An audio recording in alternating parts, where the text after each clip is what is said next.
Good morning. The Kansas State Board of Education is called to order. I note that all board members are present. The mission of the Kansas State Board of Education is to prepare Kansas students for lifelong success through rigorous quality academic instruction, career training, and character development according to each student's gifts and talents.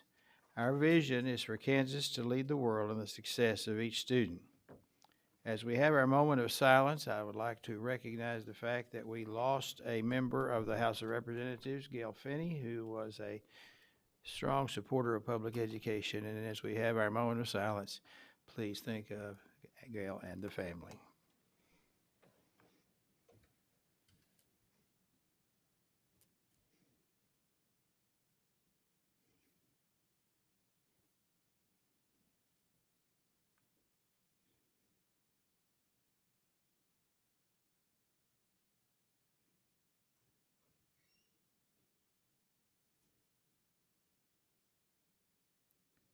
Thank you. Now, will you please join me in the Pledge of Allegiance?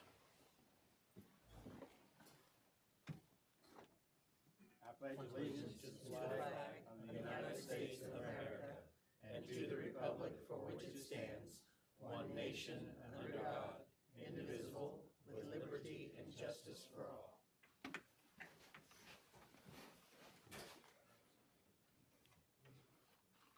You have before you the agenda. Are there any changes to the agenda? Michelle. Thank you, Chairman Porter. Yes, just a poll. Can I poll now? Is that what you're asking? Yes. Okay, from consent agenda, item N2 will be for clarifying questions this afternoon, and the others will probably just be a vote no for me. C, O, P, Q, R, S, and T. Did you get that, Barbara? So. Oh, sure. C, O, P, Q, R, S, and T. Anything else on the agenda? If not, a motion would be in order to approve the agenda. Dina makes that motion, and Betty seconds that motion. All in favor, please raise your hand. All opposed, motion carries unanimously. Are there any additions or corrections to the August 9th and 10th minutes? If not, a motion would be in order to approve. Betty makes that motion, and Dina seconds that motion. It looks like we're going to have the Betty and Dina show today. All in favor, please raise your hand. All opposed, motion carries unanimously. And now it is time for us to recognize the commissioner. Welcome, Commissioner. Thank you, Mr. Chairman, and good to see all of you. What a great day post-wedding and nice cool weather as you all drove in. This would be, for Kansas, what we call fall, 3 days, and then it goes to winter. Or it goes from summer back and forth. But boy, for those few days, it's really wonderful. Good to see you. I'm going to, for some of us, Jim McNeese and Jim Porter and myself were at the governor's Educational Council in Hayes last week on Friday, and reminded me a little bit of the Hayes Chamber of Commerce, among other people spoke.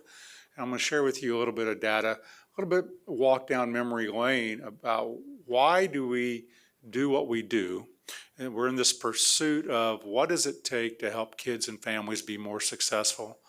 When we get to October, I will be sharing with you a wealth of data from our research team that is getting close to prime time, that will start to very clearly look at Kansas students from 2017 and back and how they're doing now relative to academic scores, relative to ACT scores, relative to post-secondary attainment, all kinds of data that we're looking at, even looking at screeners such as FastBridge and some things. So I thought it was just instructive as we think about this work. And as you get the opportunity to talk about this a lot, and then I'm going to share with you 3 school districts, as I've been sharing in the past. Last month, I shared with you Dodge City, that have just knocked it out of the park in terms of student growth in post-secondary attainment. And so anytime that you ever think you should back off of high demands and standards for our schools, I would encourage you not to do that. We're making progress. Some people would say too slow, but progress comes in different trajectories, as Betty and I were talking earlier. It's not always a linear path in the success of each student. Again, I remind everyone, what is then that vision leading toward? It's toward kids having a multiple set of skills that enable that individual student to execute his or her post-secondary plan. That can be directly in the workforce, it can be in the military, it can be a technical school, 2-year school, 4-year college, university, but that's what we're working for without remediation. I want to remind you, in 2015, I thought I embarked on a really rigorous statewide tour of 27 different communities. The largest qualitative study ever done at the time, according to Kansas State. So I do take a look at that map because it's instructive for this part.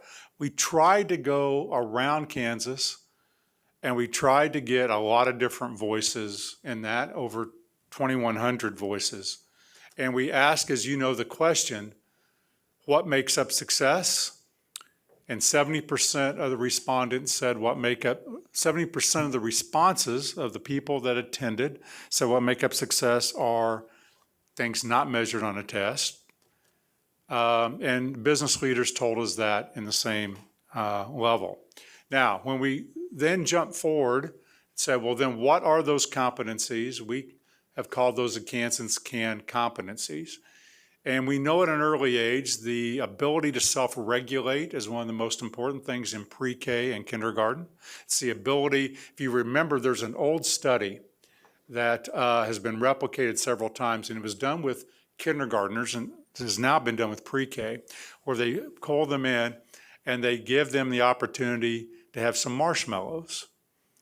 And then they say, but if you wait, you can have even more. And then what they're looking to say is innately, or to that date, how many of them will postpone that gratification for a better reward later.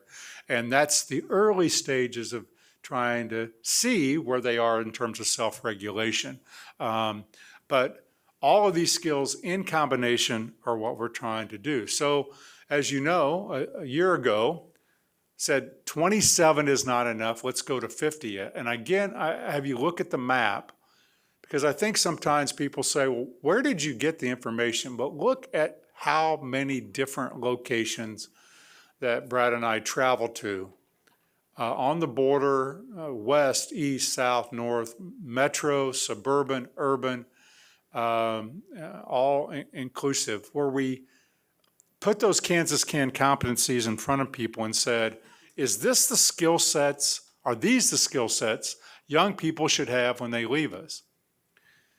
And over 3,400 responses, so I don't know, K-State didn't qualify that with saying that's the largest. They didn't say. 93% of the participants in those 50 sites, and we had one online site, said, yes, we strongly agree, those are the skill sets that we need to have going forward. Now, I want to share with you what business constantly tells us. So that's what Kansas told us. Those were people that came, parents, educators, business people, all walks of life. Now, let me share with you what business has consistently said. This is Enterprise KC. This is made up of the businesses on the Missouri and Kansas side in the greater Kansas City metro. And they presented these findings to the Governor's Council actually a year ago. And they said, I'm not going to read all of this because you'll have this that you can have it at your disposal. The academic supply chain is not equipped to meet our demand. This is in one of the fastest growing business sectors in our state, Kansas City. Wichita would be our largest school. And then we could get to Dodge and Garden. Those are our fastest growing business sectors. And they said our curriculum's antiquated. Now, I remember when I was listening to this presentation, the hair on the back of my neck stood up a little bit because you get defensive, right? I mean, it's naturally to say, oh my gosh, we're really trying hard. But we wanted to listen to their findings. And look at this. Graduates are not workforce ready. They lack real-world experience. They lack soft skills. Our curriculum is antiquated and taught by teachers and professors that lack real-world experience. I'm not going to read all this. Academia is not moving fast enough, and we must train students differently. They called it experiential learning. We call it real-world learning, project-based learning. CAPS program is one of the most worldwide examples of that. But you can see what Enterprise Casey said. Again, I'm not going to read all this, but be more agile, real-world learning, help calibrate student readiness and student interest. And then we took a look at the Kansas Chamber. They do an annual survey of their membership. So you saw Enterprise KC. Now let's look at the Kansas Chamber. This is their latest data, which is a year old. And this is the greatest concern that the Kansas Chamber membership has with the Kansas workforce. And I'd like for you to focus on the year 2020, which is the latest data. 57% said the greatest concern are soft skills. 25% of the responses said they were technical skills were lacking. By the way, that's the lowest it's been since 15. 3% said we don't have enough employees with degrees. And 7% said they can't pass a drug test. And the comment, not made by me, by the researchers that did the Kansas Chamber data, said, while only slight, we do see concern about soft skills increasing for the 4th year in a row. Desire for those with a college degree remains the least concerning and by quite a bit. That's their quote, not mine. This was presented to us in Hayes Friday, the Hayes Chamber of Commerce. Their workforce development challenges. Jim and I sat through this presentation, among others. They said we have people that lack confidence, they're not professional, they lack honesty and patience, understanding of, hey, I got to work at the bottom and maybe, swab a floor and do some really hard work before I become the CEO. And you can see being a team player, etc. I point that out because Kansans told us what makes up success is a very integrated look at a child and a family and their skills. Business is saying, we've got these skills that are lacking and lacking and lacking. And just recently on Friday, we saw that again. You remember ACT? They do a little thing called an academic test to see if you're ready for college. Millions of dollars of scholarships are awarded every year based upon a score from 0 to 36. And by the way, 0 will not get you much money. 36 will get you a lot of money in and out of state. We went to ACT a few years ago when we were starting the Kansas Can project. And this is research directly from them. Current gauges of college and career readiness tend to focus on academic preparation. But a mounting body of evidence shows that success in college and the workplace is multidimensional. Their quote, not mine, academics alone can't prepare students for college, and they, I think, would argue the workplace. Again, from the X factor of ACT, the growing body of research suggests that other non-cognitive characteristics can improve college success predictions beyond those based on academic alone. So I wonder, Kansas said, these Kansas Can competencies are pretty important. They did that in 15. They validated that. 93% of them validated that in 21. Enterprise KC says, when are you going to get after teaching these kids this combination of skills? The Kansas Chamber said, this is the biggest skill that we lack and we see. The Hayes Chamber of Commerce said, whoa, we're really hurting in Western Kansas with students having these skill sets. And then the testing company itself says there's other things to consider. And they're all of these in combination. You're going to hear me in October talk a lot about academic performance, as we should. And yet I will just give you a little preview. At our top level, kids scoring above 30 on the ACT at level 4 on state assessments. That's the top level academic kids in our state. Somewhere around 15% of them do not go on beyond high school. that is beyond the level of chance. And there's other reasons for that, and we can talk about the low end too. So let's take a look then at the keys to the school districts, as you know. As you're out talking to schools, ask them, do you know the 8 outcomes that the state board is asking you to look at? Do you know those? Because our best evidence today, and we are constantly looking at it with Kansas kids, our best evidence is that those 8 outcomes will lead to students becoming more successful as they enter young adulthood. Do you have a process by which you plan and implement that? You know, the Kansas City Chiefs script out the first, someone's going to tell me the exact, 10 to 15 plays every game. They script that out. They go in, we're going to run these plays. And then after that, they're adjusting. And if you watch the game with the Cardinals, they look pretty good. They had a good process going in, and better yet, Patrick Mahomes and the offense executed at a very, very high level. 5 touchdown passes.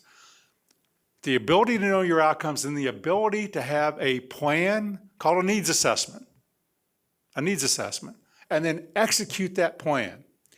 And by the way, that will be a different plan in Garden City than it is in Coffeyville, than it is in Topeka 501. They have different needs and different outlooks. And then we measure against those outcomes. We measure the growth toward those outcomes. We measure at the high level of those outcomes. And again, in October, we'll celebrate that.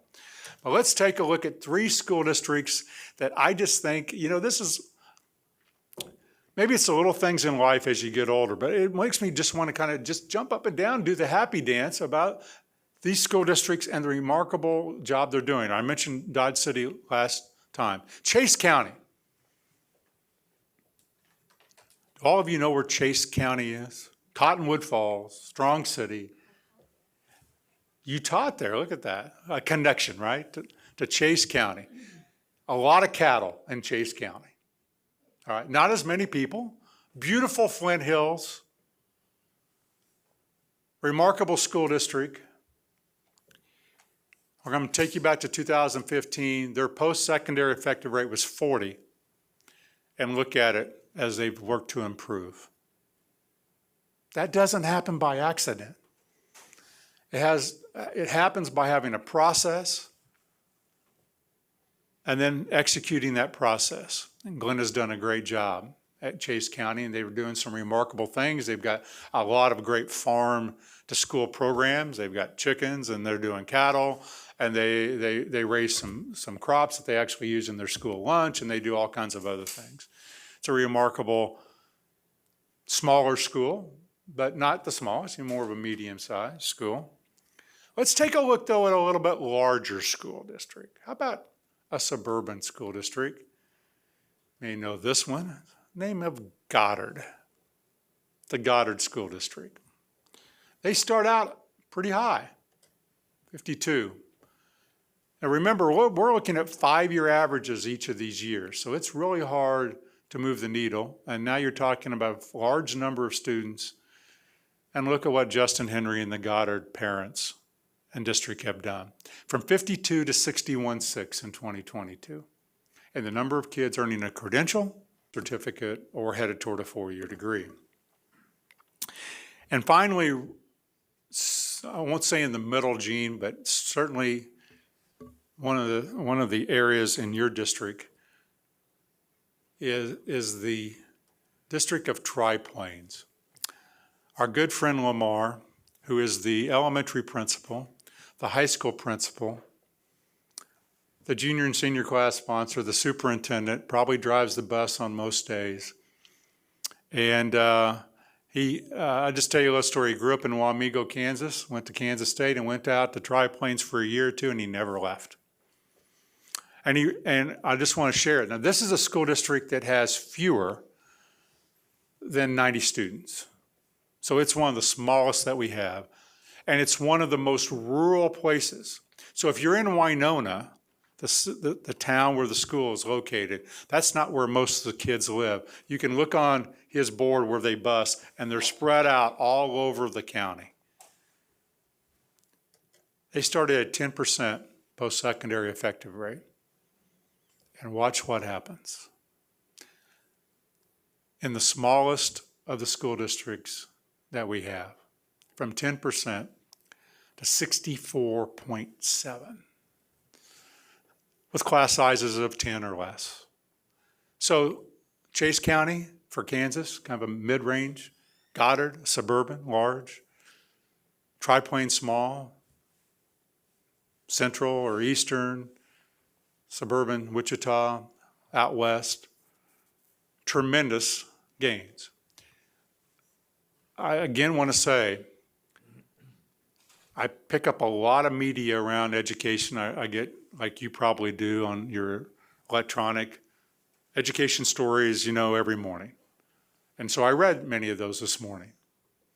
Some were in Kansas. Most of those were not in Kansas. They were nationwide. But no one was touting what Goddard had done or what Tri-Plains had done. Their local people do. We've got to sing their praises. This is hard work. This isn't easy. You've got an elementary principal, a superintendent. If you go visit them and have lunch, which I encourage you to do, you'll have lunch with the entire faculty and student body at one time in the basement of their little school. So it's not easy in Goddard. It's not easy in Chase County. It's not easy in Tri-Plains. I'm going to continue to highlight some school districts for you over the next several months that are just knocking out of the park, trying to hit your goals. And by the way, we're changing, as I mentioned with Dodge City. When you move the number of kids that we're moving, you're talking about changing the trajectory of thousands of kids statewide. We want the progress to be faster. We want it to be faster. But it takes time.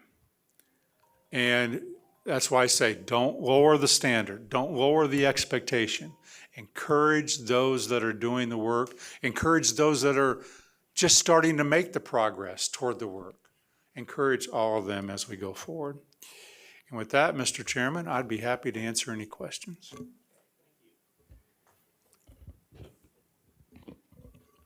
Betty. Good morning, Commissioner Watson, and thank you for the presentation. Each time we talk about this, different things come to mind, and I have to say I'm very appreciative of how you massage the data for us and give us a presentation. The thing that does concern me and what I'd like to hear a little more on is when do we actually look at trying to align the perspectives? When you talked about the business community and their belief that schools are not equipped to meet their demands and success cannot be measured by a test. So we have an area where this is the belief. Then you have the traditional academia. At what point do we focus on aligning or where those come together and we're actually in the same book, not necessarily the same page? We're extremely close to that alignment, and it's not an either or. And I think we look at it that way. Well, if I do high academic, I can't do these high employability skills. And it's not an either or. It's combining those. And guess what? This morning, very quickly after I finished talking, you have a little open forum. We have some people back here that are going to demonstrate that to you at the highest of levels. We have that. And when you had Baser Linwood here talking about that freshman project, what it starts is early on, you've got to do a few things. You've got to teach kids to read and have the concept of mathematics and self-regulation and those few things through the early grades. And then rapidly you start to putting those skills, Betty, into using those skills at the highest of levels. So you're going to hear from Wellsville today the highest of levels of putting those skills together. Now, it's going to be called kind of a co-curricular activity, right? Future Business Leaders of America. But I would argue that we can do that in history class, we can do it in STEM classes, we can do it in language arts classes, and we have examples of that, and they're getting more and more and more. And so it's not a lowering of the academics to do this. It's not trading out time. It's a way of thinking about structuring our school where kids practice these skills over and over and over again. Because here's what we know, and that if I think, Melanie, of your family, you're actively involved in your kids' education, and you're trying to help design that. And so we know that at home, they're getting some reinforcement. We call that repetitions and just reinforcement.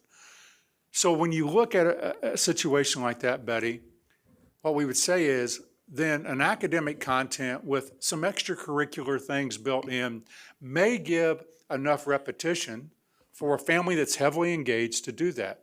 You represent some families that want to be heavily engaged but just can't. And so for that, we have to then increase the number of opportunities that we give young people to experience these complex skills at a high level. And again, you're going to hear that in just a few minutes. And a follow-up question, second one, which you actually presented a perfect segue to that. One of the things that we hear consistently, and not just at this table, but even from schools, where they address the fact of how critical parent involvement is. And when we look at the successful districts, you will probably see a stronger involvement from families in terms of the educational process. That brings me to my question, because regardless to acknowledging that that's a key to the success, there will be a significant number of families, students, that just won't get that support. We say it's great, parents, you need to be involved. We have to acknowledge that there are some students that won't have that family support, that won't have that family concern. And if we are looking at this, knowing, first of all, you're not going to get that reinforcement at home. You don't live the kind of lifestyle that will put you in the frame of reference of, I want to learn, education is great.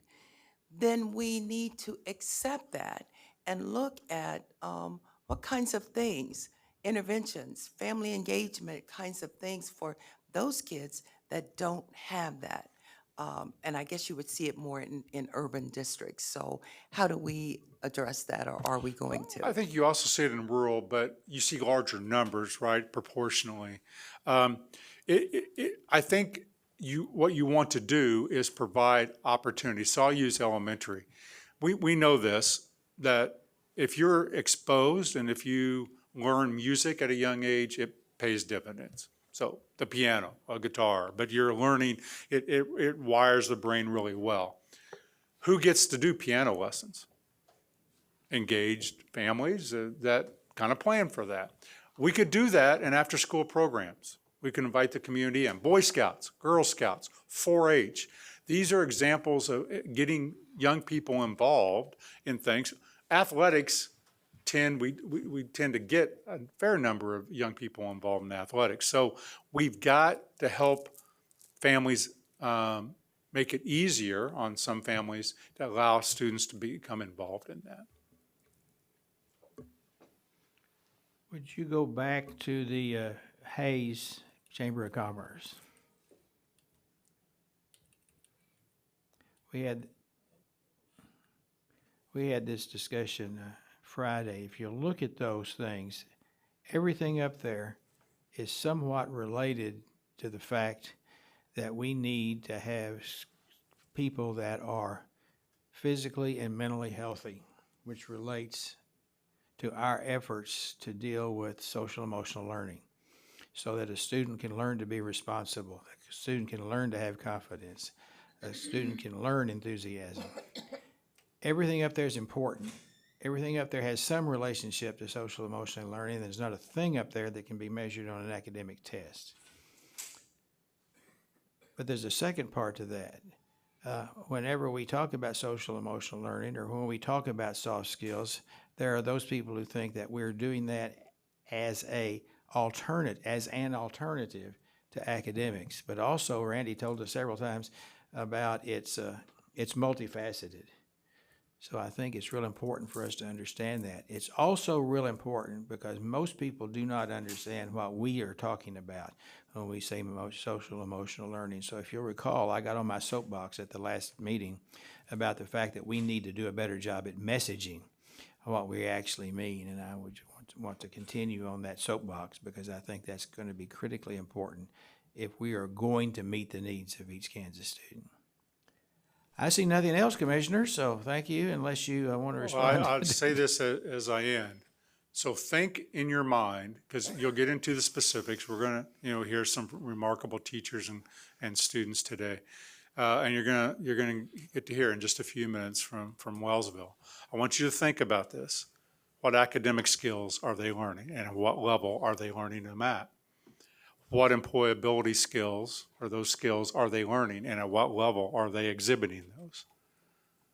And then the question is, can we replicate that over and over and over again? So thank you, Mr. Chairman. Thank you very much. I now declare the citizens' open forum of the Kansas State Board of Education meeting open at 10:30. We're right on schedule. Call Ripley's. The State Board provides this opportunity for citizens to share views about topics of interest or issues currently being considered by the State Board. The State Board asks that speakers identify themselves by name and the name of the group they represent, if applicable. The State Board also asks each speaker to focus their remarks on issues or topics. Personal attacks will not be tolerated. Each speaker shall have 3 minutes. Any board questions will be for clarification. Our first speaker is Jeff Howards. Jeff, it's all yours.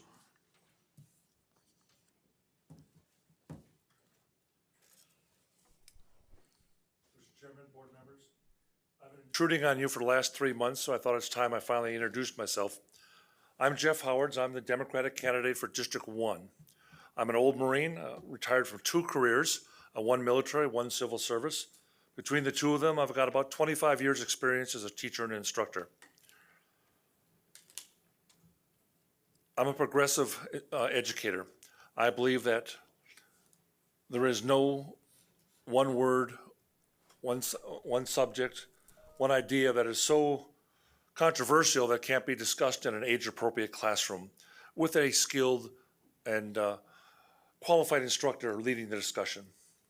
I believe that the keys to education are communication and teamwork. Communication, and that the students need to learn how to talk, how to handle themselves, how to prepare themselves for life after school. Teamwork, and that I believe it requires teamwork between the parents and the teachers to prepare the students for life after school. No matter what path that may be, Commissioner, you stole some of my thunder, no matter what that path may be, whether it be higher education, vocational training, military career, or just perhaps they paid attention in English Lit and they want to follow Jack Kerouac and just go on the road. I'm Jeff Howards. I thank you for this opportunity to introduce myself and speak before you. I hope to join you in January, especially since I spent all that money getting my name put on my shirt. So thank you very much. Thank you very much. Our next speaker is Sherry Swans. Sherry, I didn't see you come in.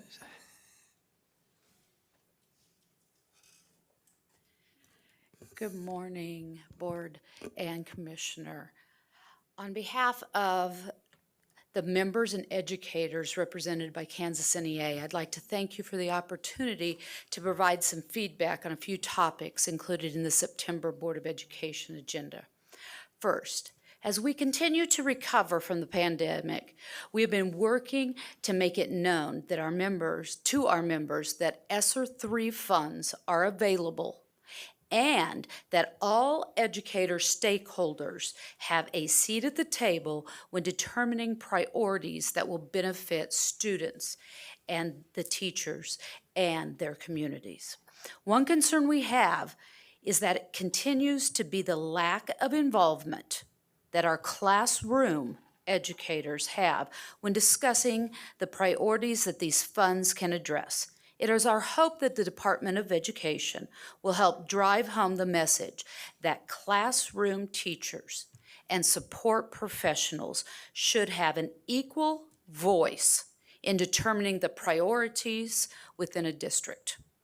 We all know that top-down decision-making is less transparent and risks ignoring day-to-day realities faced by our students and teachers in the classroom. Second agenda item I would like to address is the discussion on graduation requirements. Again, I would encourage all district leaders to use two-way communication with classroom teachers. Too often we spoke to teachers and heard no objections. This is very different than decisions based on authentic discussions.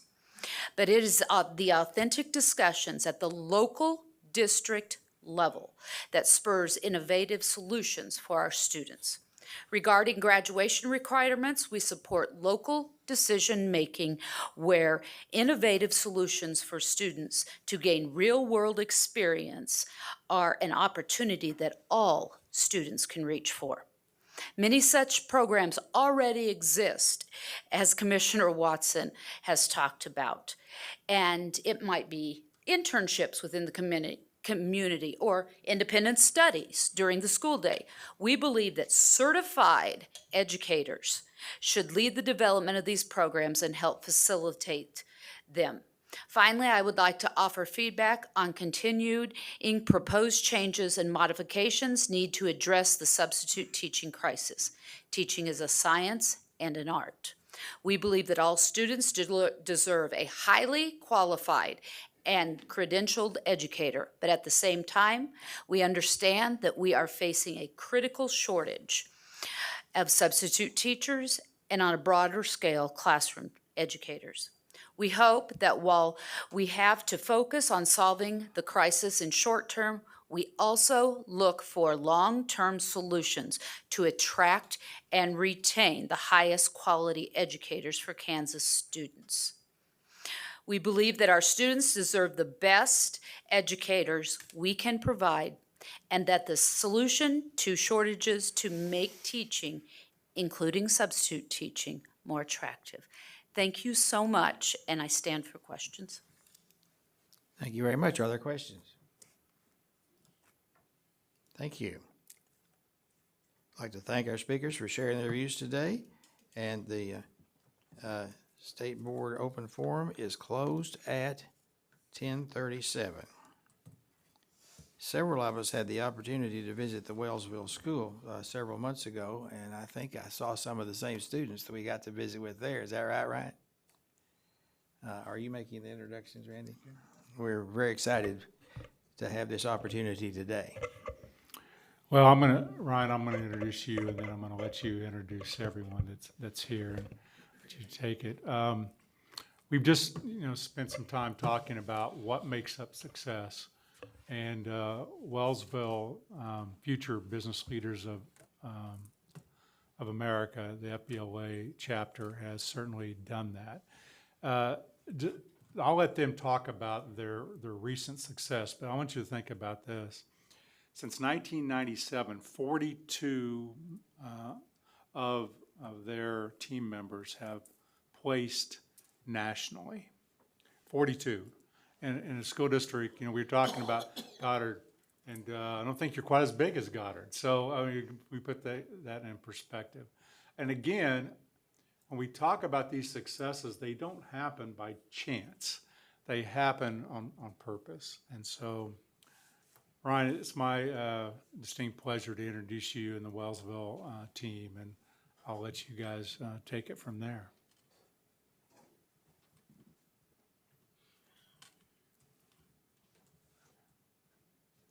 And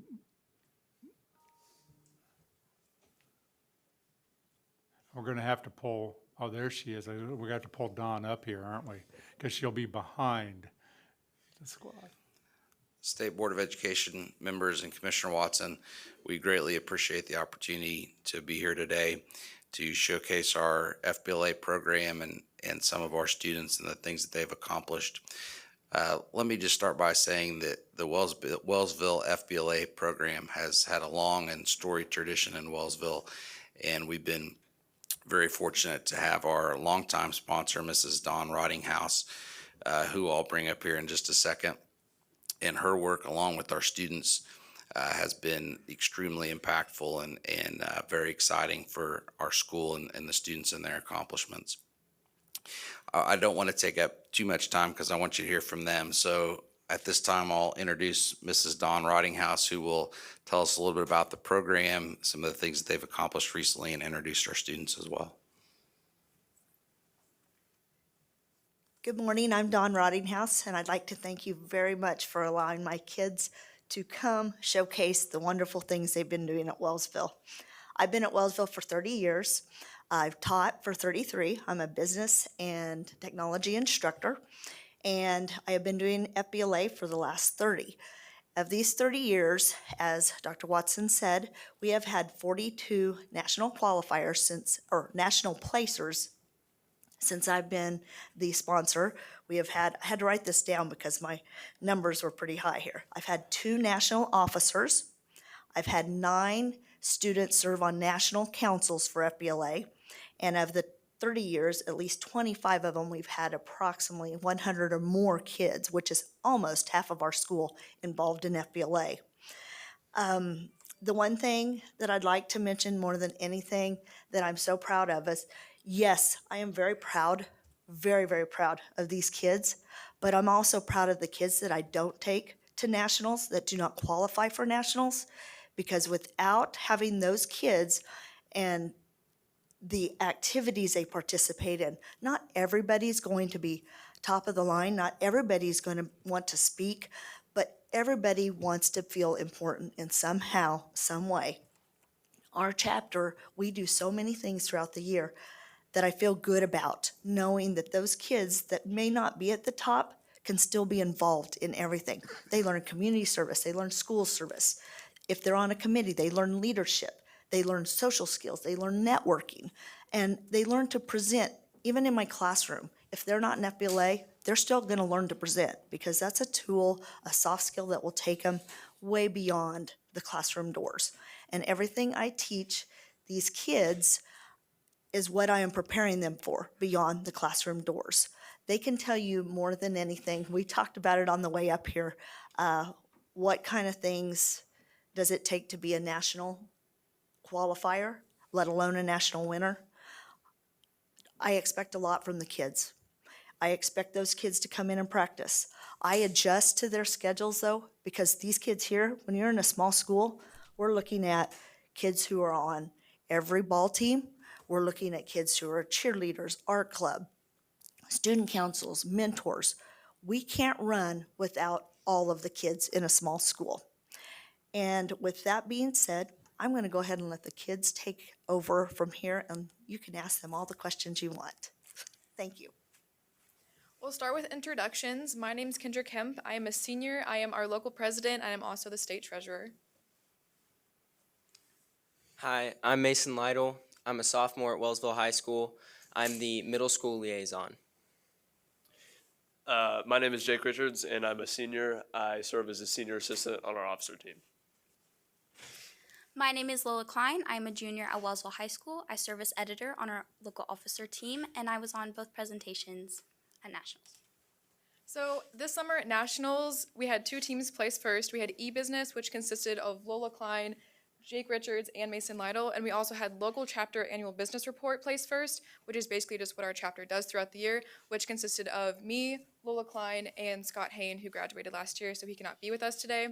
And we are very grateful that you gave your time for us to be here today, and we're open to any questions.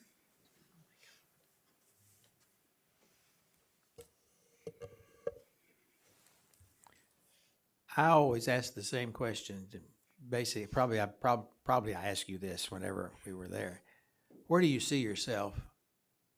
I don't mean where I'm going to go to college next year, but where do you see yourself in 5 or 10 years, and how did you make the decision to get there? The easy questions come later.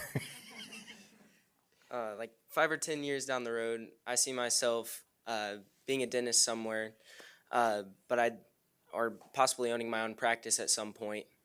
I mean, this organization that I'm involved in, FBLA, it prepares me for anything that I'm going to need later in life.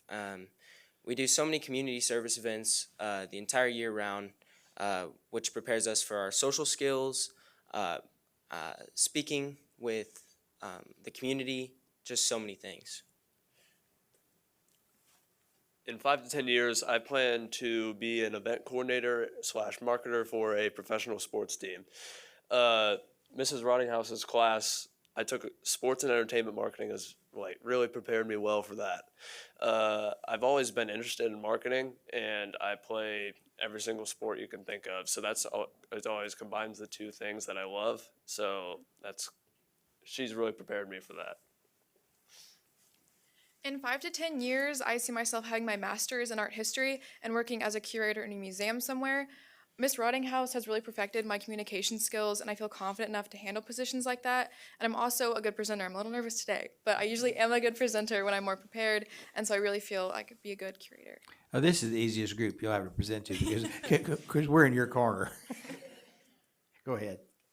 In 5 to 10 years, I plan on becoming a nurse, and like everyone else said, Mrs. Rottinghouse has really taught me how to have better communication skills, which I will definitely value when becoming a nurse. Okay, thank you. Michelle? Thank you, Chairman Porter.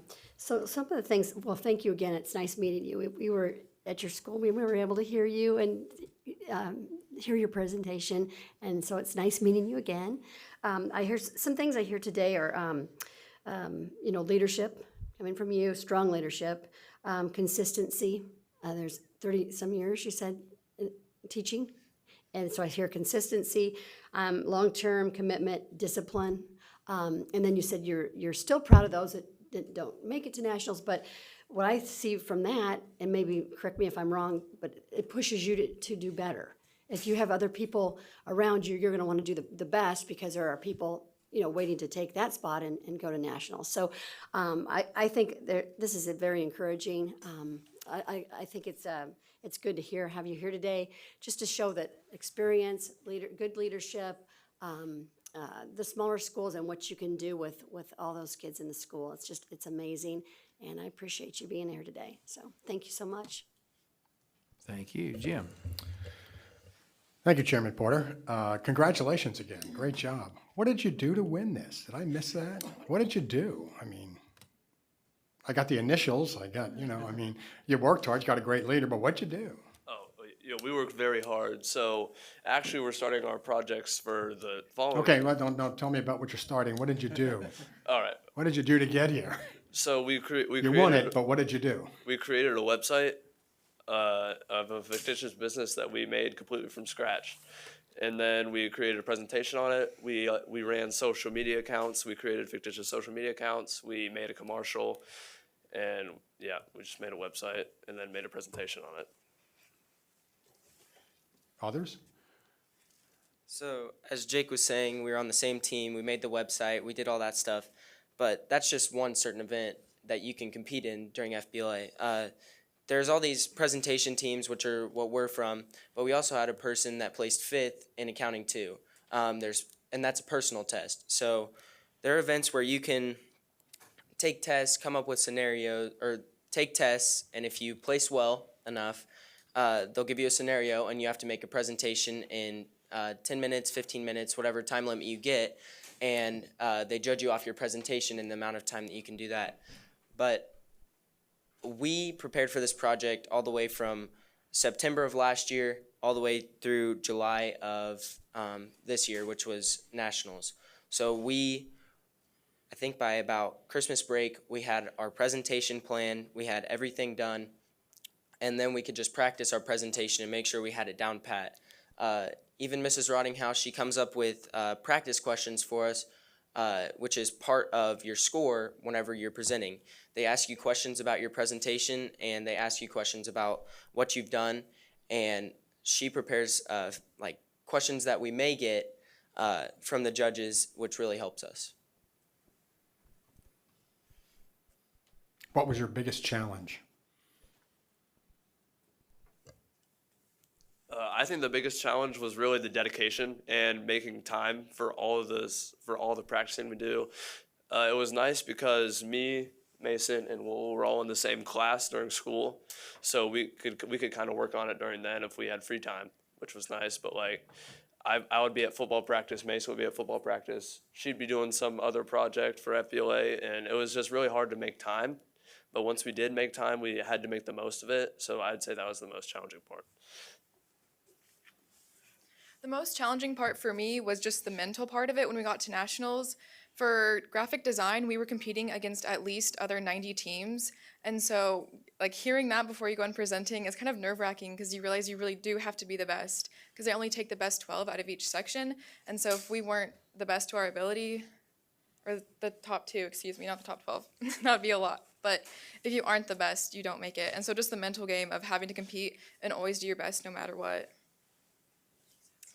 My biggest challenge was presenting in front of people. I used to be super shy and I wasn't very confident, so doing this was definitely out of my comfort zone, but I'm really glad I did it.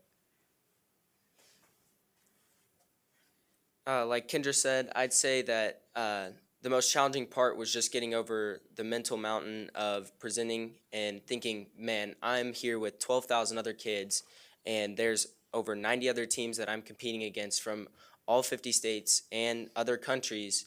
And so you have to think, I've been working at this for so long that I'm confident that we're going to make it and we're going to do as good as we can.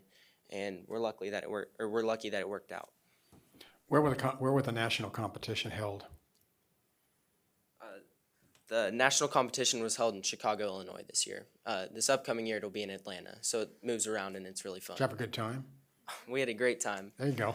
Mrs. Rottinghouse, she helps plan it out for us. So we went a couple days early before we had to even check in all of our teams, and we got to have a good time. So we went to the aquarium, we went to a Cubs game, we went on a luncheon cruise, which was paid for us by a former FBLA member's parent who owns a business, and he allowed us to go on this cruise, and it was around the lake along the Chicago skyline, and it was just really amazing. There was dance floor and everybody just had a ton of fun. That's part of it. Got to have fun there. Congratulations. It's a super experience, one you'll remember for your entire life. And boy, you're very lucky to be there, and congratulations on your success. You also, several of you talked about the challenge of having 90 people in this. You know, somebody's got to win. It might as well be you. Gene.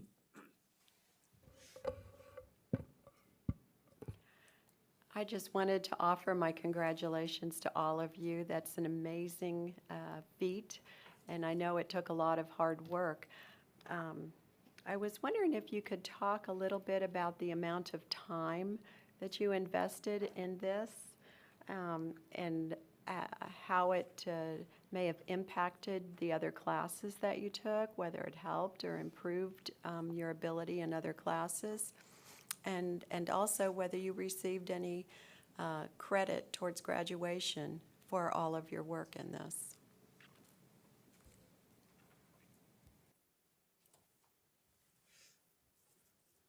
So can you repeat the first part of the question again? Could you talk about the amount of time that you've been involved with this, and whether it helped with other classes? So the amount of time that we put in per week, well, for me, Jake, and Lola at least, we came in over the summer and practiced 1 time a week. Most teams practiced 2, but because we were so busy, we only had enough time to practice once a week. So we'd come in for an hour and do the presentation, which was about 7 minutes, and we would present 2 or 3 times, and then we'd answer questions.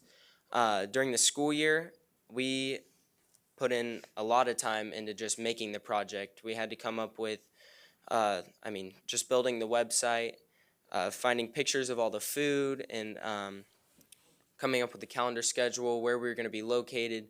All that stuff went in, and so I can't even really tell you the amount of time that it took, but it was a good portion.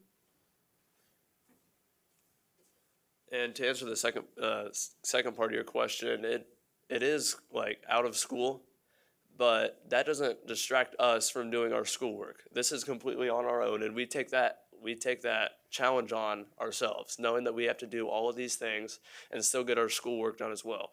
Like last year, I was in calculus and physics, who was probably our hardest teacher at our school. He gave out loads of work, but I knew that if I wanted to do this, academics comes first. And honestly, I'm not sure that the amount of time that we put in, time and effort we put in, is measurable by number. That's how hard we worked on it, and that's how long we spent. And as much as work we put in, whether on one presentation team or two, Miss Rottinghouse has to do so much more than that, because we had 7 presentation teams qualify for nationals this year. So that's at least 7 practices, if not more, a week that Miss Rottinghouse had to sit through every week. And so she let our time for us. So. Does any of this reflect and give you graduation credits? This doesn't reflect on graduation credits, at least I don't think so, but because it's extracurricular. I know some schools do require community service to graduate. I don't think Wellsville does, but the amount of projects or like events that we do per year where we are out in the community serving, it allows us to get a lot of community service time. And I'd like to answer part of your question earlier. For me, I'd say that I haven't always been nervous when it comes to speaking in front of people, but doing this presentation, I would say that it's definitely helped me. Even just every single class, if you get a presentation, you just know I'm gonna plan it out a little bit better. I can speak better in front of the class now because Mrs. Rottinghouse has taught me how to speak and how to just, even just using hand motions when you speak and doing things like that makes it a lot more interesting and easier to do. Okay, thank you. Betty? Well, it is such a pleasure to meet students that are really stepping up to meet that challenge. So congratulations on your success, and I'm very glad to meet you. But I have one question, and it's more this class. Were you always interested in becoming a business leader, or prior to taking this class? I'm trying to see what evolved there. Honestly, before FBLA, I had really no interest in business at all. That was nothing that I had ever thought about. But in 8th grade, she gets on to every single middle schooler that you can think, everybody. She recruits everybody. So once you get in, you're hooked, because then you like in 8th grade, I took a test and I loved it. I had a bunch of fun at the state conference, and then my freshman year starting, I was like, this is something I really want to do. So once you get into it, you're really gonna like it. I had no interest in becoming a business leader or joining FBLA. The idea of presenting in front of people terrified me, and the idea of taking tests just didn't sound very fun. But then I have 2 older sisters, and I saw them join FBLA, and I saw how it really prepared them for their future, so that really made me want to join. I was kind of in the same situation as Lola. My mom had been an assistant advisor for a few years, and my brother was a multiple-time national qualifier. So in 8th grade, I decided that I did not want to be like them, and I was not going to join FBLA. And then sophomore year, I ended up in one of Miss Rottinghouse's classes, and she put me on a PSA team with Lola and our friend Morgan Adams. And then from there, I got hooked into FBLA, and I'm still here now.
Our next item of business is our Esser review.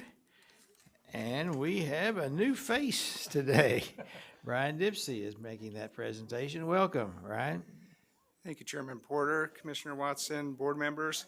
I'm Brian Dempsey. I'm one of the assistant directors for the Special Education and Title Services, and I'm here to review your Esser review for this month.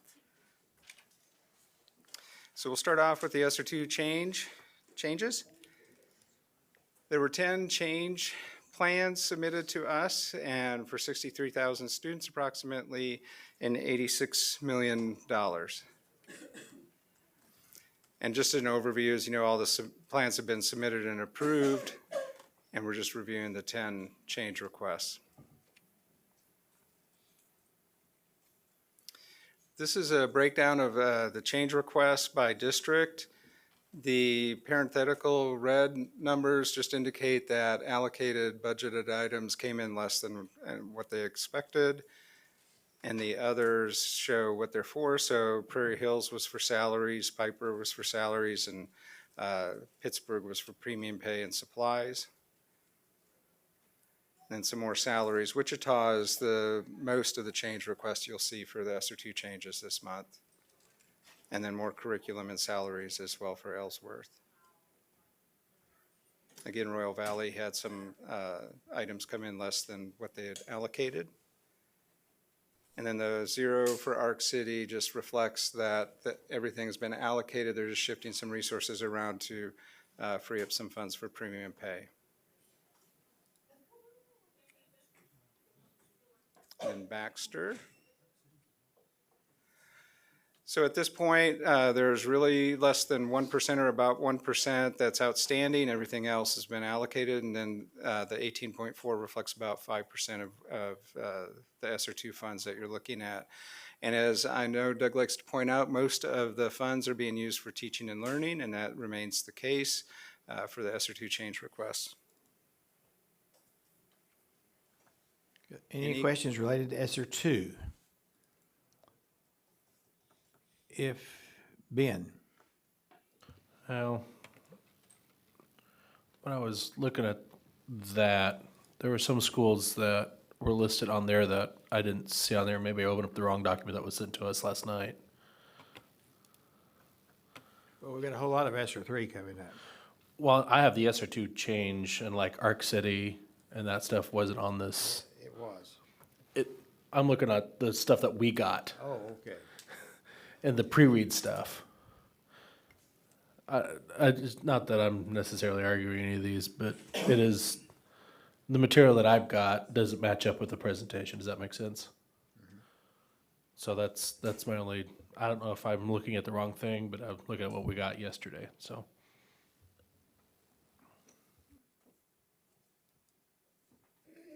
Anything else? Not a motion to approve Esser 2 would be in order.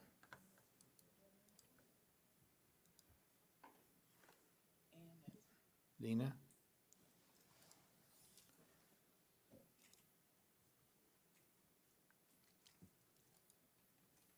So the motion is going to be, is move the Kansas State Board of Education accept recommendation of Commissioners Task Force on Esser distribution monies for public schools for Esser 3 expenditures, Esser 2 expenditures. Is there a second to that motion? That was Dina's motion.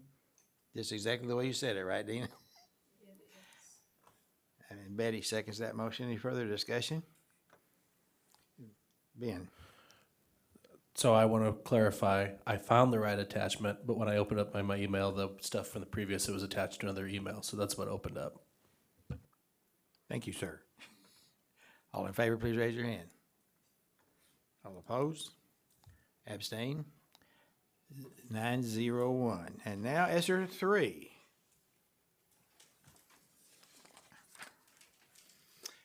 These 4 districts completed their stakeholder consultation requirements. They were conditionally approved by the board before, so now they're fully approved at this point by completing that. And for Esser 3 applications this month, there are 24 plans that represent about $109 million, and 9 districts with some Esser 3 change plans representing about $33.9 million.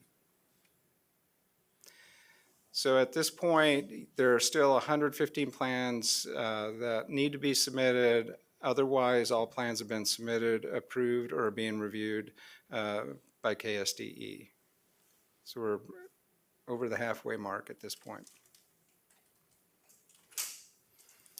And then this is a breakdown, I think, that Doug provides every month about the poverty level distribution, looking at the district size, and then the total allocation of budgeted distribution by those submissions.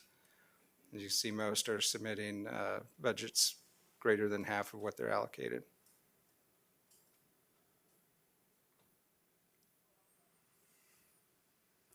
So the summary of today's batch, the average eligible expenditures per district, the range is 105,000 to about 64.9 million. And that range is Brewster on the low end and Kansas City on the high end. The per student expenditure is 310 per student to 3,087 per student, and that's Marion Florence on the low end and Kansas City on the high end. And again, most of the money is for teaching and learning.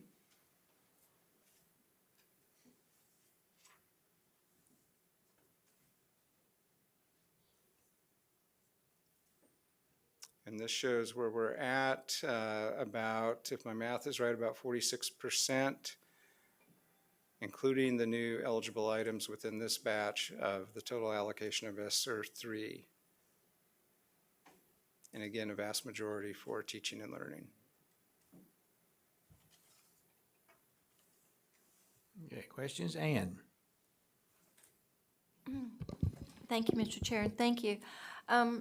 I know it was brought up earlier about, and I think it's just on ESSER 3, that there are additional consultations that have to be made, like with the teachers and with community members. And I don't think 3, but maybe previous one had tribal members. But is 3 the only one that you have to meet with teachers and the community on to consult about how the money's going to be spent? 3 is the only one that's required to have stakeholder engagement and input prior to submitting your plan. So we've created a toolkit for districts to work on that. And so when we talk about the 4 did go through and completed their stakeholder engagement to meet those requirements. And there's a list of stakeholders that they need to engage with, tribes, teachers are part of it, students, families, community members, disability organizations. So they have to, what do they provide a report about how they did that, or how do we know they did it and didn't just check a box? Correct. So that is the report. What did it look like for each? So the application breaks into the individual stakeholder groups. Then they provide the input of what they did to reach out to the groups, what those groups said, and then they take that as feedback as they're preparing their plan.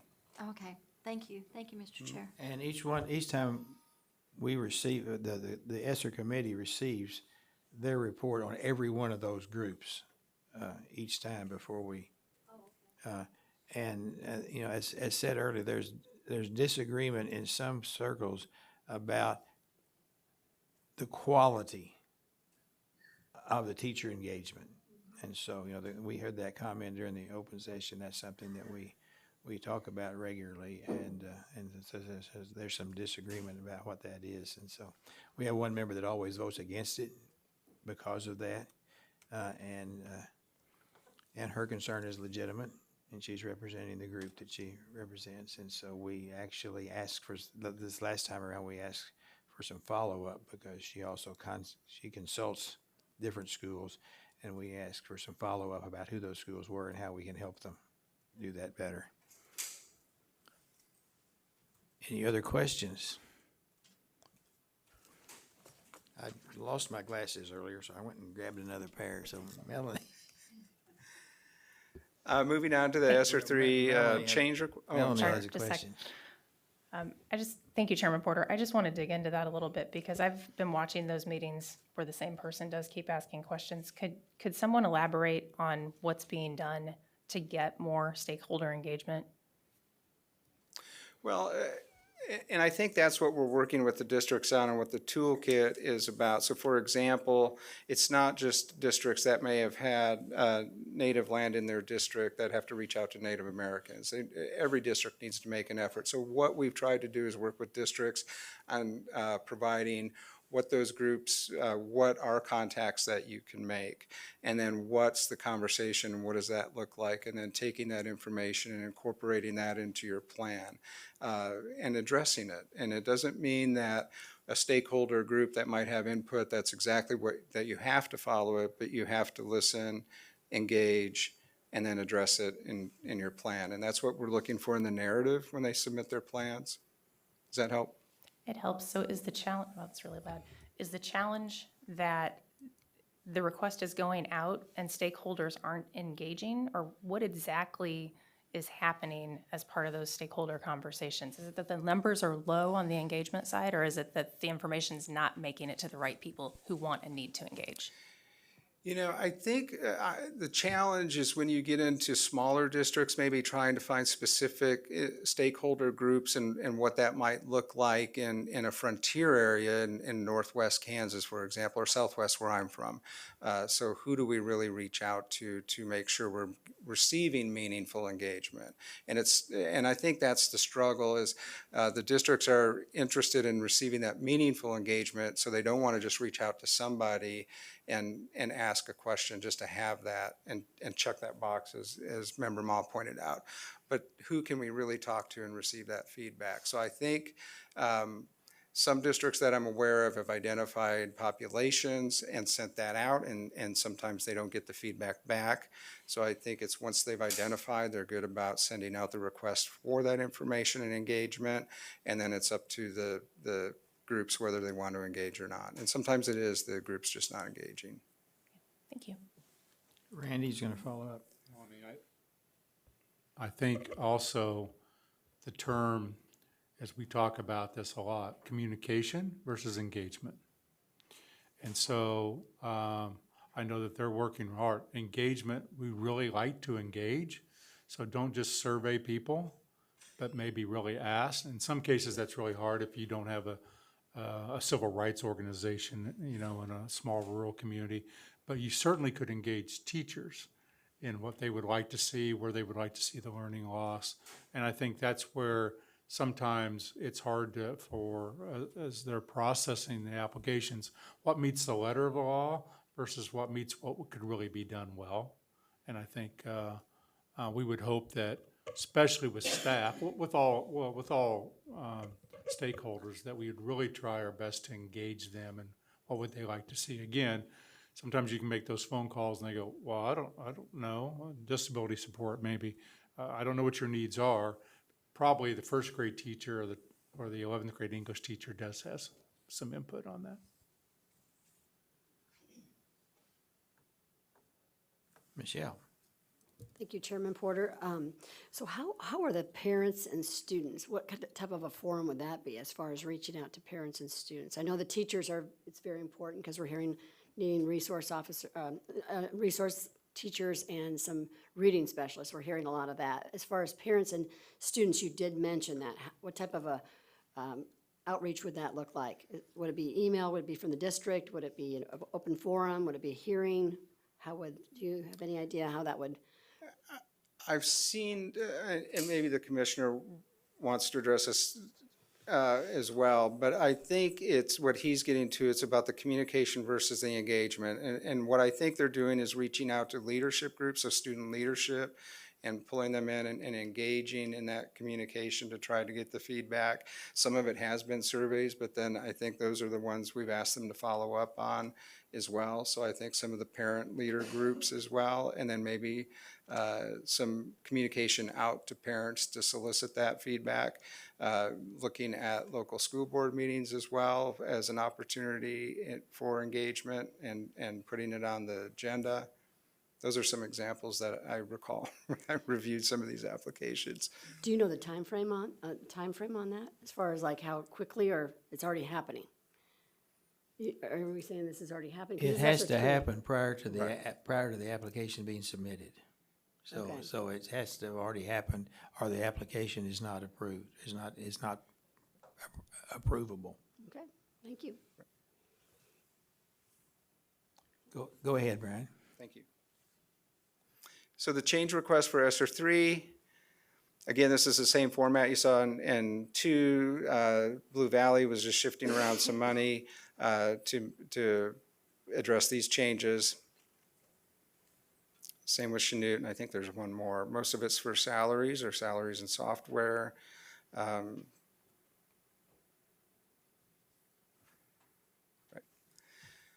So as you see where we're at in the change request is less than 1%, and then we're at about, I think, 46% total of that allocated, most of it for teaching and learning.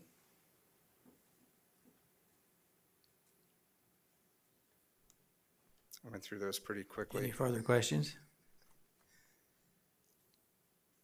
Right now, I don't see any. Go ahead. Okay, and now it's the time to vote to approve ESSER 3. Is there a motion? Ben? Switch the page.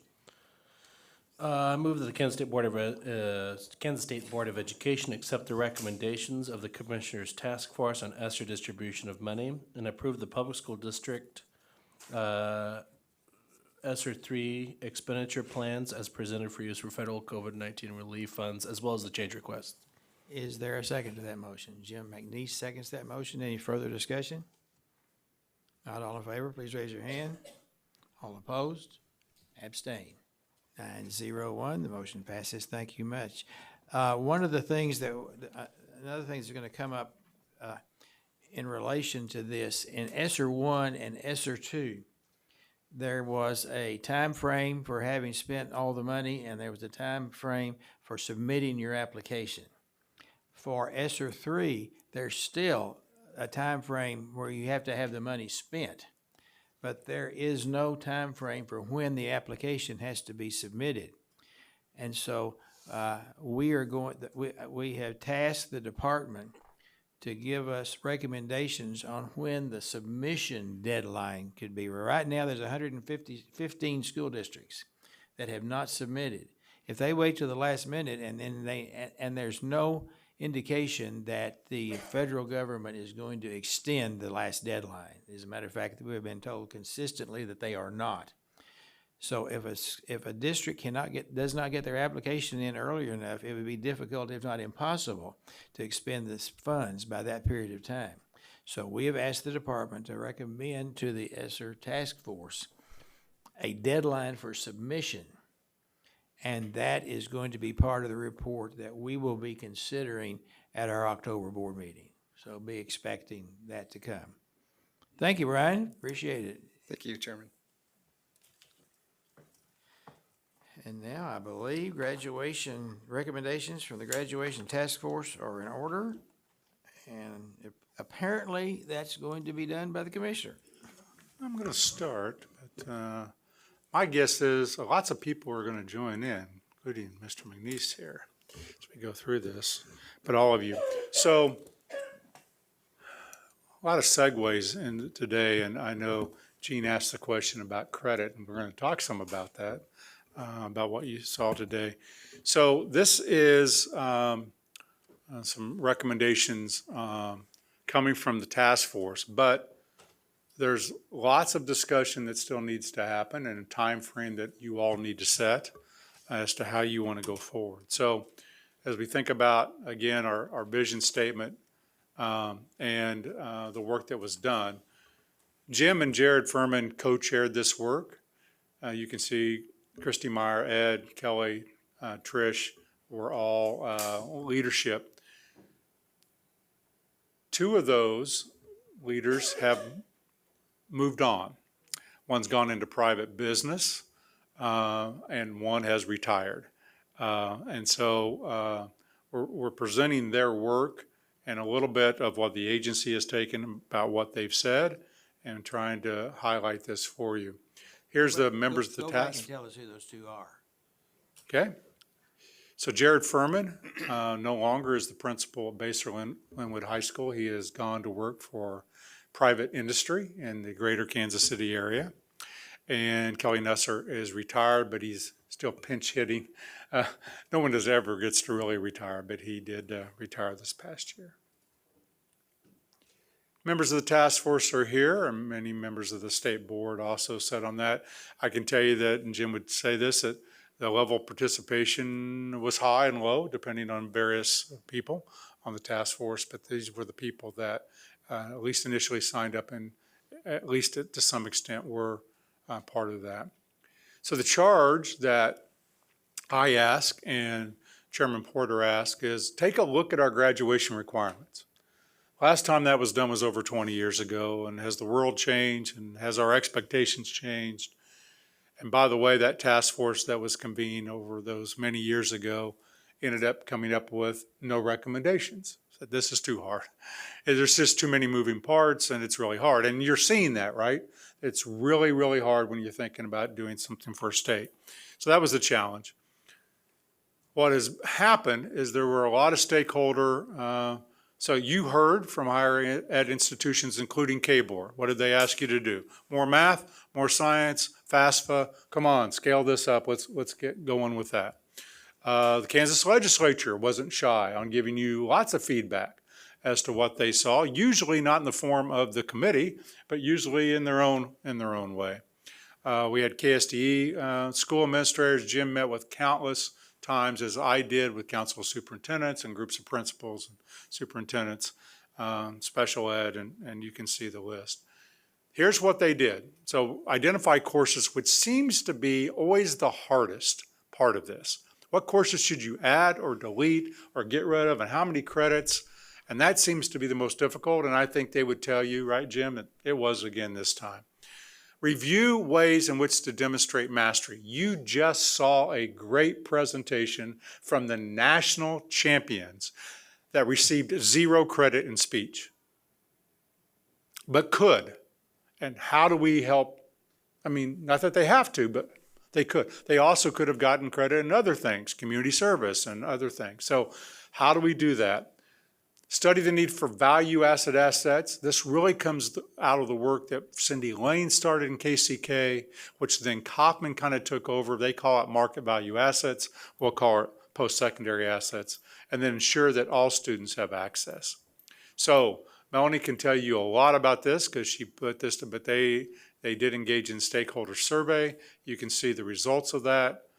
Over 2,100 participants in that survey is what they wanted. I'm going to go in the order of mastery and competency, post-secondary assets, and then say that, should we add, delete till the last, and then ask Jim to pitch in here. Would you favor students learning and getting credit for mastery competency-based education? Business and industry, overwhelmingly 80-some% said yes. Non-business industry overwhelmingly said yes. Now, what we know is it's happening in pockets. How do we make that more widespread? So the task force said, look, we've got a really good definition of personalized learning, but that IPS fidelity needs to be improved. We have a lot of work to do on IPS and really you saw students here, if I remember right, you saw a nurse, you saw a potential dentist, you saw one to run kind of a marketing, sports marketing, and you saw I want to be a curator of an art museum. That's pretty diverse in a smaller school, right? So they were all, when they graduate from Wellsville, they're all going their separate ways. But how can we manage that, and how can we do that and do that well? The task force recommended that we, the agency, should define what constitutes awarding credit based on mastery, using specific examples, establish criteria for how to do that well, clarify the objective in IPS, and provide assistance. If you adopt this concept going forward, we would have to bring you a stronger comprehensive plan on the implementation of that, because you can have awarded competency since 2005, and we made this much progress. All right, because we love to count credits toward graduation, and this movement would move on that. Market value assets. business 72%, general public 60%, and we should have something in conjunction with that. Students would complete 2 or more then from any of the 2 categories aligned with their individual plan of study. So again, the young man's going to go into marketing, sports marketing. He's going to look differently at that than the student that wants to be a nurse. We hope. We hope that they're looking differently at that. So what are those? The task force broke those up into career and real world examples. By the way, the National Association of Superintendents have been looking at this for about the last 3 years. There's some real good evidence about what matter for post-secondary. Youth apprenticeships, that's a formal youth apprentice, 40 or more community service hours in high school. They talked about doing that. They could have recorded that. Workplace learning directly related to the IPS. Mr. Porter, you'll remember, as will Jim McNeese, a time when we had work release, which meant I had a job. I just have a job, I get released from school. Well, that was great on earning some extra money. I found out as principal in Concordia, a lot of them, well, I'm going to go to work at Hardee's. What do you plan to do? I'm going to work on the farm. No, we're disjointed. Can we make those match? We hadn't thought clearly through that. Industry recognized certifications, many of those. The seal of biliteracy. Did you see us celebrate Olathes and the number of students they had earning the seal of biliteracy? CTE Scholar, you've honored those the last few years. An Eagle Scout or a Gold Scout, that's the Girl Scout version. 4-H Kansas Key Award, which is their highest distinction. Research says 2 or more high school activities or athletics. You just saw one of those in FBLA. You also saw, I'll remind you, it was just a month ago you honored the National Debate Champions. That's again another example. Junior ROTC or 90% attendance not related to school activities in high school. Those academic post-secondary assets, an ACT composite score of 21, a WorkKeys silver level, 9+ college hours completed in high school, state assessment scores at levels 3 and 4 in high school, your ASVAB, meeting the requirements for the branch that you intend to enlist. It's higher for the Air Force, right, Gene, than it is for the Army. So if you're going to go in the Air Force, you have to know how to hit a higher level. Senior project, senior exit interviews. Nemaha Central does an excellent job with that in their senior class. SAT score of 1480, completing the Board of Regents curriculum for Board of Regents Scholar. Scoring International Baccalaureate exam a 4 or plus at, for example, schools like Auburn Washburn, or scoring a 3 or plus on an advanced placement exam. So the recommendation is that a student will hit 2 or more of any of those assets during the course of high school.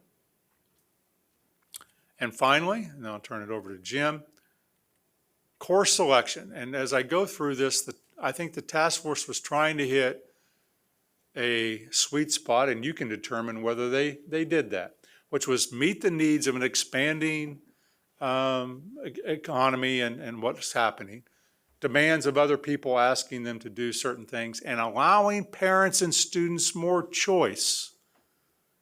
Allowing parents and students to kind of use that individual plan study for choice. So instead of 4 units on English language arts, 3.5, with a half unit of speech, which could be debate, forensics, public speaking, FFA, public speaking, FBLA, public speaking, and we could go on, right?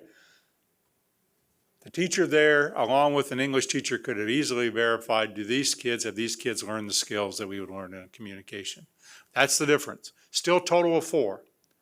What the task force did not do was recommend an increase over the 21 credits currently required for high school graduation in the state of Kansas. So you can always add to that, and every school district that I know of in the state pre-pandemic that is not an alternative school is above the 21. So that's what's required. Society and humanities, this has gotten a lot of conversation that you've received over the last several months. Currently, it's 3 units of history and government, 1 unit of fine arts. Again, they reduced the level of social studies required from 3 to 2.5. They reduced the requirement of the fine arts from 1 to 0.5, and then they added 1 unit of humanities or arts. So for social studies, I might take more social studies within that additional unit. If you want to do more visual arts, which my daughter would advocate for as a visual art teacher, you would use that 1 unit of credit for the visual arts. It's your choice and your family's choice is to make that determination, with the total being the same. Now, you'll probably have some questions about that. So you could end up having 1.5 credits of arts. You could end up having 3.5 credits in the humanities or those areas. STEM is an area where the recommendation is to increase based upon some recommendations from lots of industry, business, and higher ed. 3 units of math and science become 3 of math, 3 of science, and a STEM elective. That's a computer science course, which many people advocate to have it as a separate, or advanced math, or advanced science, or advanced CTE, or advanced technology. And finally, 1 unit of PE and 6 unit electives become a category called employability and life skills, which now become 0.5 PE, 0.5 health. The additional personal finance and personal literacy, that's obviously a lot of people have been talking about that. Wellsville said they've been doing that 8 or 9 years. And then 4.5 elective credits instead of 6, emphasis on your IPS. The FAFSA, consider the Kansas Board of Regents recommendation for completion of the FAFSA prior to graduation with opt-outs, that a student can opt out, a family can opt them out, or the school can say that's not appropriate for this student. Other states have done that, and what we generally see is Pell Grant awardees go up, and lower income and minority students get a better opportunity to have some of their post-secondary completed. So the next steps, and then I'll turn it over to Jim. Discussion today and in October, and maybe you want to have that even longer, but that's at least then. Then decide in December, should we adopt any of these recommendations, some of the recommendations, or all the recommendations? Keep existing. Just say as the last task force did, and we're going back to what we had, and we're going to keep it the same way, which was what we had. Certainly fine. Or maybe establish a new group. Maybe it's just a subset of the state board. Maybe it's a smaller group that says, look, we're going to take this and we're going to massage it for a few months. We're going to bring it back with some additional recommendations. And Jim, I'll turn it over to you. And again, thank you for your leadership on this. Hey, don't go away. Whoa. Whoa. Felt like in a lifeboat there for a moment. Thank you for your presentation and bringing it together in a concise and direct way. The 2 things that I'd like to follow up with were, number 1, the big aha moment for the task force and for many people was that we have the authority and the opportunity to do much of what's recommended already under the present regulations. You know, that's an important part.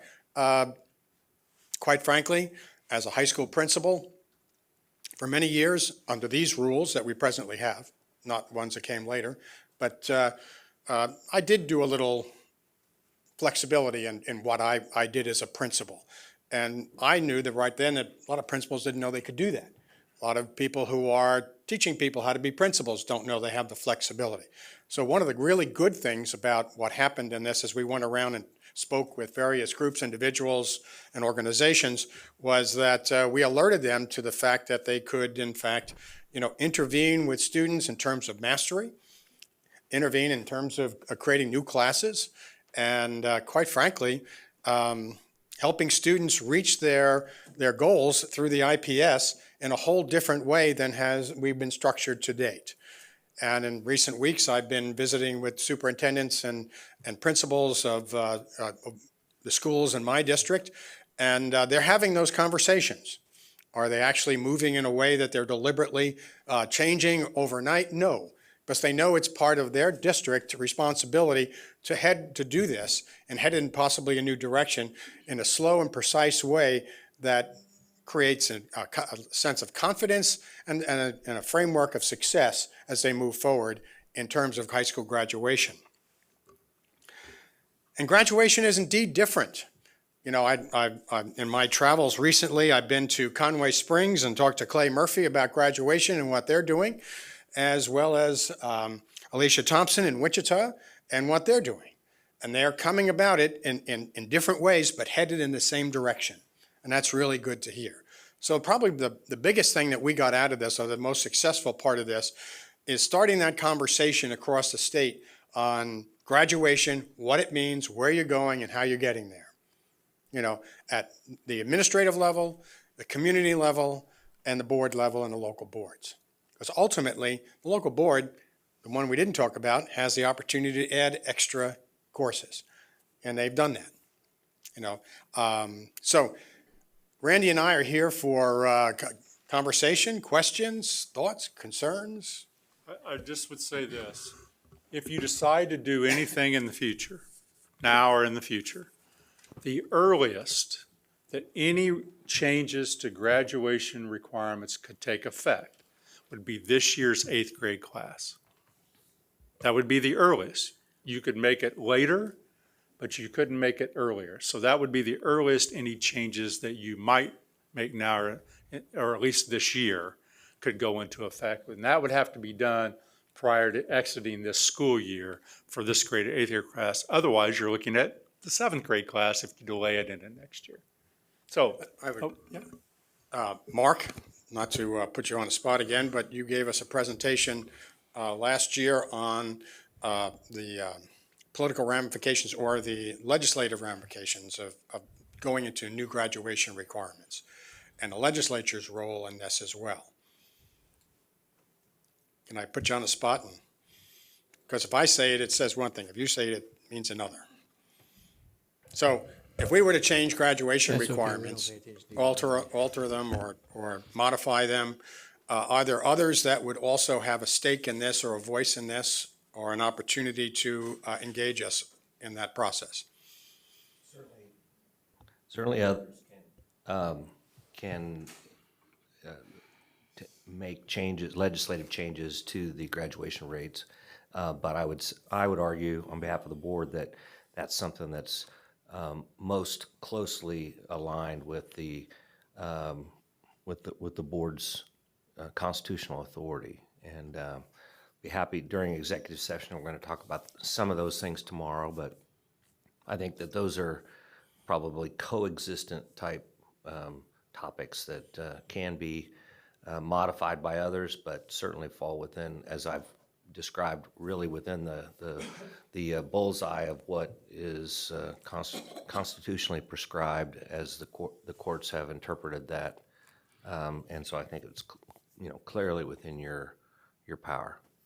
Yes, in fact, it's one of the direct requirements that we have in the Constitution for graduation requirements. You know, it's our responsibility. But there is that co-leadership and support that we need, and they do have a little stake in it, but we ultimately make those decisions. You know, and that's important to know as we move forward, not just the timeline, but who's responsible for them, the graduation requirements, to be precise. So questions, comments? Lots of questions. Lots of questions. Ready. Thank you. I was kind of excited when this committee was formed. And as we progressed, I lost a lot of the excitement. And let me share with you what the background is. When we, as a state, have 60% students that are on track to graduate, it matters very little whether you go to a full credit or half credit. That 60% probably is going to remain on track to graduate. When I say I was disappointed, it's not in the work that the committee did. It was that I had the hopes that the 40% that were not on track to graduate, that we would be developing means where when we say all students, that means that remaining 40% as well. All students in the state of Kansas would be successful. So I felt like a lot of the effort probably could have been concentrated on those students that are not on track, to look at why they are not on track, to look at ways that we could get them on track.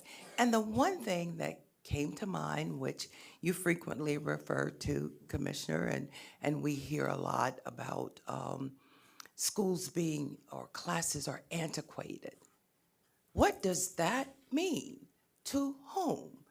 It might mean something different to a business leader, something totally different to a student. So I felt like there were areas that it would have been conducive had we looked at how are we missing the target for 40% of the student population. Because when we say each, when we say all, that means that 40% rises up. So that's been probably a huge concern. I recognize, because I served on the committee, the heart that the participants had for this topic. I felt like it still was focused on 60%, those students that are going to college, those students that maybe have in mind a career path for them. I just saw very little with that 40, and that's where my heart really was lying. So my comment. Well, thank you very much for reminding us and chastising us to some degree in terms of. Well, not really. I mean, you did a great job in that area. I'm just saying, we missed the mark in two ways, I think, on that. Number one, it wasn't a conversation we were having from the podium here or at the table, and as Dr. Watson said, one of the reasons we may return, to the process is because we didn't examine that as well as we should have. So thank you for bringing that up. The second part of that is one of the things that really handicapped our group, and I'm going to whine here for a moment. Zoom. This was a 47 member task force that never met in person until the end, and even at the end, we only had about 27% of the participants come to Topeka and meet. Now, one of the good things about Zoom is we could stop the travel that people were doing and could have conversations, but it was tough to do this on Zoom.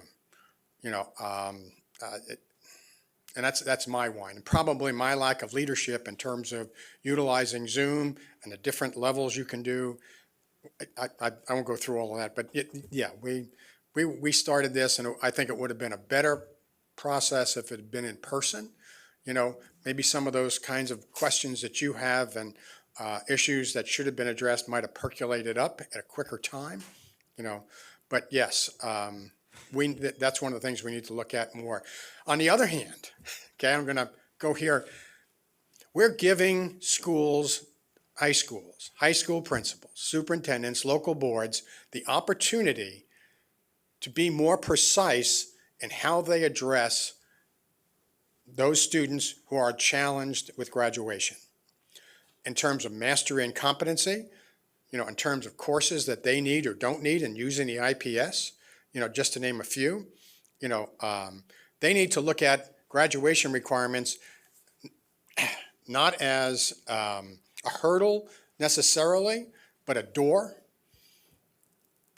We've seen the graduation requirements as blocking us from the future, where I think graduation requirements are the door to get through. Here's your key, and the IPS still needs to be used with more fidelity across our state. And when you start to do that, you start to look at mastery and competency as an opportunity to identify what students know and already know how to do, and they can demonstrate it, and different ways that students can demonstrate, through projects, project-based learning, through testing out of classes, at a more substantial rate than we're doing right now.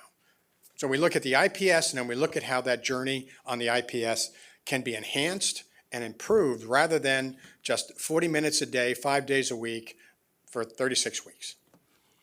And if I could just follow up real quickly. Sure. Because the thing is this, when you look at, let's talk about school boards, talk about state board, talk about the local boards. Typically, our agenda focuses on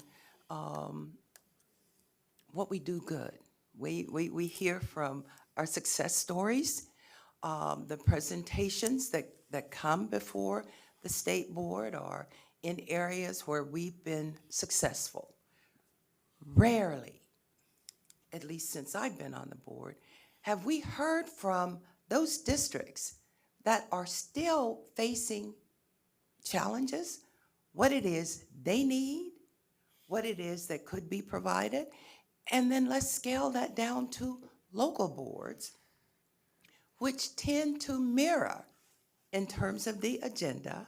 I served on a local board for 10 years, and so I know that we hear from those success stories, those things that we're doing good. Rarely do we have someone that comes in front of a board and say, this is where we're having a problem. These are the things that we are seeing. How can that be addressed? So with that as your backdrop, I appreciate you saying the local board has the authority. When and where is that conversation being held? I served on a board for 10 years.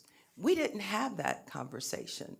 So far on this board, we haven't had the conversation of those that we are not meeting.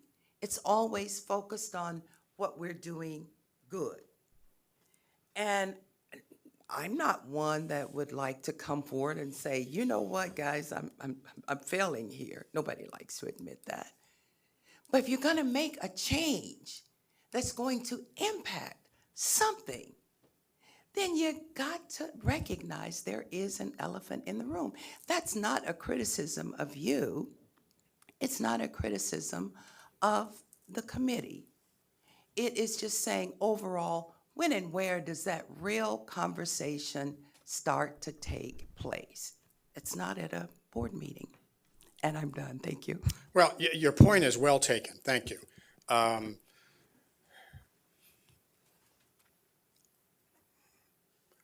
going to respond to it in only the way I can explain from my experiences and of recent date. As I said before, the graduation task force has opened the door or the window for districts to look closer at those students who are not being served well. And when I say not served well, they're not on the graduation track. Why not? How can you use some of the different tools that are already available to you in terms of mastery, competency, alternate ways of getting, credit, and for many districts, they were unaware that they had that authority. So Betty, even though we're not at the promised land, we have changed at least the conversations in some of the meetings, at least that I've been in, and the aha moments that I've had from, superintendents and principals. But they also have to be supported, because when you're a principal or superintendent and you come and you're going to provide an alternative way for a student to graduate through the different venues and opportunities we provide, there's that status quo issue that comes and fights us. There's the winners and losers idea that we have. We want all our kids to be winners, not to be losers. And if we're going to change graduation rates, it's not because we're going to teach harder and run faster. It's because we're going to look at students differently and provide different and alternative ways for them to get to the finish line. And that finish line is post-secondary success. So thank you for your comments. They're really important. And in the next step, that might be one of the driving points in a graduation task force. I'm going to make an executive decision because we have enough questions to last through the lunch hour. At about 12:15, I'm going to recess. We're going to keep a list of the people that have not been able to comment at that time, and we're going to restart this conversation right after the chair's report, and we're going to finish everybody that needs to make a comment can do so today. However, this is not going to be on the agenda for a decision next month. we are going to have more time to discuss it. I know that I'm going to meet with Greenbush Thursday and intend to start that conversation there. But I want everybody to have the opportunity to discuss and to say what they need to say, but we may have to, because of the time, we may have to do that later this afternoon as opposed to right now. But right now, Melanie. Thank you, Chairman Porter. So you just said that I could talk until 12:15? Is that what I heard? I'm kidding. Kidding. I'm not going to Actually- stop you. I'm going to try to help you out and break this down a little bit here, because what I heard, so tell me if I misunderstood, is that we have an opportunity to talk specifically about credits.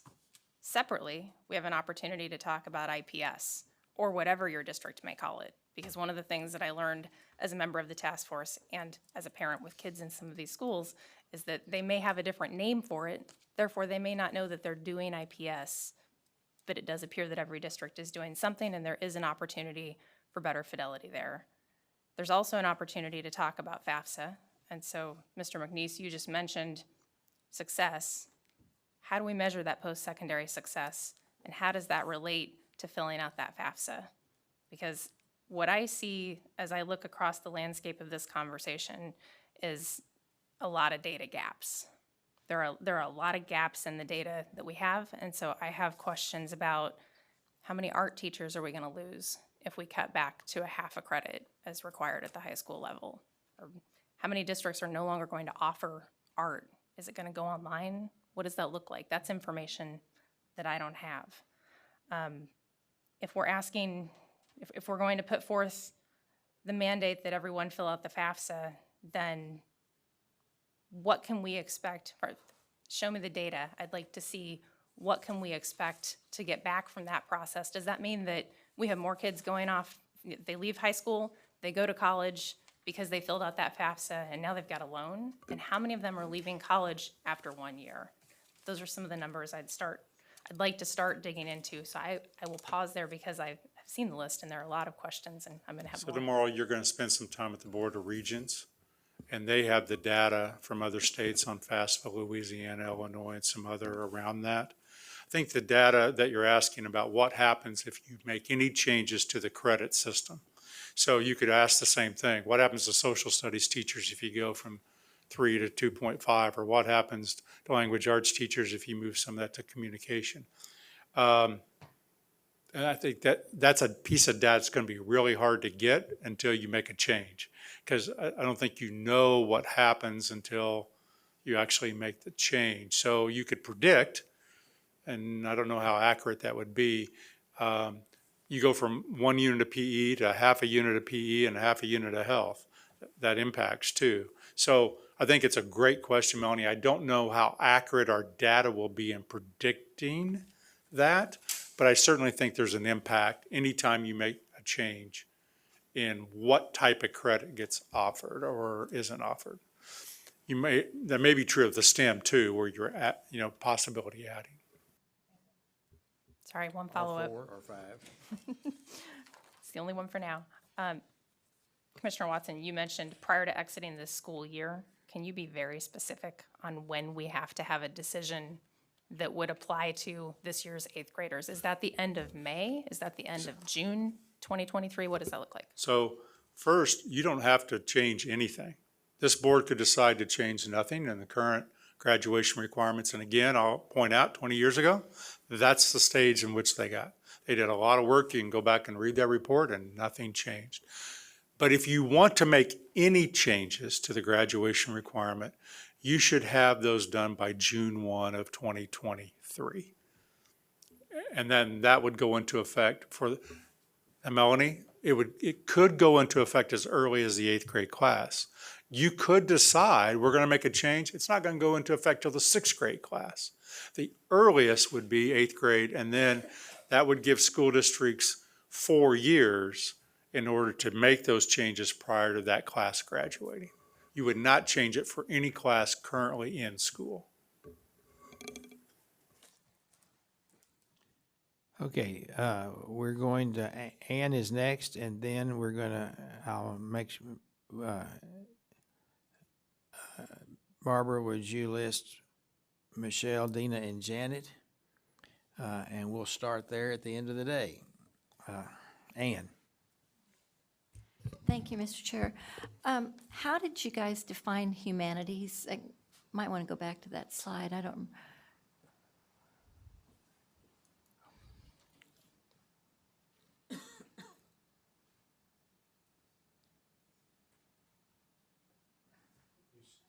I think the committee showed some examples: fine arts, additional history or government, foreign language, elective social studies courses. Those were the examples that the committee So task force gave. humanities, okay, so that you go to 2.5 and a half, and then 1 is your choice depending on what you want to do. I don't know, if it means we lose any art teachers, because you don't have to take, what do you call it, visual arts now. You could take music, right, for your 1 credit? Correct. Right, so, and I'm not, I was really thrilled to see 3 science and 3 math left there, or was that, yeah, 3 of each left. Thank you for that. And then adding 1 STEM, because I think it's not as important to focus on that we keep all the same staff on hand, but that we change like everybody does and adjust our staff needs to what kids need, okay?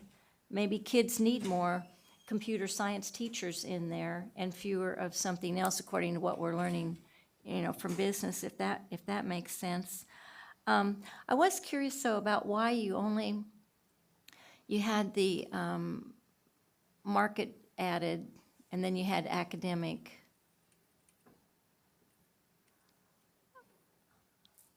I would have thought we'd have had 3 of those, like 2 market and at least, or 1 or 2, because it seems like almost everybody could qualify for that already. No? Pretty much. I mean, but this, what's the term? Brings it up to another level. Many students, in fact, the vast majority of students, I don't know the numbers, leave with this already. But what it does is it reaches out to those students who are not, in that particular group. And we could make that any number, of Yeah. post-secondary assets. Well, I mean, I love that it's- we're moving that way. Yeah. I mean, everybody's It's telling recognizing us- what's already taking place. And that we need to bring to kids' attention that you need to be better prepared for what's to come next academically and be more career ready. And this points out to them, I think in a real positive way, what that looks like, which we haven't really done before. And I guess maybe Betty and I can talk about it later, but we don't have 60% graduation rate. We have 88%, 83, right? 88. So it's not 60-40, it's 88-12. But I think this board talks about what we do about those other 12 all the time. And our plan for those 12 is an individual plan of study based on what they're good at and what their passion is. That's the plan. We have the plan. We talk about it all the time. So, And we want the tools yeah. that as a high school principal, the vast majority of students are going to graduate with the direction and the supports that we provide in a general and overall way. If you're going to get your graduation rate to 100, even to 97 or 100, you have to individualize the plan for that Right. student. Individualized learning, we've talked, Okay. I mean, that's our plan. And when you individualize, sometimes we have policies or practices or beliefs that, you can't test out of a class that, like English 2, second semester. That's a big one. There are alternative ways to meet the standards for that particular credit, other than sitting in a summer school class, Yeah. for 6 weeks, or taking a half a semester in your senior year in a sophomore class. Right, and that's That- part of it. I mean, I think some of the kids who aren't graduating now, if we had showed them and districts understood better, which may be the problem, that they can work with these kids to get those credits some other way. Yes. That might even be more valuable. Then I think this lays it all out. So anyway, I'm really pleased with what you guys have done and how it fits with everything we've been working on the last 5 years. So, thank you. When we were at Fort Hayes the other day, one of the things that came out to me, and I think to all of us, was the personalization that Fort Hayes is focused on. They're not focused on degrees, they're focused on the success of the student. And I hear that from the other universities as well.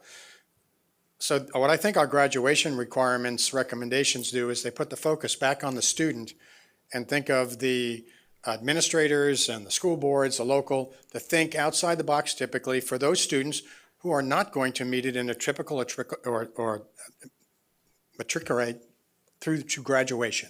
You know, in what we have as the most financially best way. It takes more effort and thought to get many of these students through. And they're not stupid kids. You don't graduate from high school, not graduate because you're not smart enough. There's usually other barriers, and we've talked about those barriers at length in other times. And And this gives us an opportunity to be flexible to reduce those barriers. And we can get these slides, will they be out on Friday or any? Can we get those? Oh, great. Today? And Okay, let- that'd be great. Thank you. I want to, Let me jump in for a point of clarification. very quickly. I was not talking about graduation rate. I was talking about success rate.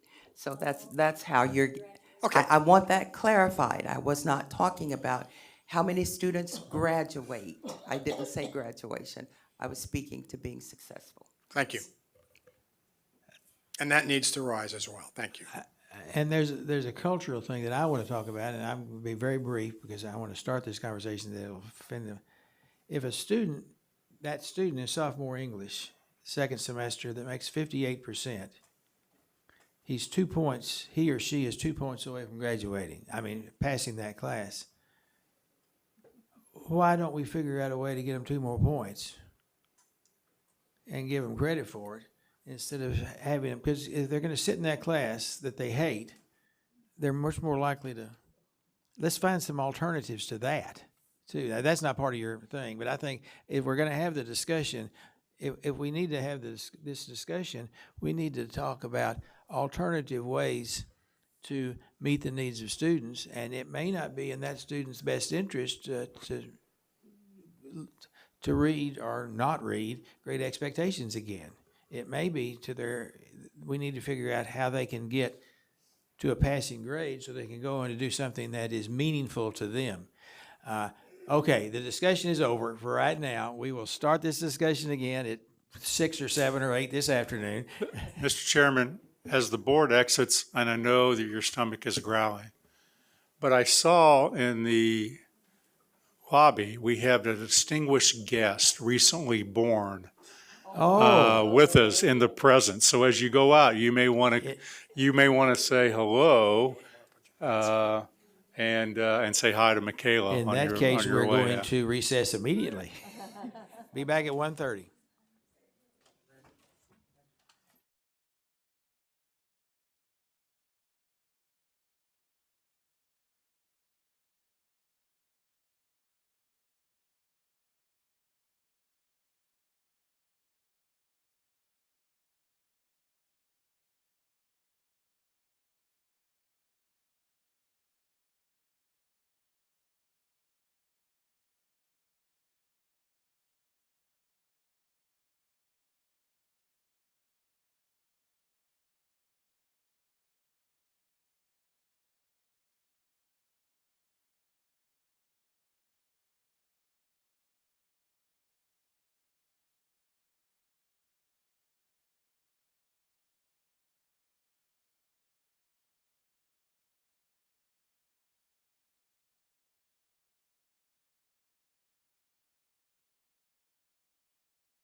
Welcome.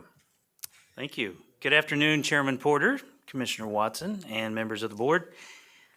It is my privilege and honor to be with you today as we recognize and celebrate the historical preservation efforts of these four amazing educators behind me. I am pleased to introduce Tim Reese, Bill Mcfarland, Tim Netto, and Paul Baumeier. I'll let them introduce themselves a little bit further and tell about this incredible story of this amazing piece of history and this reproduction of this amazing piece of history. Gentlemen. Thank you, ladies and gentlemen. My name's Tim Netto. I've taught 27 years. I teach currently at Washburn Rural Middle School. This is my 20th year there. I've taught high school also for 7 years. The reason we're here today is this picture.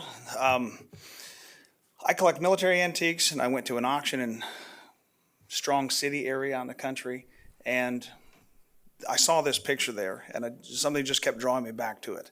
And after I bought it, I contacted Tim Roos at Lecompton, and I was describing it to him, and he was like, no, wait a minute, no, you have the Senate. And I said, no, it says House of Representatives on the bottom. I know what I'm talking about. And he kept saying, no, you have a picture of the Senate. So I took a picture of it and sent it to him on the phone. And then my phone just blew up. And he said, Tim, he says, we don't even know this picture existed. So my part in this role was raising my hand and then writing a check is really all I did. Bill Mcfarland, who I taught with for a number of years at Washburn Rural, I had the picture scanned professionally, and then the first one that I did, and I've redone it here, is painstakingly for about 2 hours. I used high magnifying glasses, and I reprinted, because the unique part about this picture is every name of the person is listed and the town that elected them. And that's what Tim told me. He says, we don't even know all their names. They had a record of who they were, but they didn't have a face with the name. So as I read through this one carefully, then I reprinted it on one of the copies that I had made, and then I have copied that one since. So that is my role in this. I mean, it was a unique document because it's the only one known to exist. And it is the original lithograph of our very first territorial, freely elected government. We had the bogus legislature and the bogus elections, but then this one was the actual one that was legal. And they were the ones that started the whole territorial movement into statehood. So with that, all I did was raise my hand, so I'm going to yield the floor because I know we're limited on time, and I'm going to let Bill take over. All right. I'm Bill Mcfarland, recently retired. I taught 44 years in the Auburn-Washburn school system, so I'm enjoying my retirement here and have more time to do research and things like this. This really is a remarkable artifact. It's older than the state of Kansas. We were able to track down, the company that made it. They were only under that name for about 5 years. And so it's, I'm sure, pre-Civil War there. It shows 40 individuals that are pictured there. 36 were representatives and 4 support staff, including the page, who was 12 years old, which is near and dear to my heart because that's the age group that Tim and I teach. But having a picture to go with the name, in many cases, in almost all the cases, this is the earliest picture we have of these gentlemen. And in probably about 18 to 20 cases, it's the only picture that exists of them that's known. They were frontier people out here. They were fairly young. The average age was 35 years and 1 month, if I did my math right. The average age of the House of Representatives in Kansas today is 61 years. So that would be an interesting discussion in class. Why the difference between the first House of Representatives and our current? What's the difference in the age? These were people that met, for a very short period of time, so they had other occupations most of the time, like many of our legislators today. Most of them were farmers. The second place came with attorneys, so they said Mark would be interested in that. There a lot of businessmen, a couple doctors, a couple ministers. Each one, for this to be here today, Tim had to find it. The lady that owned it has her name at the bottom. And sometime or another, as the names that were printed there faded, she went through with ink and darkened them in. And so without that, we might not know that name with that face. Some of the people shown there had come out here before Kansas was even a territory and open for there as either traders with Native Americans or medical missionaries. A couple of them had relatives who were killed during the Bleeding Kansas era. Some of them became generals, congressmen. One became an ambassador to Germany later on. He met Abraham Lincoln when Lincoln came out here to Kansas in 1859. And impressed him enough that when Lincoln became president, he's appointed as ambassador to Russia. And so he was one of the three that was not born in the United States that served in this legislative body as well. Each one of those guys has an own individual story. And it's amazing what background they had there. But I'll just mention a couple different things here real quickly. One, John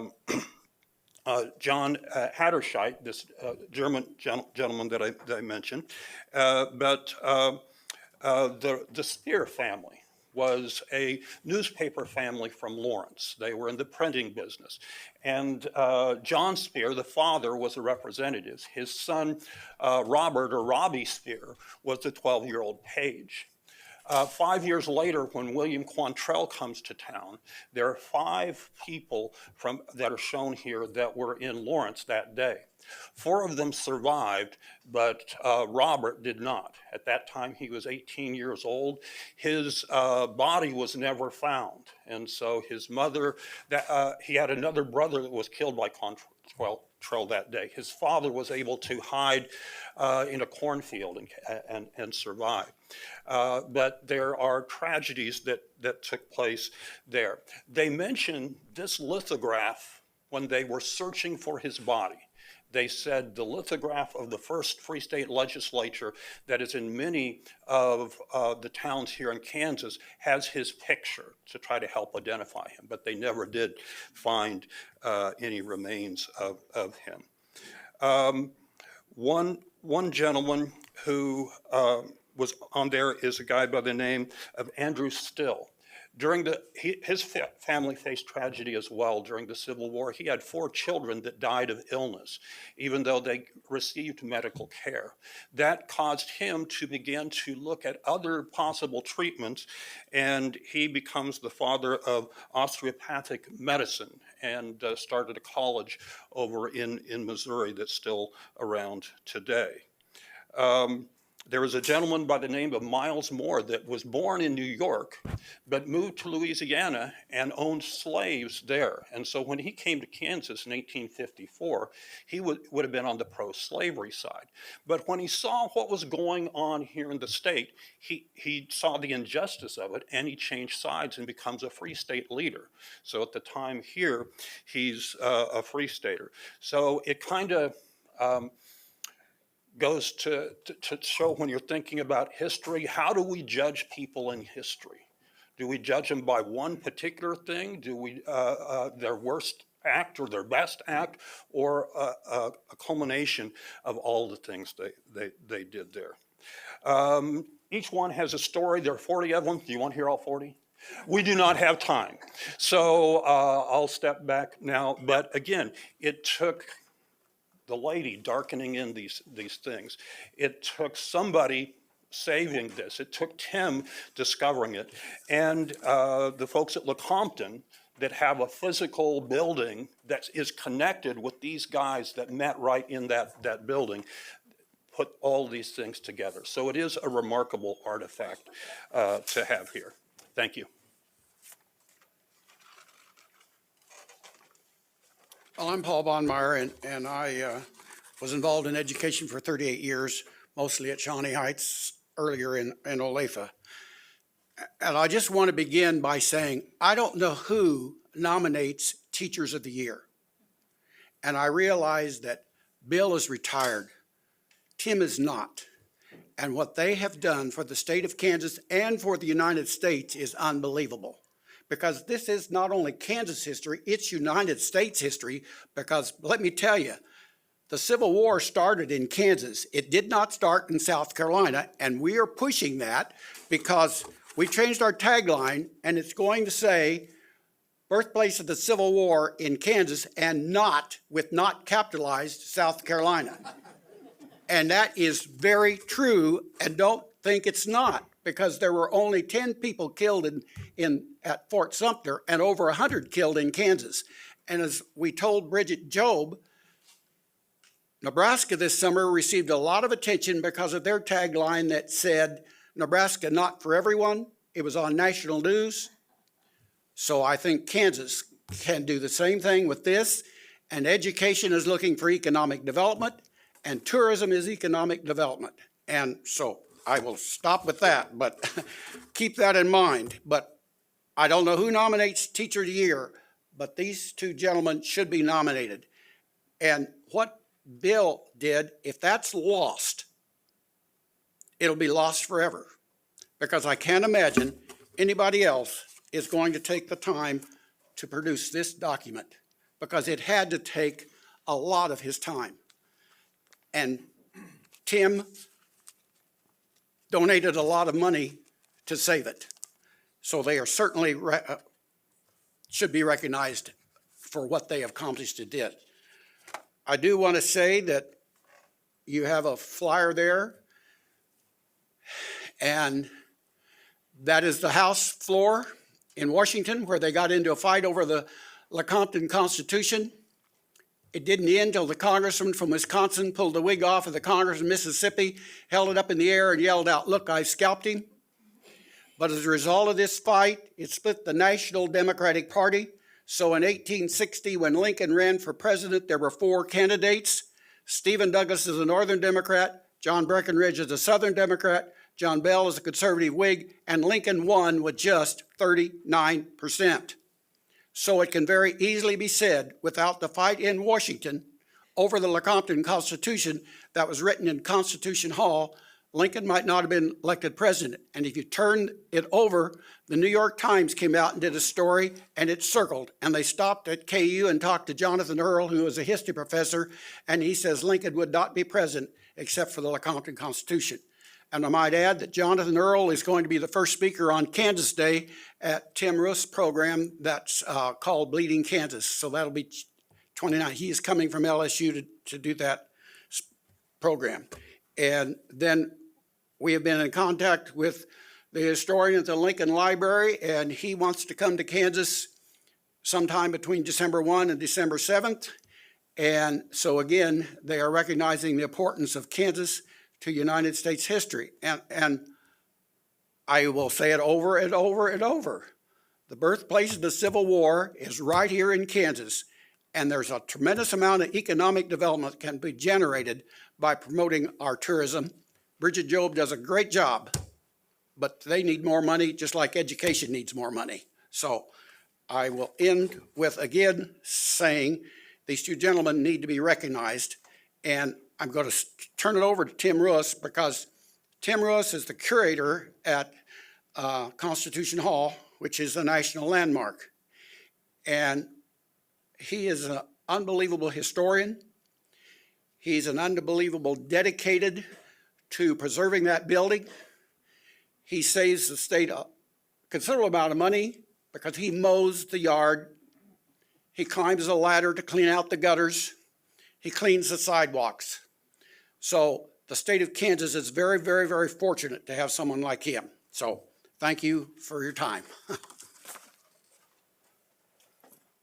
Thank you, Paul. Tim Russ, Administrator at Constitution Hall. It's a state historic site in Lecompton, and we're elated to have the original 1860s lithograph of the very first legally elected free state legislature that ever convened in Kansas. It was a sea change in territorial Kansas. Kansas went from pro-slavery to free state because of these gentlemen here. I take care of Constitution Hall. Some of you may have visited. It was built in 1856, a year before these men met.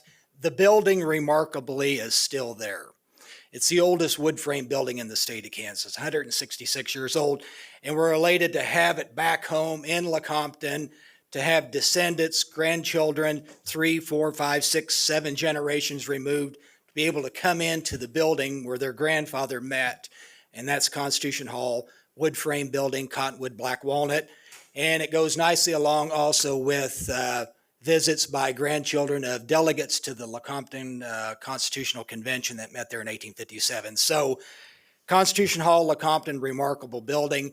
It's still here. It has survived. It's 5 years older than the state of Kansas, 5 years older than the Lincoln administration, and 5 years before Fort Sumter was attacked and the Civil War began in this country.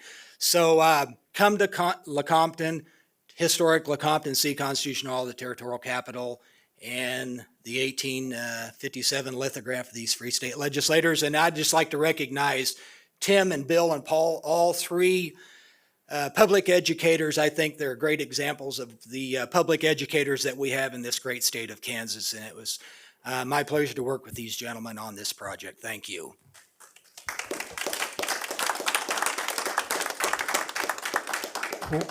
When is Constitution Hall open? What are your hours?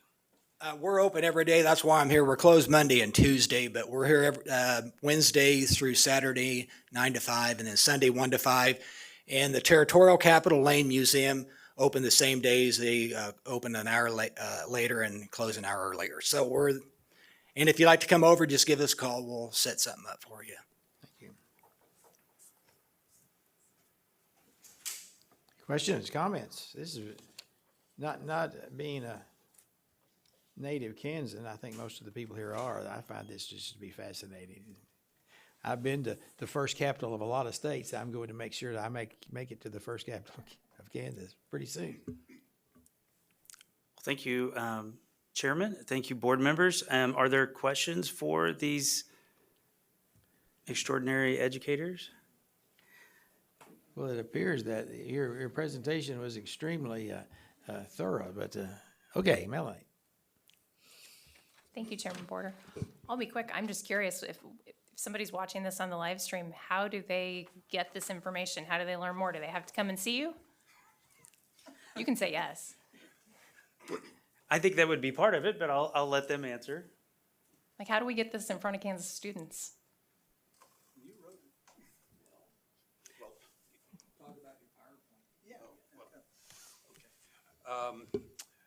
In connection with Lecompton and several historic groups here in town, I've spoken on these things, but I guess right now, myself and the gentleman here are kind of the custodians of that information. How we get it out to students. If you have suggestions for us, we are certainly open to that.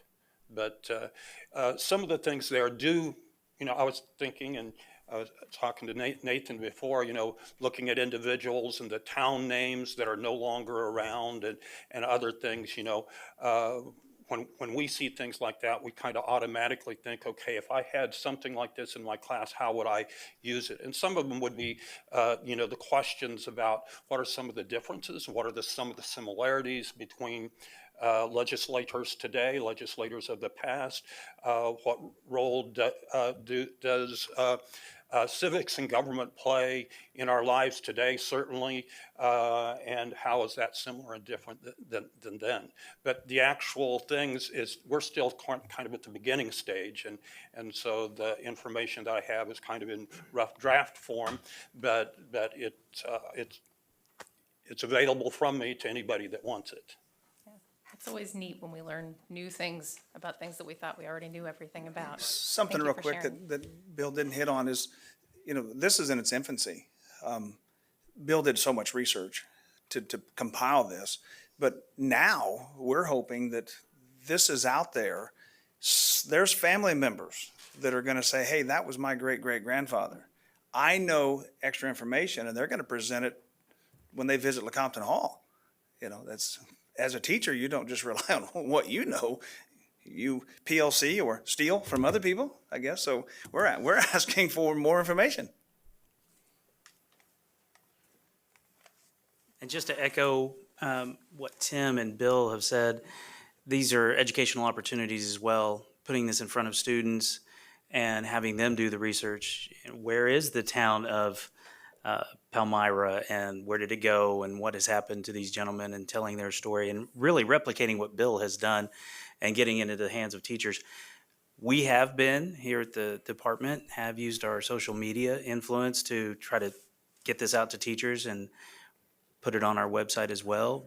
It'll be a little bit difficult to put it in as a PDF, but I think we can do that and just have it in the hands of teachers. But part of it's going to be, as they said, it's in its infancy. It's going to be organic, and it's going to grow from there. And more information will be forthcoming. Thank you. Michelle? Thank you, Chairman Porter. Sounds like they had fewer, obviously with fewer people, so the representation grew as, it started out as that, and it grew as people populated. And they met less frequently, is that what I was told? Less frequently? But they had to get a lot done in that amount of time, so it's like they worked hard when they were together. And so it's interesting how it evolved in, it evolved in less time because they had to work and they had to go back and they had to deal with their jobs. They were younger. It's just interesting how that has evolved over time. So because it seems like the age gap, a lot of the people are so busy and so they don't have the time to get away from their families or their jobs to go and serve. So it's just interesting how that evolved, and I'd love to hear more information on that. And Tim, correct me if I'm wrong, but this is prior to county organizations? Well, there are a few counties. A few counties, but mainly was it by large land districts, correct? So this would have been a different system altogether. Yeah, they had to travel. Right, oh yeah, and then the travel's gonna take for a long time. Especially, there's a gentleman from Council Grove, which is, at that time period, that is extreme west. And the means are different as far as Right. travel. It's just, it's fascinating. Thank you so much. Appreciate it. The first time I visited the Kansas State House, which was many, many decades ago, because my family did that when I was a kid, there were bathtubs in some of the offices because that's where they stayed. I thought that was really fascinating. So when I got back here, I looked for the bathtubs and could never find them. Jean? I wanted to thank you so much for recognizing the value of this lithograph and for all of your efforts researching the history behind it so that we could learn from it. I think that it still shows that there's a lot of Kansas history and probably U.S. history out there waiting to be discovered by people, by students, and to be shared with us. I was wondering, during the legislative session especially, we have a lot of school buses across the street of students visiting the Capitol. Will you have a display over there to share that with them? That is not my decision. What did you? Would you have it on display during? Oh, yes, it'll be on display at the museum, the Territorial Captain Museum. And I might add, when these students come to Lecompton, we have a Bleeding Kansas play that has such characters as John Brown, Jim Lane, Sheriff Jones, Clarina Nichols, Sarah Robinson, Charles Robinson. And the audience is divided into north and south, and they are encouraged to cheer and boo the speakers if it's an 1850s Kansas town meeting. So if they come to Lecompton, they're going to learn Kansas history by not reading it in the textbook, but by real life experience. Are you asking if we can get a copy of this to the Capitol building?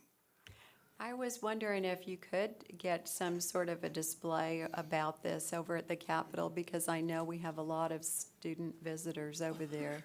I know some of the state representatives have received one of these from me. Ken Corbett was the first one because he helped me with some legislation, but yeah, there's probably 20 in offices, but I would be glad to bring another one by. I just think it would be really interesting for students to be able to see in the hallways and the walls as you're walking in a young page who's very much about their age involved. So, and know that there's opportunities still today to page for legislators. Ben? Thank you, Mr. Chair. I agree with you. Civil War started here. I've always thought that. I'm a huge Civil War buff. Most of these people don't know that, but some of the best books I've read have been about Civil War things, and huge, I don't want to say fan, that's not quite what you would say about that, but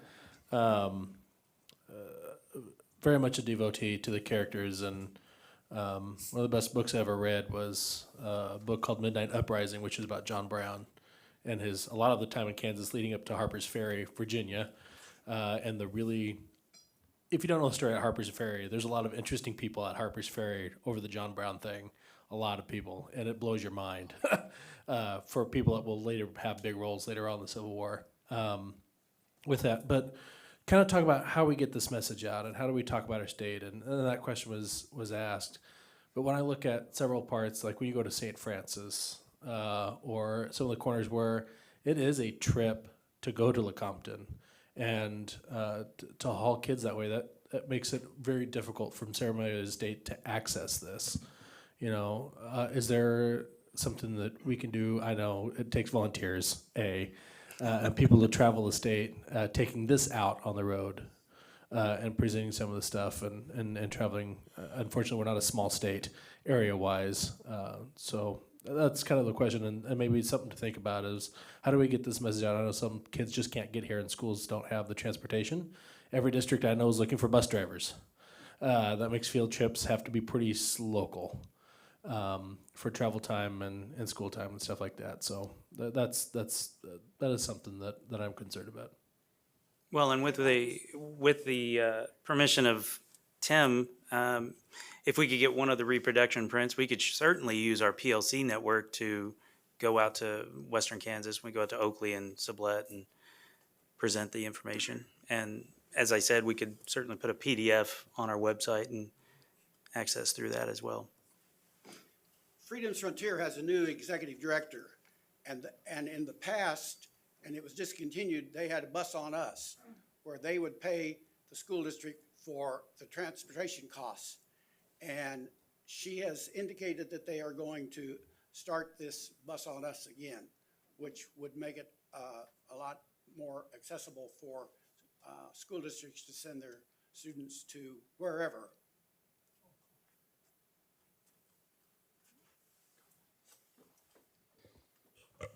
So thank you, and it's dear to my heart. And during the pandemic, then afterwards, we got to do one of our virtual field trips at Lecompton. One of the things, Gene, as you mentioned, there are a lot of student groups that do visit the Capitol. And Lecompton's not that far away. And if you could combine that trip at that time, you're learning about the origins of government, the early stages, and then you're learning about modern times and a little bit of the history too. So maybe that's something we can look at, Nathan, in conjunction, as you think about your PLCs. Hey, if you're going to visit Topeka Capitol and you're going to spend a day, maybe go over and spend a little bit more time in the territorial capital. Yeah, absolutely. We have certificates of appreciation for the four that were presenters today. If you don't mind having your picture taken with the State Board of Education, we would be honored if you would do that, and we'll meet right here in front of the desk, and I have certificates to present to each of you.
At this point, we call on Jay and the recommendations for KISA that we received in August, and they are action items today. I thought surely they were going to leave that lithograph here.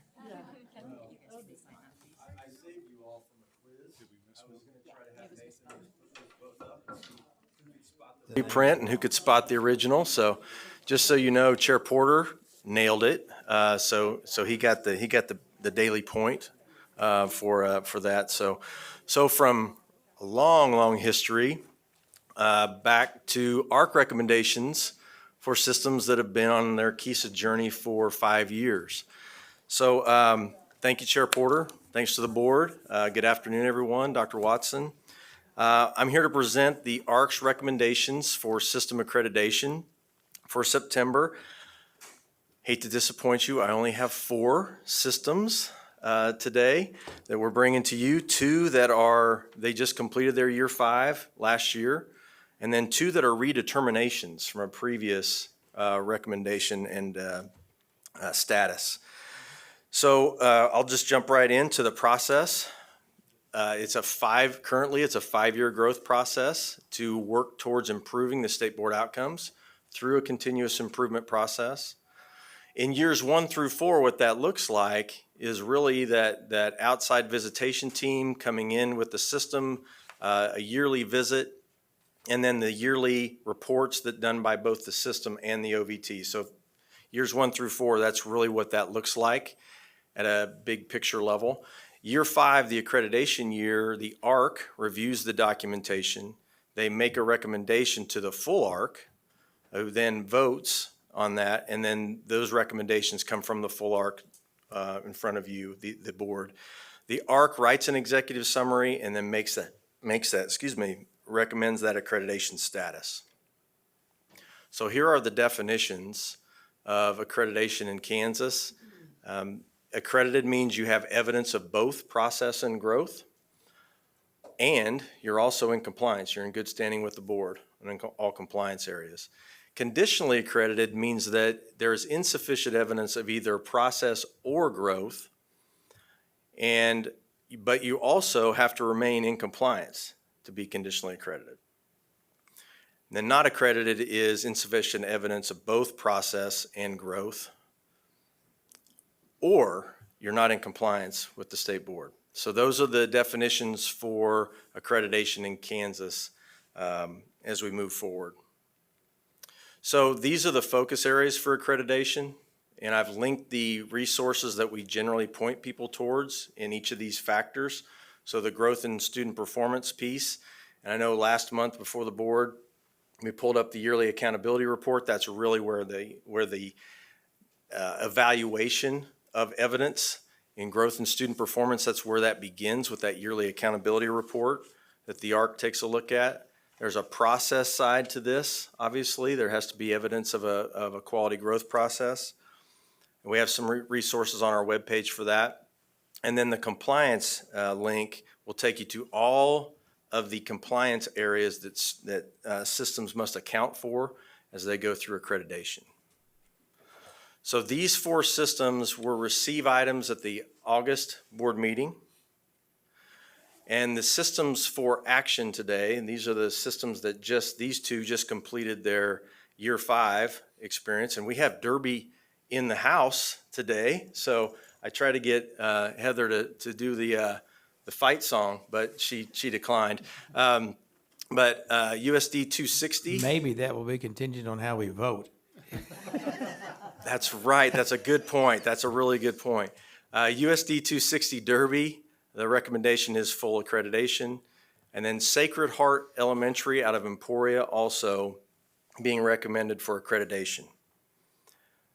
These 2 systems are redeterminations. So at the end of their year 5 was the 2020-2021 school year. And at the end of their year 5, both of these systems were recommended to be conditionally accredited. The conditions were certain areas for improvement, and over this past year, they have, in the ARC's view, they have responded to those areas for improvement in a satisfactory manner, and so the ARC is recommending these 2 systems as redeterminations for full accreditation That's 381 Spearville and 456 Meridazine Valley. Okay, thank you. Ben? Thank you, Mr. Chair. For Meridazine, and just as a reminder, that was the conditional accreditation was due to data and plan both, correct? No, it was specifically around growth in student performance. There was a lack of evidence, growth in Okay. student performance. So it was to results. It was that. Yes. Does 1 year constitute enough time to actually gauge whether it's working? Well, so the ARC, when they make that recommendation for conditional accreditation, they identify the area for improvement. In this case, for Meridazine, it was growth in student performance. They, at that time, they make a recommendation of, this is how long we believe it will take you to address this. And in Meridazine Valley's case, the ARC gave them 1 year. So they came back around this year, and what the ARC saw in terms of growth in student performance, based on that 1 year, was enough for them to overturn their original recommendation.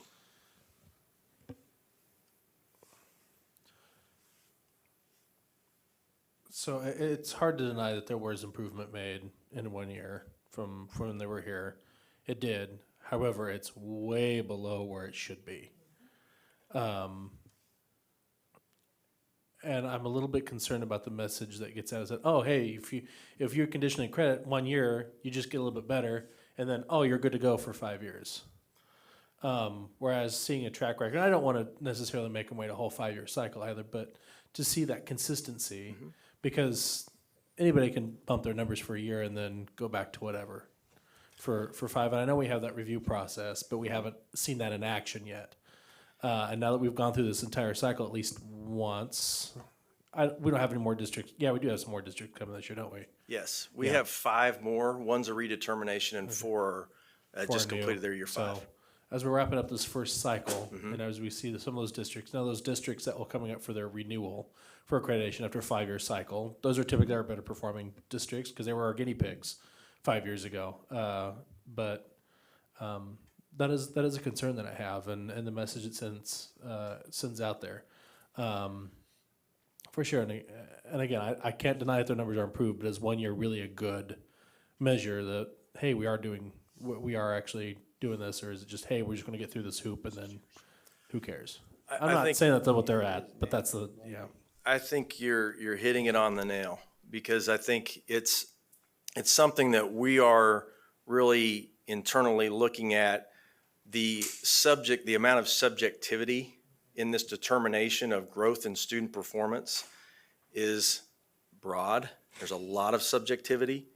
And so what we heard from our focus groups in the spring were systems saying, we want more objectivity. We want to know more, narrow down what we need to shoot for. And so I think in the current model that we have, it really starts with this document. And so what the ARC looked at, when Meridazine was recommended to be conditionally accredited, they were looking at this document. If you're just looking at the post-secondary effectiveness and graduation, they were looking at years 2014 through 2018. And who knows what 2014 looked like, correct? Because this is the most updated data. So this year, as they looked at their data, they looked at this trend line. And some would argue that is growth in student performance. Some would argue, as you alluded to, Ben, that look at their 5 year effective average compared to their predicted range. Well below. But then you look at 2019, they were at 33%. So what I'm saying is we have just a lot of subjectivity, and we need to narrow down and have more objective measures when we're looking at these in terms of growth in student performance. Thank you, Mr. Chair. When do we know the 2020? October will be our annual report.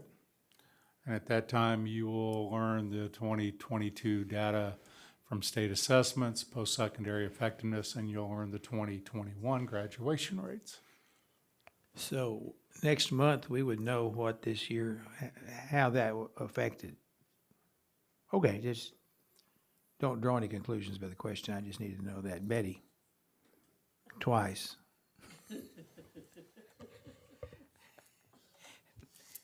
Actually, you did hit on the question that I was going to ask, because I do know in some situations it's been subjective or clerical errors, or going back and researching the data that for the conditional that makes that change.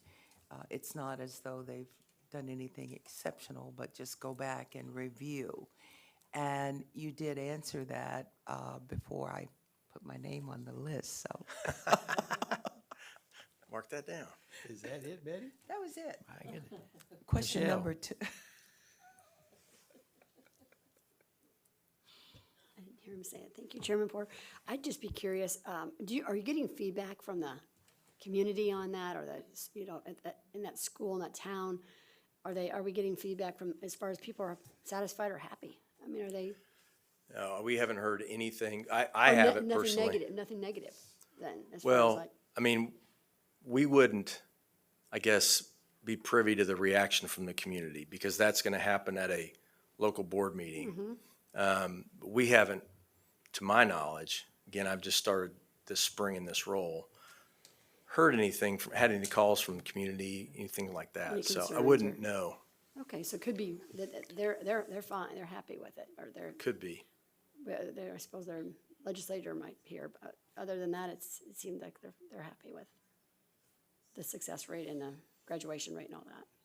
Well, yeah, I couldn't speak to that. Sometimes no news is good news. But Well, I was just curious. Typically, people are happy with their school. They just think their neighbor is awful. I can say, Michelle, that we're not happy with where they're at, and we hope that they're not either, but they have made growth. I mean, as Jay said, we've still got a long way to go, but they have made some growth toward that in the last 2 years. Melanie? Thank you, Chairman Porter. I was just going to highlight that we launched this district as an Apollo redesign district last year. And so when I think of, Ann's making a funny face at me. I'm looking at my notes. I see that, so they entered that process fairly recently, and that's something that I think it's an interesting data point that there's not as much on this sheet about. So when I think about the progress that they're making, that would be another interesting area to hear about in these conversations. Yeah, I'd like to look that up. I think they were either Apollo 2 or Apollo 3. And they did go through the 1-year planning year and then launched. I will say that, some of the systems that joined redesign, they did so because of the data that they saw. And so when you launch them after a year, that year is mainly a planning year. So that launch year, and then how long does it take to really start showing results based on the work that you've done in redesign? So that's something also to consider when we're talking through this.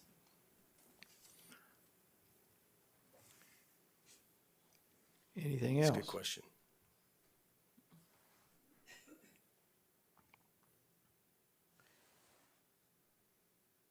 Is there an alternative to 5-year approval? Yes, and by the regulations that are in statute, it says that a system will earn or will receive an accreditation determination no more than 5 years. So there's that leaves plenty of room to look at, depending on the system and the situation they're in. You could say next year will be another determination will be made. But do we have to make that decision now? No. Well, two things are gonna happen. I mean- In November, in October, we're gonna have more information. It's either gonna stay the same, go up, or go down. If it goes up, that shows continual progress. I hear what you're saying. Depending on the data, it being more fluid in this determination process, based on the fluctuations, if you will, in the data, being able to make quicker determinations based on more real data.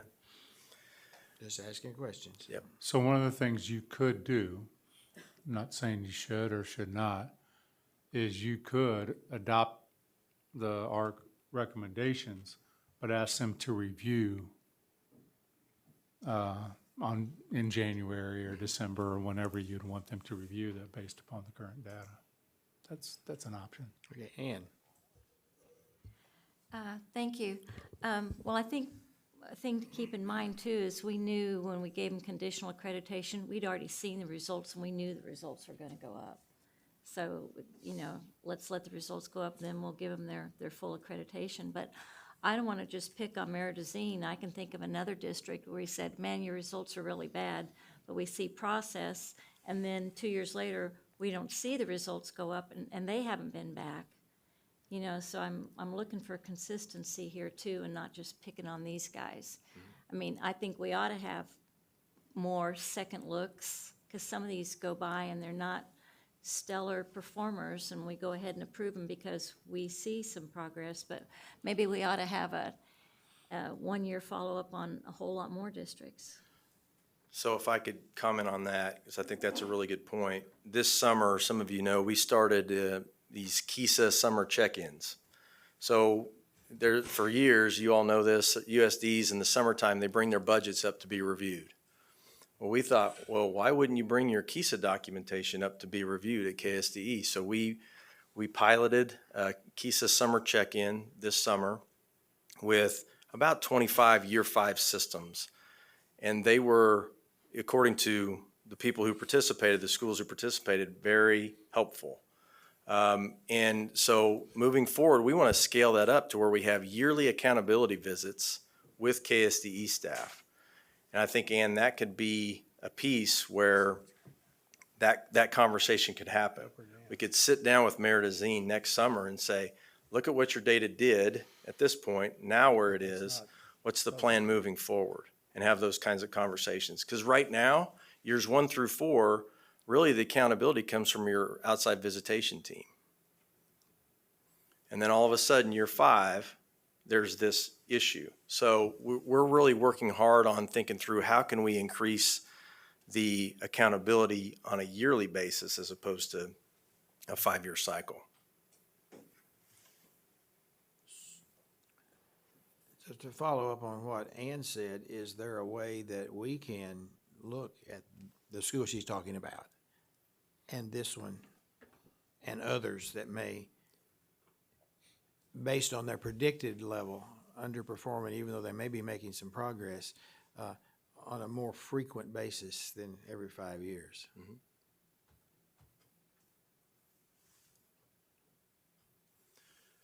Is that something? Yeah, those are the discussions we're having right now, and in terms of, you know, how far below your predicted would precipitate something like that, right? Every system that we checked in with this summer that was below their predicted, that was a major area of concern for them.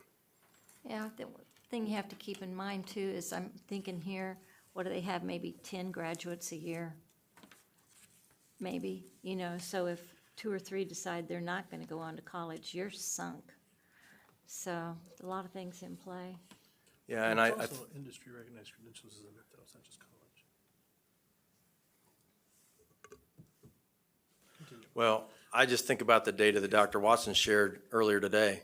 I don't know how many graduates there are from triplanes every year, but I'm thinking it's probably not very many. And the data that Dr. Watson shared with you is very solid data, multiple years of data showing a trend line. So if those are the kind of conversations we're having is, do we need to have that look at the data for the ARC to make these determinations as opposed to just this 5-year snapshot moving forward? But triplanes is a very small system, and you can see a really good trend line with their data. What's the pleasure of the board?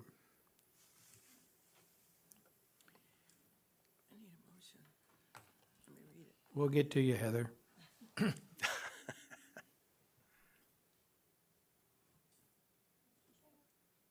Ann, I'd like to move that the Kansas State Board of Education accept the recommendations of the Accreditation Review Council and award the status of accredited to USD 260 Derby, Z0029-1444 Sacred Heart Elementary Emporia, and redeterminations of accredited to USD 381 Spearville, USD 456 Meridazine Valley, and ask for a one-year follow-up on Meridazine. is there a second to that motion? Jim McNeese seconds that motion. Further discussion? I think that's a good compromise. Thank you. All in favor, raise your hand. All opposed? Is that, I think that was everybody. You may. Thank you, Mr. Chair. I'm sitting here thinking about this, and I think this 5-year thing is great, but yeah, I don't know if that's good enough. And I'm thinking about all districts, and I think if they need to just be looked at once a year to see where they're at. And I mean, you don't have to, it doesn't require a big study, but I think you look every year, and if a district had fallen drastically, or in 2 years they had fallen, something needs to be done. I mean, we shouldn't allow it to go on for 5 without telling them, hey, you know, because I think they turn up a red flag would show up, and maybe we need to issue some red flags or something, you know. So talking about this, I don't think it's just ones those we can initially accredit. It's ones that we would accredit, and then all of a sudden they start going downhill. We need to be on top of that. So just a suggestion. Sure. Appreciate that. Yeah, and I'd like, Ann, if you'd follow up with them, I'd like to know that, what happened to that other school district without naming them, so that, that we can see if there's progress being made. And if there's not, we need to, if we're gonna be held responsible for student progress, we need to make sure that others are being held responsible and that it's happening. Yeah, agreed. Also, but we get annual report cards from these guys. I thought we got even like monthly reports, and if something was really out of whack, it pops up automatically, doesn't it? I don't think I dreamed that, but I know they do annual report Yeah. cards. The building report card, yes.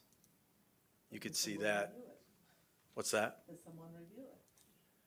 Well, at this point, the ARC does in year 5. If there's something on the accountability report that causes a question, they could go to the building report card and have a deeper look.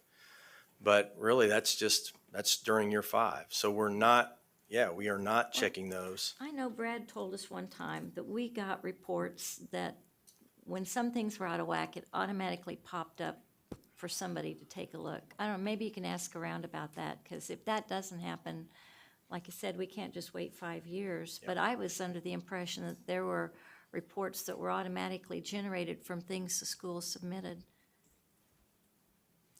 Not that I know of, other than the building report card. We do get data alerts, not on a monthly basis, Ann, but as we get new data in, whether it comes in. So, you know, the data that I'll share with you in October, I know what that data is. I mean, I have that. We're still compiling how that looks and cleaning that up. I think the challenge, and I don't know how many conversations that Jay and I and Michelle before have had over the cycle, because you've got to do 2 things. You ought to be looking at a yearly look at the data. And then once you determine that it's going in the wrong direction, then how long do you give that system to improve?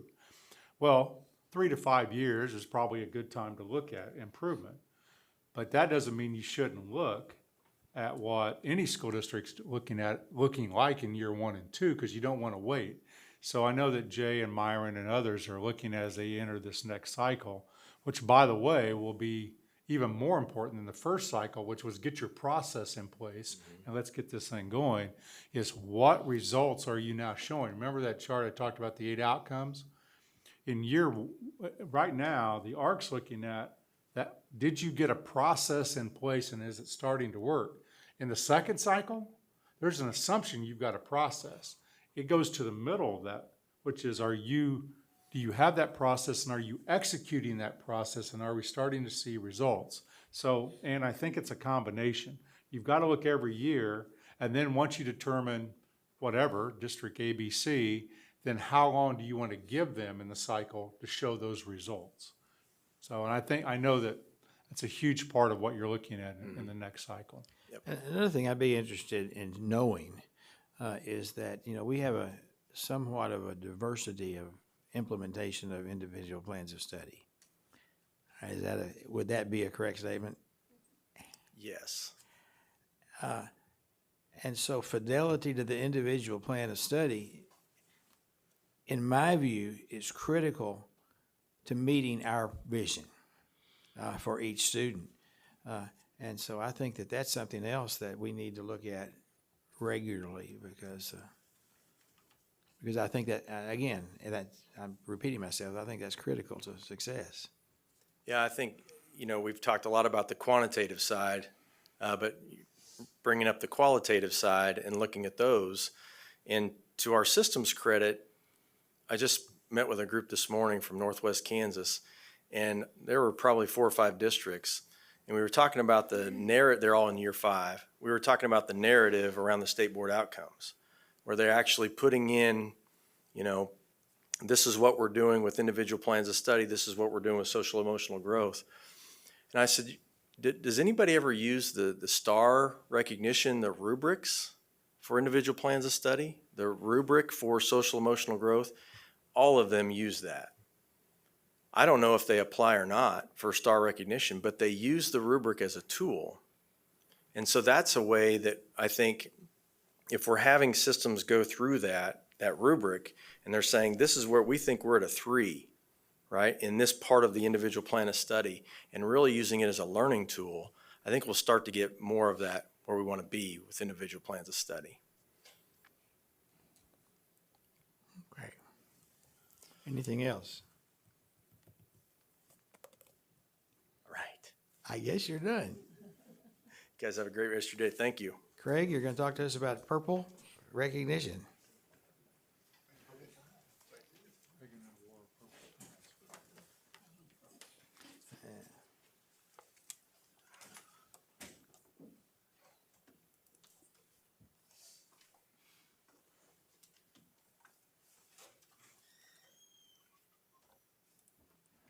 Let's do that. Perfect. Good afternoon, Mr. Chair, members.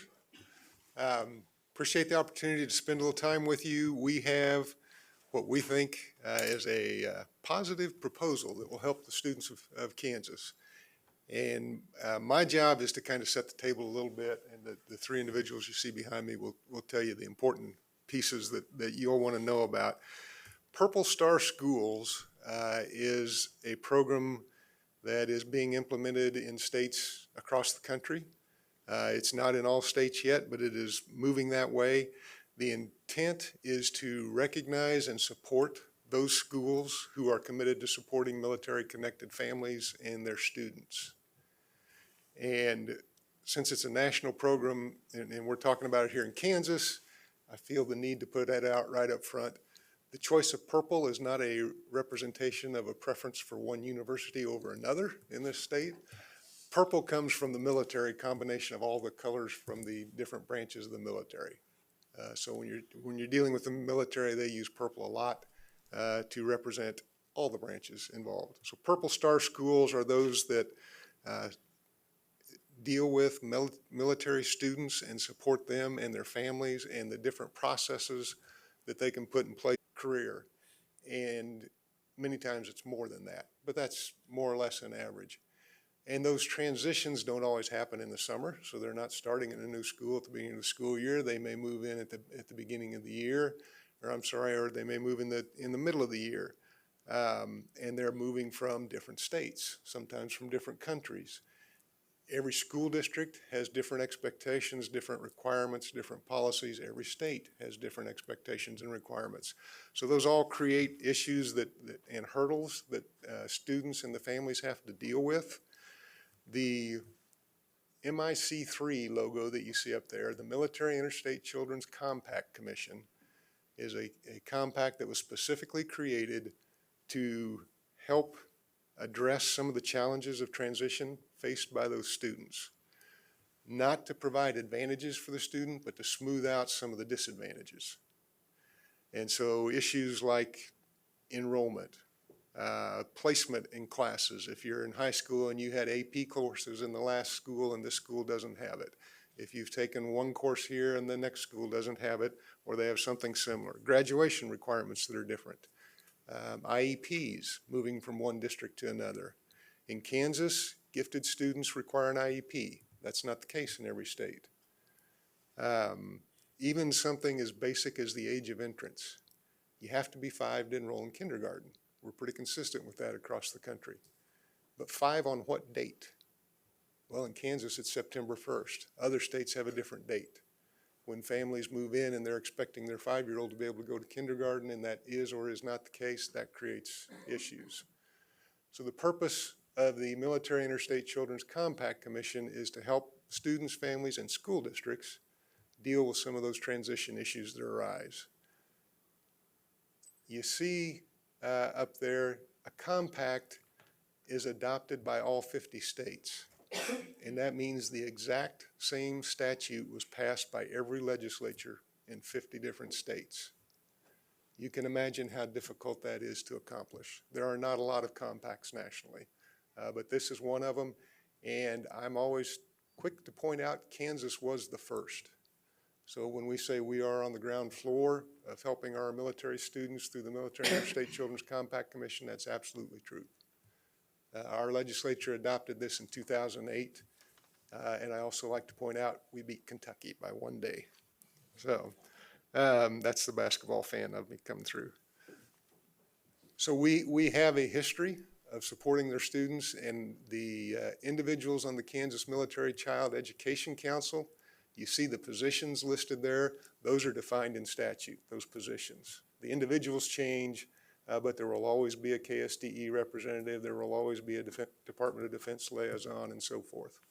But the individuals may change as that goes on. Just for your information, I've been the KSDE representative for the past 10 years now on that council.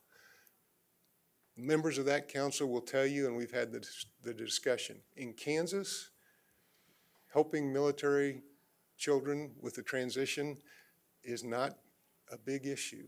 That's what our schools do anyway, with all kids that move in new. To the extent that in the course of my time on the council, we've had one issue that rose to the national level for assistance. And in that case, as it turned out, the school was doing everything they should have. The family was just hoping for something different. So it's not a big issue in Kansas, and that's significant when you look at the number of students that are military connected on the right side. First, notice that every military branch is represented in Kansas. Some would not expect maybe to see many from the Coast Guard or the Navy, but they are here. Second, I would tell you 9,989 puts us in the top 15 nationally in terms of number of military students in your state. So while we're probably aware that we have a military presence in Kansas, we may not be aware of the scale that represents nationally. So given that number of students, one case out of 10 years that's had some intervention from the national level is unusual. I can tell you from going to the annual meetings at MIC3. Our schools do a good job of this. They work well with our students. We think that's just who we are. So let me move on. We have 3 military bases primarily in Kansas, 3 major military bases: Fort Leavenworth, Fort Riley, McConnell Air Force Base. You're probably very familiar with that. The superintendents from the 3 districts with the highest number of military connected students are with us today to tell you a little more specifically about the Purple Star Schools program, which is, I like to think of it as a next step in the MIC3 process. It's similar to MIC3, but maybe goes a little bit further in the support that it provides for school districts. So I'm going to turn it over to Dr. Keith Mispagel from Fort Leavenworth and let him take it from here. Thank you, Craig. Good afternoon. Oh, he's taller than I am. He's taller than everybody. I'll take it. Thank you for welcoming us here today and something I'm very passionate about. And you may remember about 8 months ago, I had the opportunity to brief this board on our achieving the Silver Award for exemplary post-secondary. It's not outside of my purview of the families that we serve. As Craig mentioned, I'm Keith Mispagel, Superintendent of Fort Leavenworth School District. And of my 25-year career, I've spent 23 at Fort Leavenworth. And so the purple socks, the purple shirt, the purple is the color of the military child, even though I do have a son at K-State, represents military. My school district has approximately a 50% or higher turnover every year. Military families, and there's 3 districts you see here with Dr. Eggleston from Geary County and Dr. Bohady from Derby, congratulations on accreditation, have high concentrations of military. From the near 10,000 students that Mr. Nunswander shared, over 5,500 of those military-connected students are in our 3 districts. That leaves 4,500 more in districts all across the state. There is past data that shares that in Kansas, in every county, there is at least one military-connected child, whether that be active duty or reserves and guard, and so significant across the state. So why Kansas for Purple Schools? When we look at Kansas as a leader in who we serve, Kansas is one of the top states for families that are of active duty military in destinations. Now, when you think of the families that come from Hawaii and the East Coast, West Coast, that are going to come to Kansas, they're excited because of what this board does, what our school districts do for receiving military families in transition, in support, to help education be a top priority. You see on this map in the middle there, the gray is Kansas. That's why we're here today, to continue the discussion and the focus on our conversations about what Kansas schools can do when it comes to serving active duty military and what a Purple Star school program means. And we'll get into that here shortly with additional presentation slides.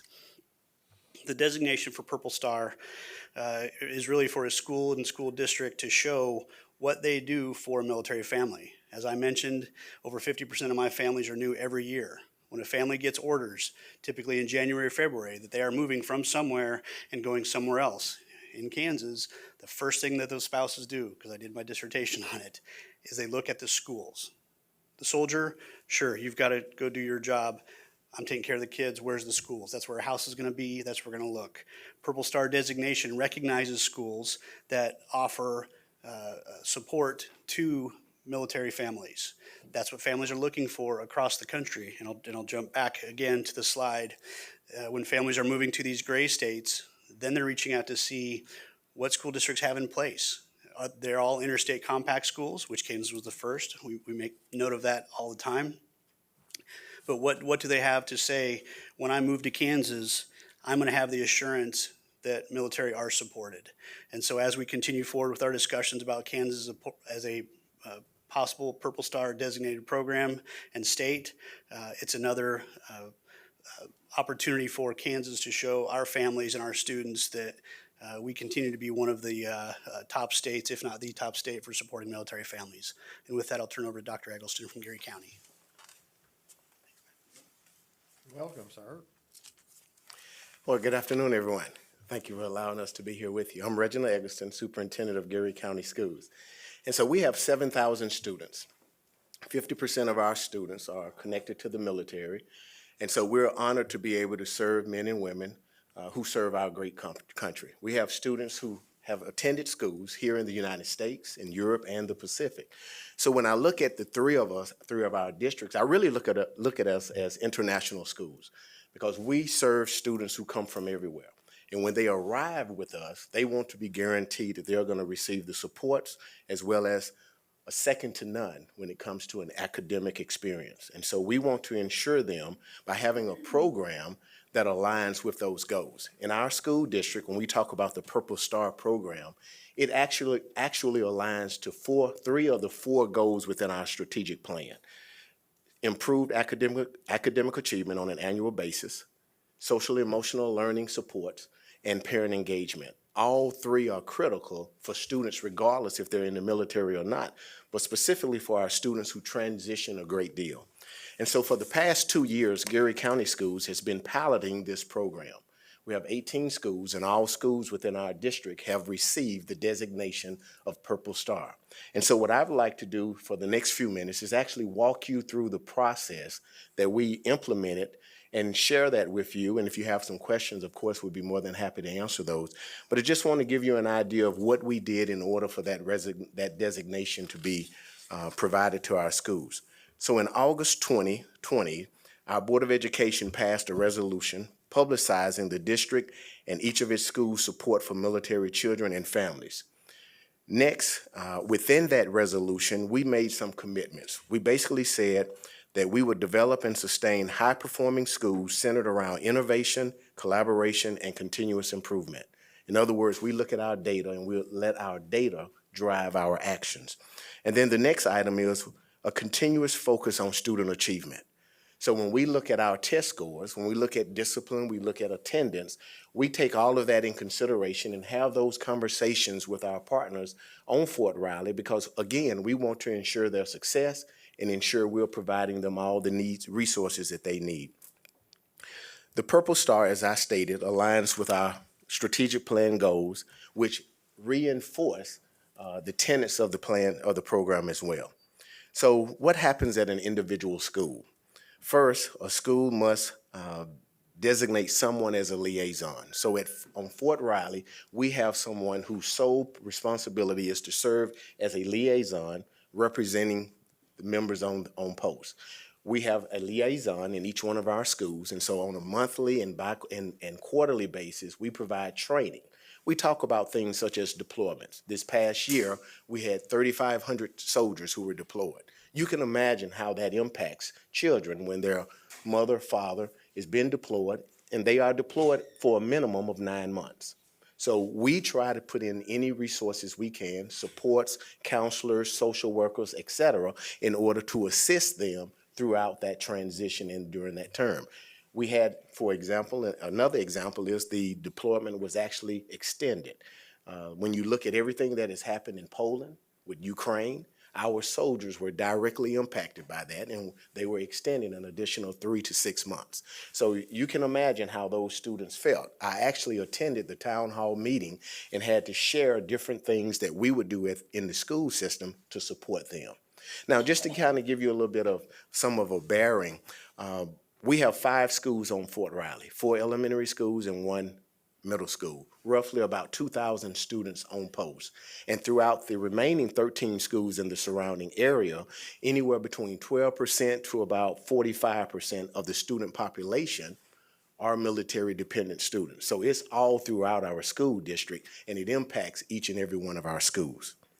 Another aspect of the schools program is we'll provide professional development in order to make sure we understand the needs of our military students. Each one of our schools has a designated area on its web page so that parents can find resources that are available to them.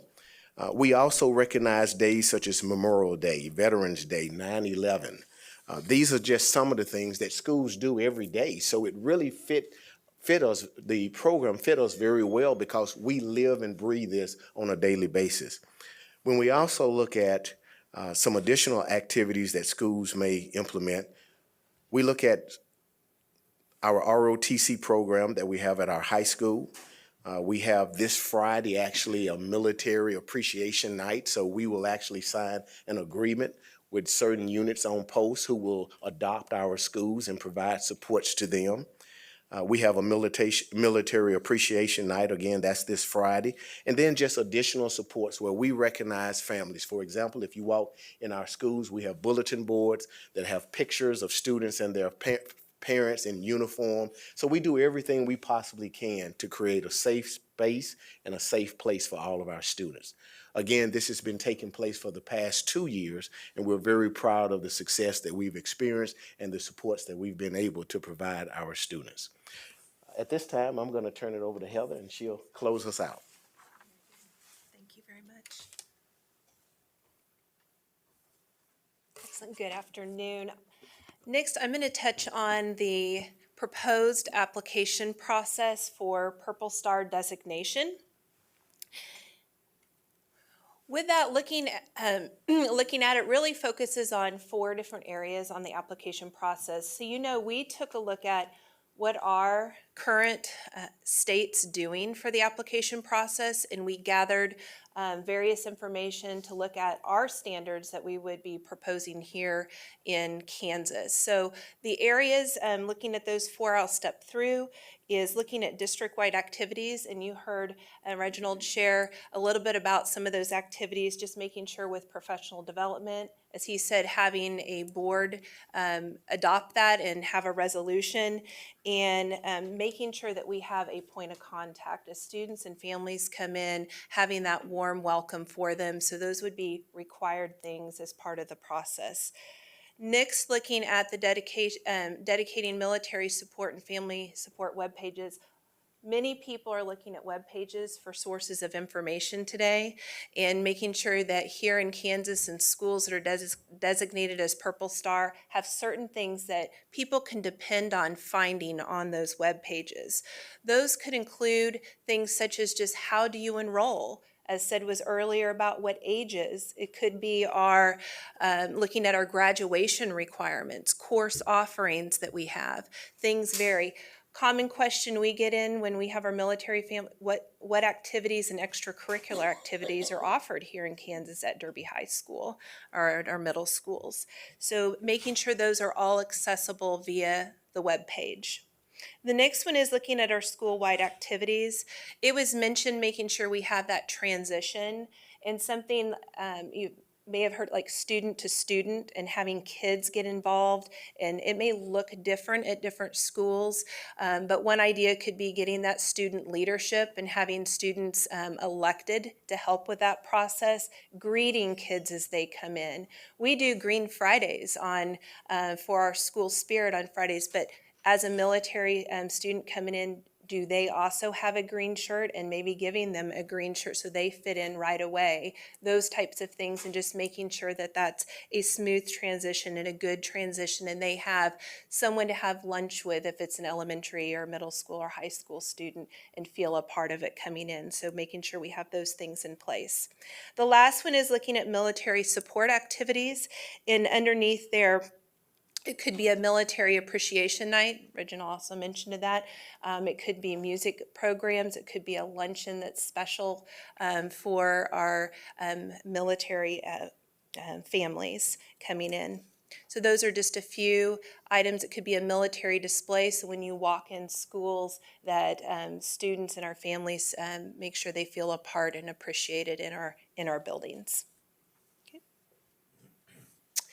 The next portion is looking at the proposed timeline on this. What we would look with these applications is that the application process would take place throughout the year, but the applications on an annual basis would be due on February 1st. That would then, those applications would go to the committee that is noted on there for review. We are looking to make sure, are we meeting those standards? Are things in place? Can we see those as we move through? And if so, then we would work to bring a recommendation to you in March.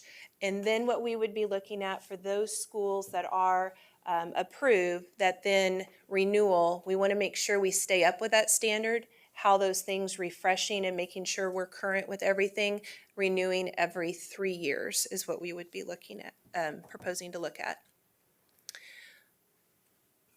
When approved, then schools would receive a certificate. They could download that and have those available to share with their school communities and parents and faculty.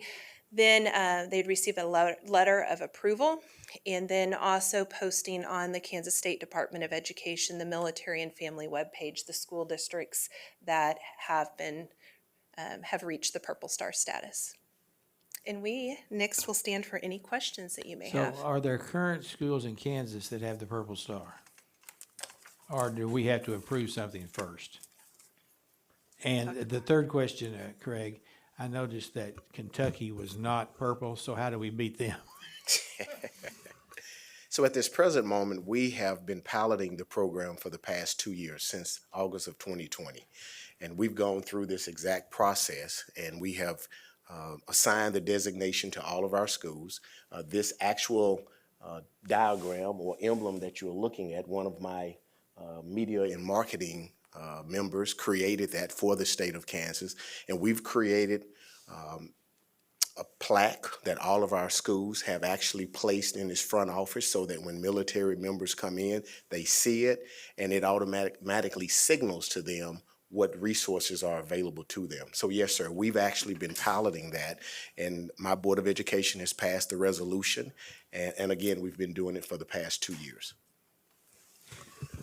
So what we're also asking for, respectfully of the board, is to consider action to approve it next month for all Kansas to be considered a Kansas Purple Star state, where districts, if they so choose, would follow the same process that Dr. Eggleston has been piloting, for board resolution and the steps to receive the designation.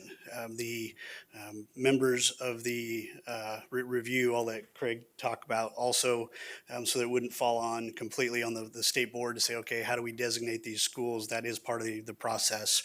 We're here today to ask the board to consider at next month approving Kansas as a Purple Star designated state, so districts could consider if their school or schools in the district achieve those steps. Okay, I noticed that on one of the slides, it said, one of the things it said, bill introduced. Are we sure, do we have the authority to do that without legislative approval? In some states, sir, it is not legislative, it is state board driven. Okay, And good. so That's- it's, You've given me the answer I wanted. Thank you. yes, which is why we're here in front of you today for that.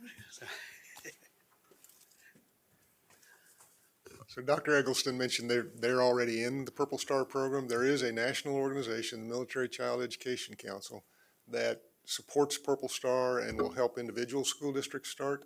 But the intention is really to be a state level program so that you can have consistent programming across the state for all your schools, and you can have consistent level of support for your schools, both Okay, well, I amongst can each other assure and you so it'll be on forth. the agenda. So that's why he was able to get ahead of the game a little bit and pilot it for us. What about Kentucky? As far as I know, this is not on Kentucky's state board agenda, so. I was wondering if we needed to have a special meeting at some point. Betty? Thank you. I absolutely love this concept. I really do. And I'm not one that will try to reinvent the wheel, but I was just sitting here thinking as you were going through, and this is not a question, a comment, as you were going through the background, the history, and the areas of concern and how you can touch that. And I was thinking how wonderful it is if we could base all student needs on accommodations for the circumstances of the parents.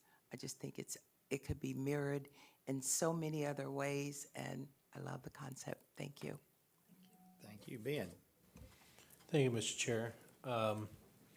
It's back again, which I'm really glad. I know this is a conversation that I actually had from a patron in Geary County, and I called Craig. I said, "What is this thing?"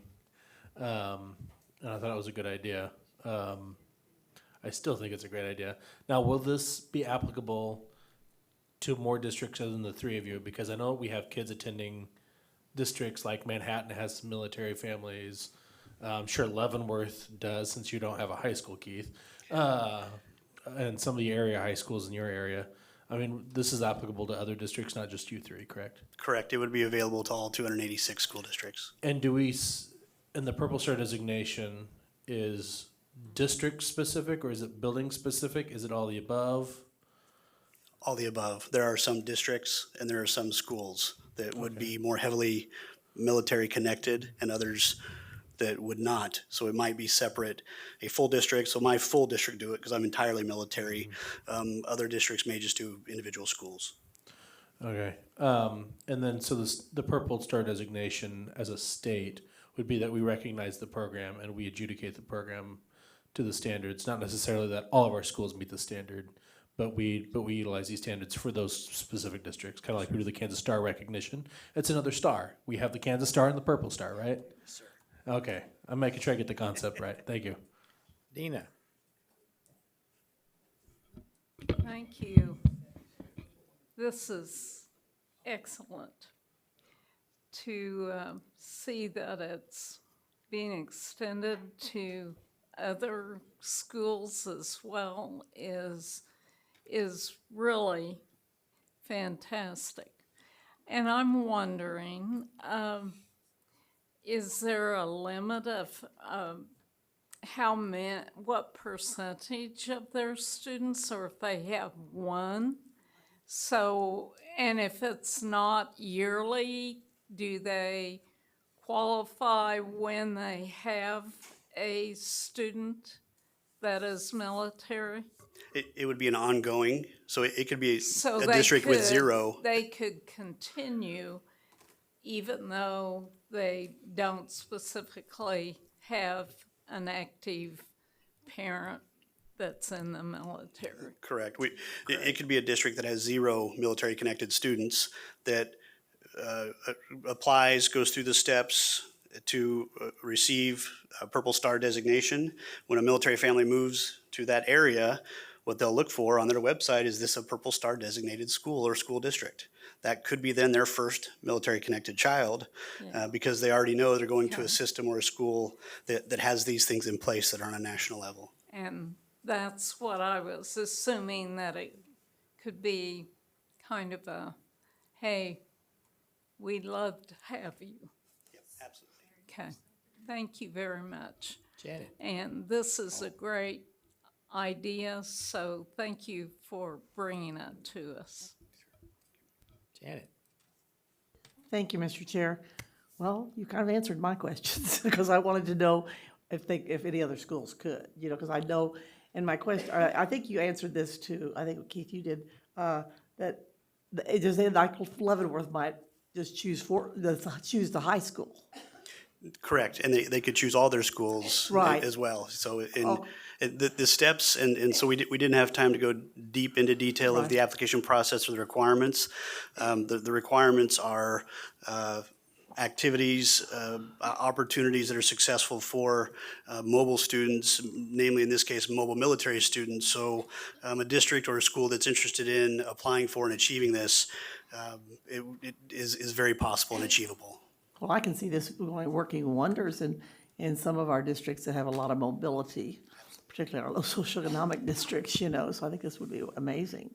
So one of the things we did not include was we have a large number of students whose parents are in the Army Reserves or some form of reserves and National Guard. And this program can also be used to support them as well, because many of our reservists and National Guardsmen get deployed, are separated from their families for long periods of time, and those resources would be available to support them in the absence of their loved one. And I think this, I'm really impressed with this program, but I guess the last thing I want to tell you, so that you just happen to know, purple happens to be my favorite color, so I support this very strongly. Jean? Thank you for your presentation. I'm an Air Force veteran and a retiree, and I really appreciate this. I got to have I had an opportunity to meet so many families with children who moved so many times. And, I'm aware that some of these students may go to 2 or 3 high schools within their high school career, and some even within 1 year. So it's so important to have a school system that's receptive and understanding of the difficulties that they face. I think that your work in this is also helping to alleviate the stress that families feel when they transition from one posting to another. But I also wanted to say that I think that these students bring so much to your districts. They have a wealth of experience in living in different states and different countries, and I think that really can add to the learning that all of the students in the district experience. So I really appreciate this, and I think this is a wonderful idea. Thank you for engaging in it. And Ann. Thank you, Mr. Chair, and thank you for the presentation. I think it looks like a good opportunity. I'm trying to figure out, though, we already have the MIC3 requirements, right, that we require of any school that has military kids. So is this just extra activities if they want to get this designation? I mean, how is it really different for kids? This MIC3 is a requirement in a sense for military students who are moving and easing the transition. But that's essentially, as far as MIC3 goes, is just the transition. Oh, okay. Purple Star Schools goes beyond that and supports students throughout the time they're in your school district, and supports families throughout the time. And probably, I think I could safely say, even after they leave. That's just the way educators do. You keep track of those kids that were with you. Okay, are we going to need any additional staff at KSDE to handle this? That's not the intention, no. That we have the Military Child Education Council Committee in place already. And so that's the group that will handle the Who's on the committee? That's the individuals that were outlined in statute. So these three, okay. for starters, myself, and then there's a representative from the Department of Defense, a representative from the Governor's Military Council. There is a state legislator appointed, and the school liaison officers from each of the three military bases, and I'm probably leaving some out. Okay, so once you got the application, you would take it to the committee for approval? That's the group that would approve it? Yes. Okay, thank you. Thank you, Mr. Chair. One final question. This appears to me to be a no-brainer. Why haven't we already done it?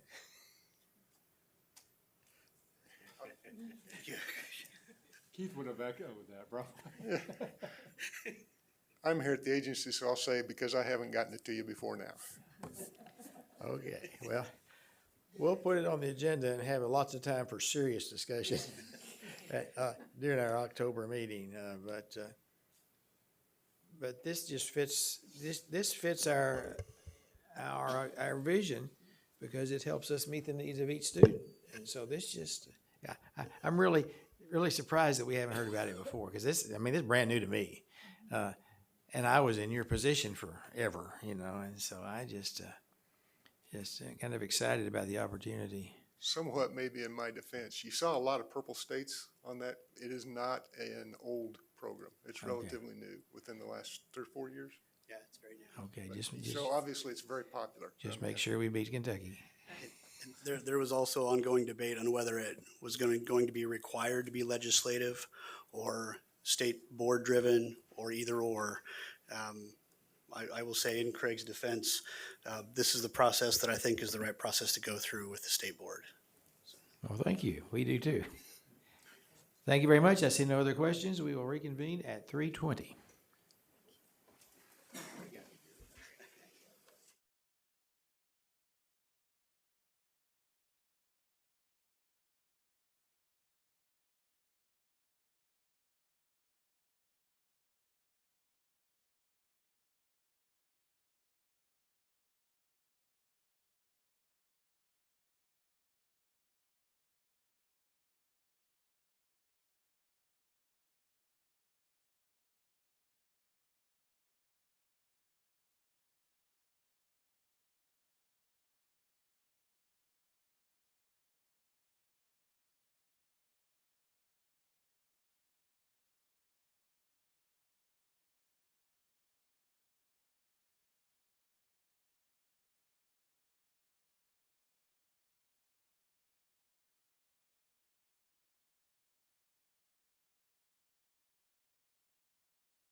three separate motions. There is the first group is related to, I believe, not approving or revoking.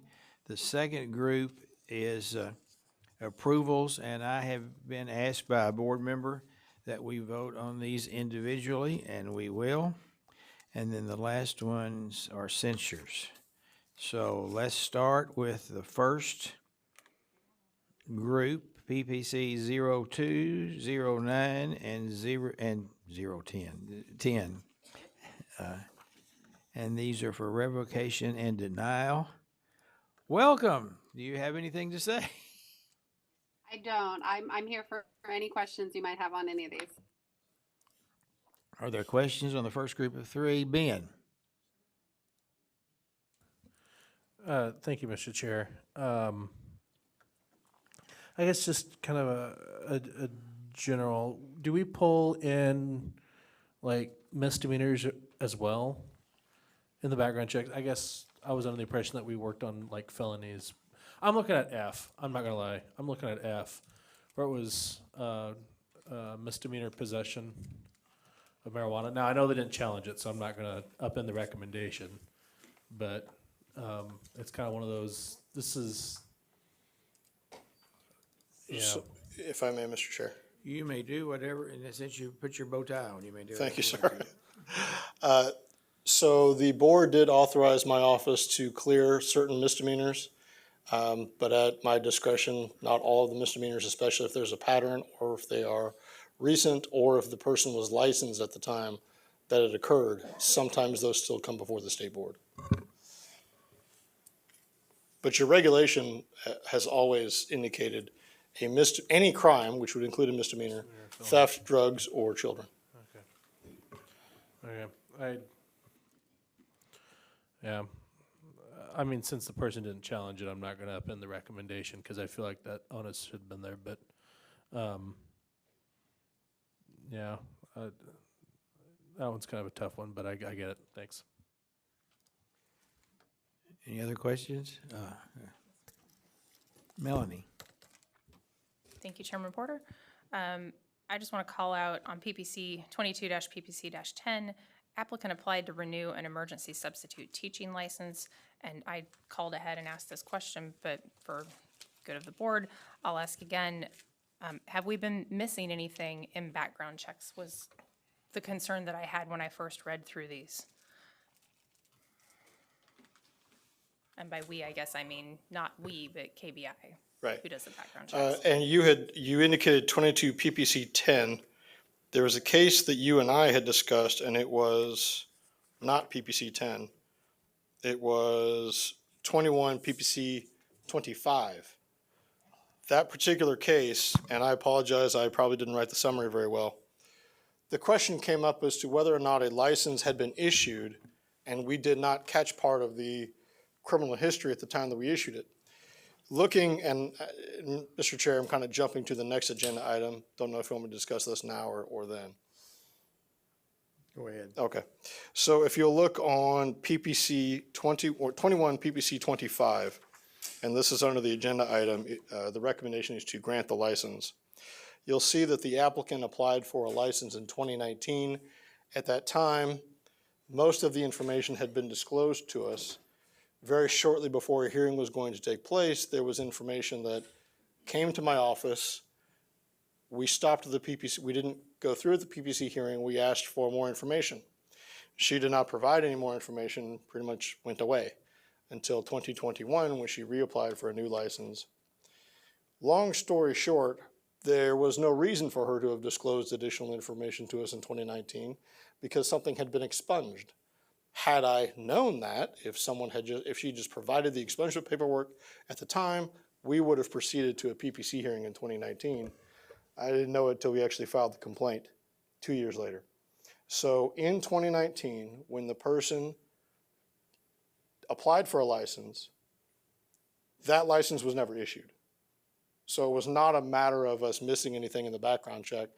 In fact, because of our process, someone would argue we were able to obtain information that we did not get through the KBI background check.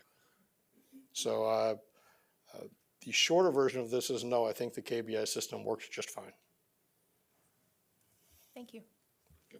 Okay, right now we're dealing with 02, 03, and 09 and 10. Is there a motion to accept the recommendation? Ben? I move that the Kansas State Board of Education deny or revoke the licenses in the cases of 22 PPC 02, 22 PPC 09, 22 PPC 10, 22 PPC 12, 22 PPC 13, 22 PPC 15, and 22 PPC 14. Is there a second to that nomination? Dina makes the second to the motion. Is there any further discussion? If not, all in favor, raise your hand. All opposed, motion carries unanimously. And now we have several for granting. And let's see, 25, 16, and 17. And the request has been made to discuss these individually. So we will start with PPC 25. Are there questions or concerns? That's the one you addressed, right, Scott? Yeah, 25 was the case that I just discussed. Okay. Yes. I was curious about 16. It just looks like they just keep having issues.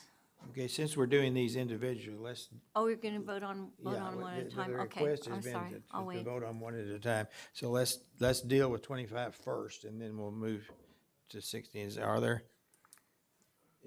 Ben?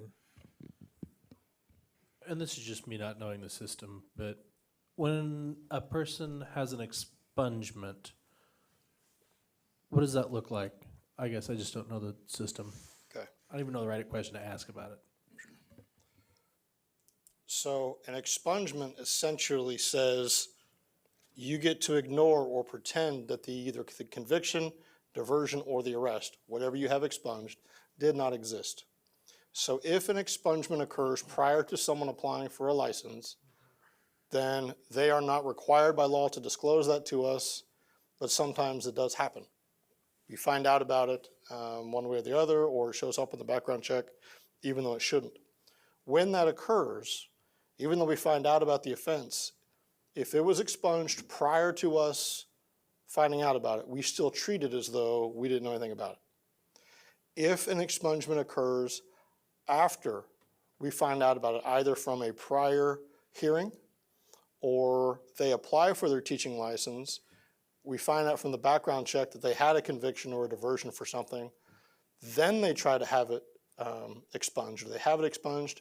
That expungement is required, or rather the board is required by law to consider an expungement to be an element of, or an example of rehabilitation. But we still take that forward.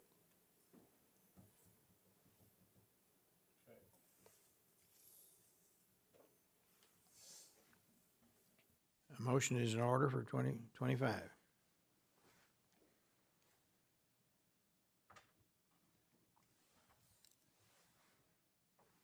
I'll make the motion.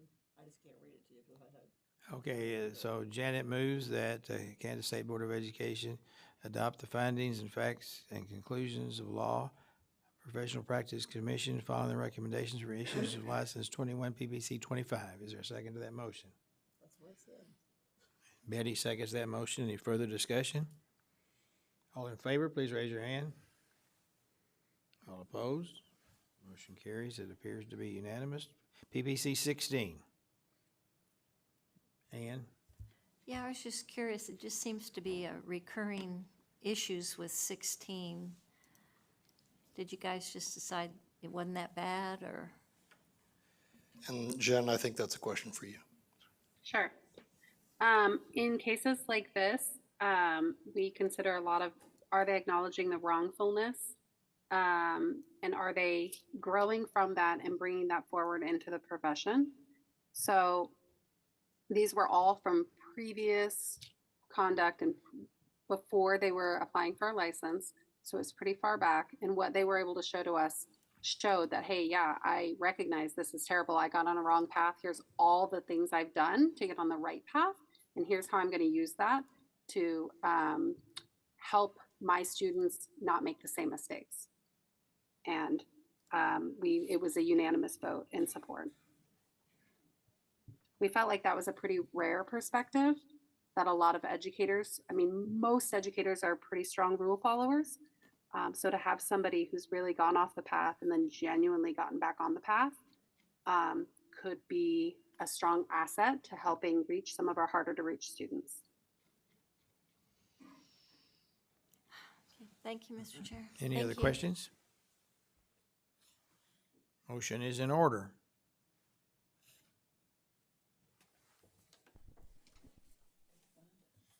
Dina? Dina moves the Kansas State Board of Education at the finding of fact and conclusions of law from the Professional Practices Commission, 22 PPC 16. That's what you said, right, Dina? Is there a second to that motion? Ben seconds the motion. Any further discussion? All in favor, please raise your hand. All opposed? 991.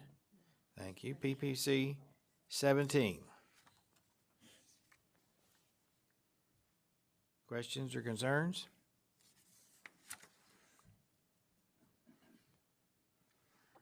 Motion would be in order to do PPC 17. Okay, Melanie. I move that the Kansas State Board of Education adopt the findings of fact and conclusions of law in the Professional Practices Commission and follow all recommendations in the issuance of the license in case 22 PPC 17. Second to that motion? Dina seconds that motion. Any further discussion? All in favor, please raise your hand. All opposed? Motion carries unanimously. And now we have, it looks like a couple of censures.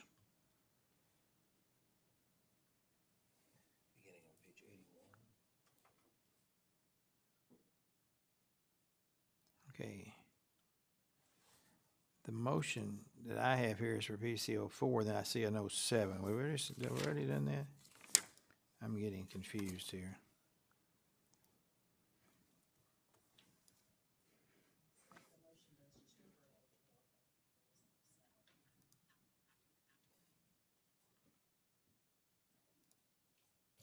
Mr. Chair, that's probably my mistake. I did not go back and edit. The motion should be for 04 and 07. Both Okay. of those are recommendations for Okay, public whoever censure. makes the motion will need to remember that. What is, any questions or concerns? If not, a motion would be in order. Ben? I move the Kansas State Board of Education issue a professional teaching license with public censure to applicant 22 PPC 04 and to 22 PPC 07. Is there a second to that motion? Dina seconds that motion. Any further discussion? If not, all in favor, please raise your hand. All opposed? Motion carries. And thank you, Jennifer and Scott. We receive recommendations from the Policy Committee. Jean? Thank you so much. I know you were all waiting for this this afternoon, so All day long, yeah.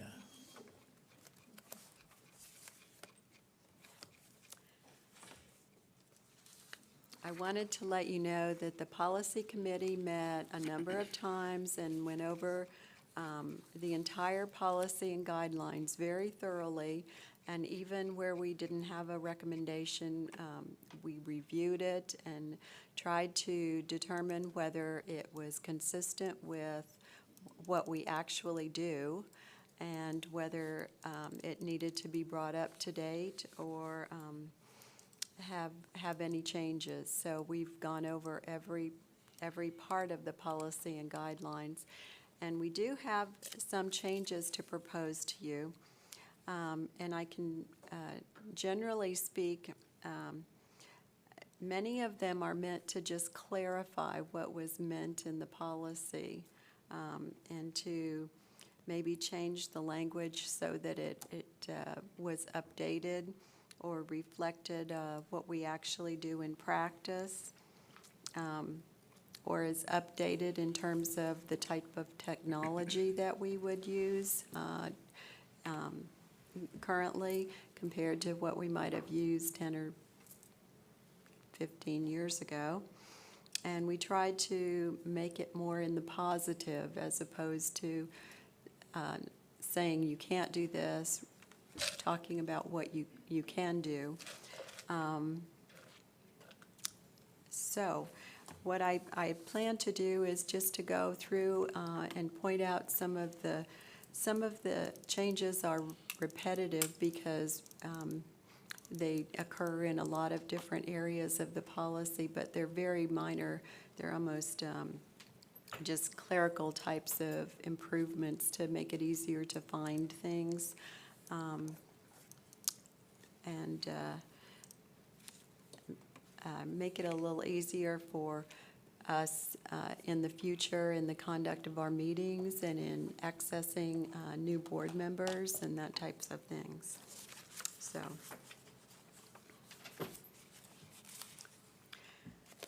There are no changes to any of the preface part of the policies. If you want to look at the table of contents, or I'll just go ahead and discuss what I'm talking about.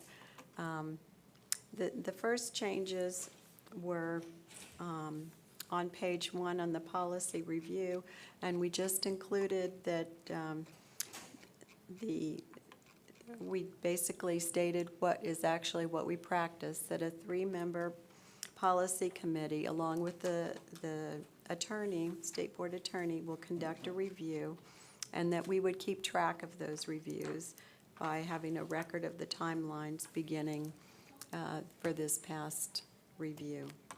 So that just kind of clarifies when we're looking at that. On the governance style, we added that we wanted to be proactive. In the past, it had said rather than reactive, and we didn't feel that that was necessary. And we also wanted to delineate some of the things that the board would do. And so we set them out into individual numbered sentences as opposed to kind of combining them. And to also add that the board would only have authority when acting as an elected body in session. Is that in the guidelines, Jean? Is that That's in the policies. Oh, These are all in the policies. I'm looking at page 2 right now. On page 3, we just added supermajority so that on paragraph 2, we talked about a procedure could be suspended by a vote of 7 members, and we just put in parentheses that that was a supermajority just to call attention to it and to indicate that that was the reason to allow for suspension of a procedure. On page 4, this is another one where we just broke down a paragraph and allowed it to kind of be a little easier to look at and to determine what the requirements would be. And it says newly elected board members attending required orientation center sessions could request mileage and per diem subsistence for travel incurred with state travel regulations, but salary could not be paid until the term of their office begins. And we noted in the next paragraph that new members were encouraged to attend regular members of the State Board of Education or listen to the meetings on the internet. Those things are already in there. We just separated them out to make them a little more clear. And again, reminded the reader that salary and mileage to attend the meetings couldn't be paid. The next thing, I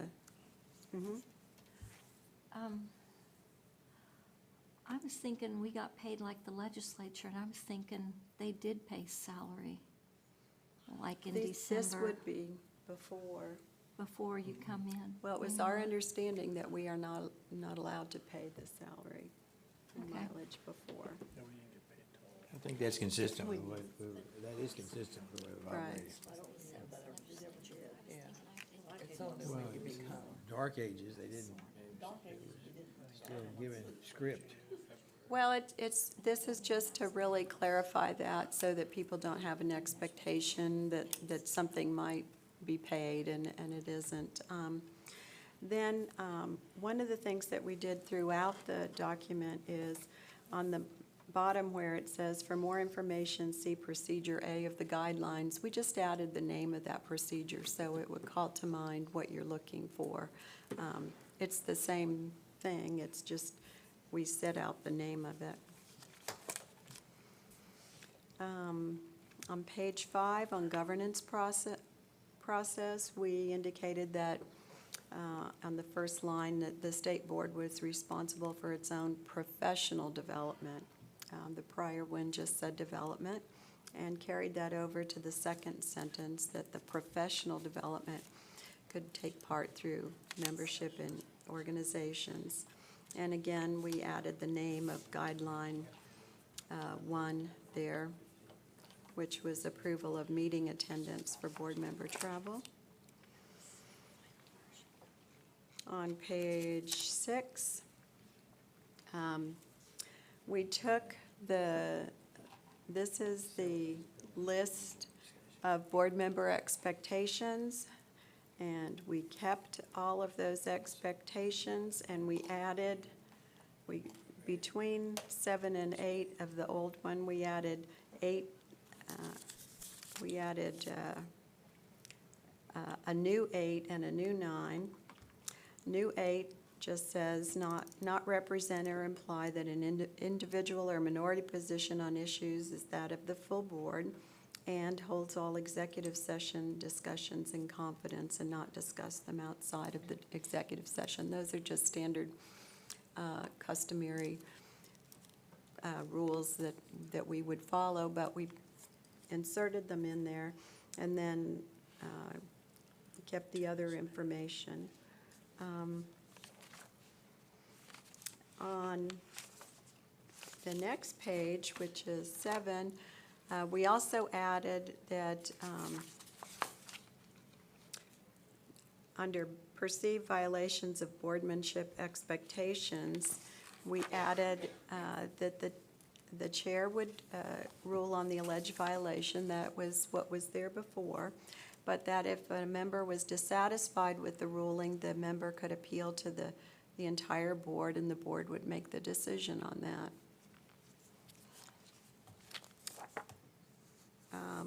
So nobody mess up, so don't have to deal with this.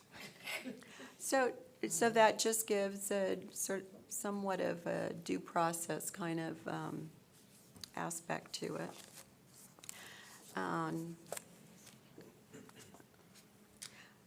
On page 10, we also added the name of the Procedure B of the guidelines, which is just kind of routine. And on page 11,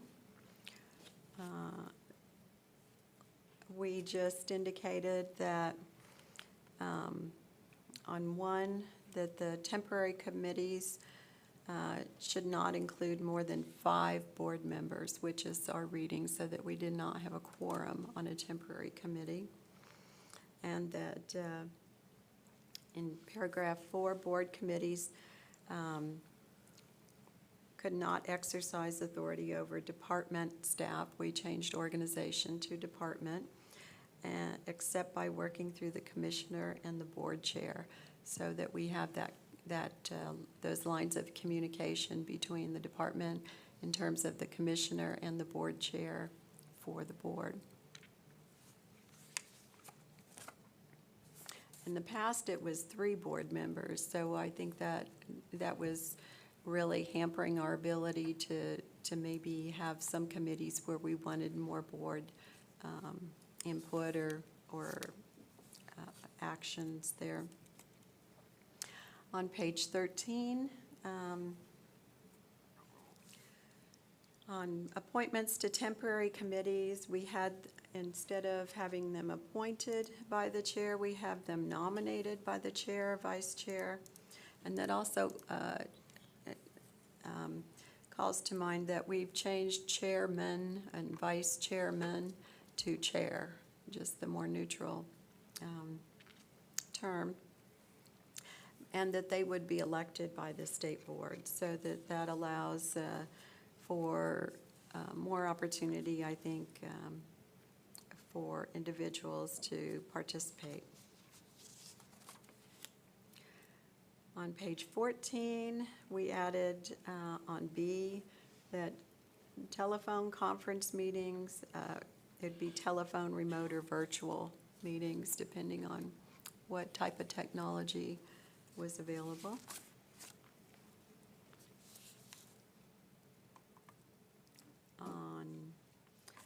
On 15, we changed the very first paragraph, that the discussion and action could be not heard over speakers here, but would be live streamed by the department, and the location for access provided, just to keep up with technology.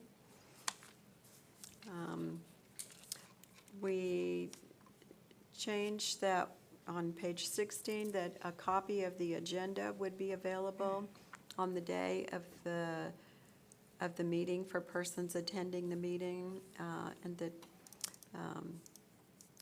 that way, you know, the 3-inch packet of supporting materials wouldn't necessarily be necessary to do for people who are attending, since those things are already available on the website.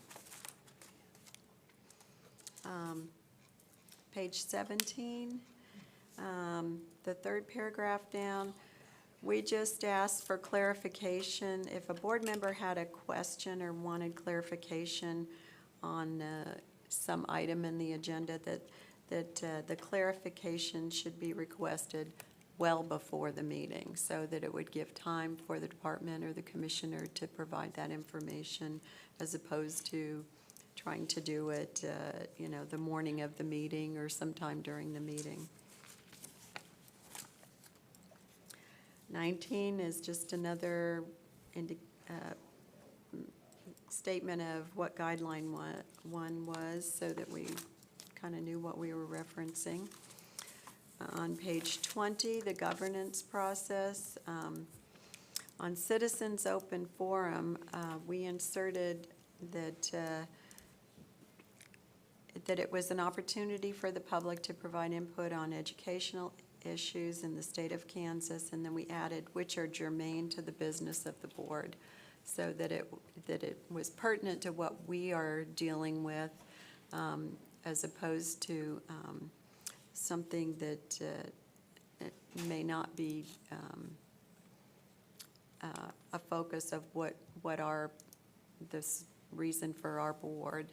So just to try to keep everything on track and pertinent to what we're doing.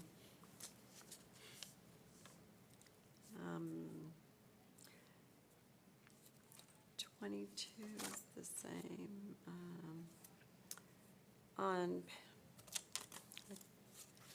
not sure, I think that's page 20, I'm not sure of the page number, but it's policy 2001, board staff linkage, and number 2, paragraph 2 under that just says that board members should make requests to the commissioner through the board chair, so that we have the chair in the line of communication with the commissioner, so that people are aware of who's being asked to do what, or what the questions are. Mm-hmm. Did you have a question? Does that mean I can't send Randy emails anymore directly?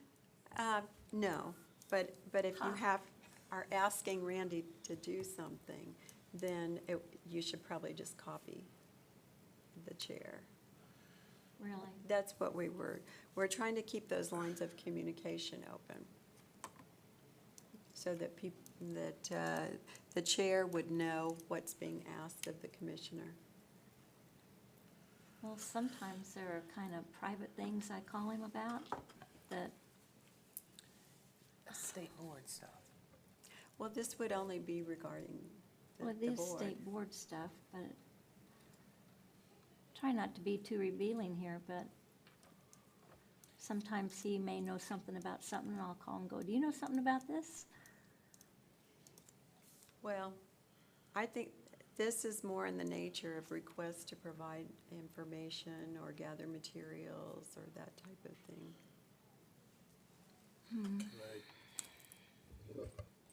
Go ahead. On that vein, as liaisons, we as the commissioners, and we've got 2 seconds to ask, and usually it's in person or it's by text or those side of things. Would this apply to this, to where we need to CC the chair or involve them in text? I mean, not that it's that big of a deal, but I mean, it impacts some time-sensitive work that. Right, but I think what the first part of that says, the commissioner serves the state board. No board member, officer, or committee shall exert authority over the commissioner. So I think that this isn't meant for every single communication, but it is meant where you're asking for him to do something or to, I think information isn't probably what you're looking for. Okay.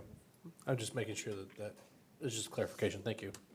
I might add too, generally, if there's a request for something that I think that the rest of the board should know, generally I'll say, pick on Ann, because she said, why don't I put that in the Friday notes so everyone gets that? And then oftentimes, if there's just conversation going on, Jim and Janet and I talk a lot about that, whether it's legislative or whether this is what's going on. What do you think? This is what I did. What do you think? So they are notified in many ways. Just to kind of add on to that, we actually were there's always exceptions. But when you have individuals that have never served on a board, whether it's, and they're coming in brand new, they've not served on the local board or not familiar with that, to have an idea of a process. So if that new board member, as an example, would ask for specific information, which they may or may not need, it's just simply saying you carbon the chair. It's not that you have to, you're not involving any extensive step other than sending a CC to the chair that you have requested that the commissioner do this. In the event that that new board member decides they have a complaint against the commissioner, which could arise, I asked for this information, he never got back to me, the commissioner has no idea what that person is talking about. So in a way that just kind of offers a clear-cut idea, this was requested. Again, it's not adding on to anything other than CCing the chair at the time, that you have requested to the commissioner to provide you with certain information. Are there exceptions? Yes, there are. But if you are trying to provide policies or guidelines for new board members so they have an idea of what an acceptable procedure is, then you've done so with this. I think the idea behind all this is just to keep the lines of communication open so that basically the board chairs and the commissioner know kind of what's going on and to be able to be responsive and provide that information. On 3, it talks about the commissioner. We just changed may to shall not perform or cause to be performed any act which is illegal and on. And just changing it from may to shall, because obviously we wouldn't want that. And that the commissioner could refuse requests requiring material resources. So if someone asked for something that was expensive or too much, that would be one of the reasons that it could be refused. But generally, that would be accommodated in another way, electronically or provided in some other fashion. On page, I think, 26, there, for 2002,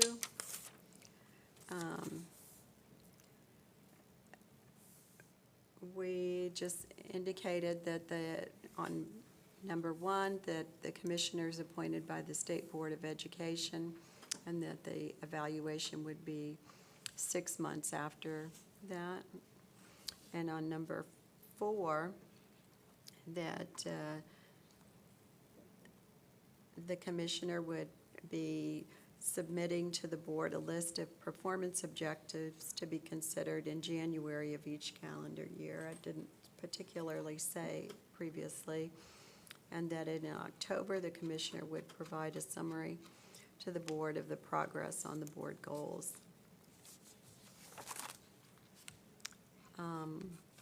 Page 27 is the title page for commissioner duties. It previously said commissioner limitations, so this was just one where we changed it more to the positive to kind of reflect a more positive aspect. And that's been changed throughout 3001 through 3004. And the mays have been changed to shall not. If it said may not, it said shall, it now says shall not, because, for example, on page 28, the commissioner, previously it said may not intentionally cause or allow the board to be uninformed. Now it says shall not intentionally cause or allow the board to be uninformed. On page 29, it talks about the commissioner's duties, that the commissioner shall allow an appropriate grievance procedure for the staff and allow the staff to grieve to the board under certain conditions. And those were just written in the negative previously so that the staff would have that ability and it would be a little more clear. And duties on page 30. On page 31, this is also for backup, and it just requires the commissioner shall provide for executive backup, as opposed to may not allow insufficient executive backup. So the guidelines are also, again, changing chairman and vice chairman to chair.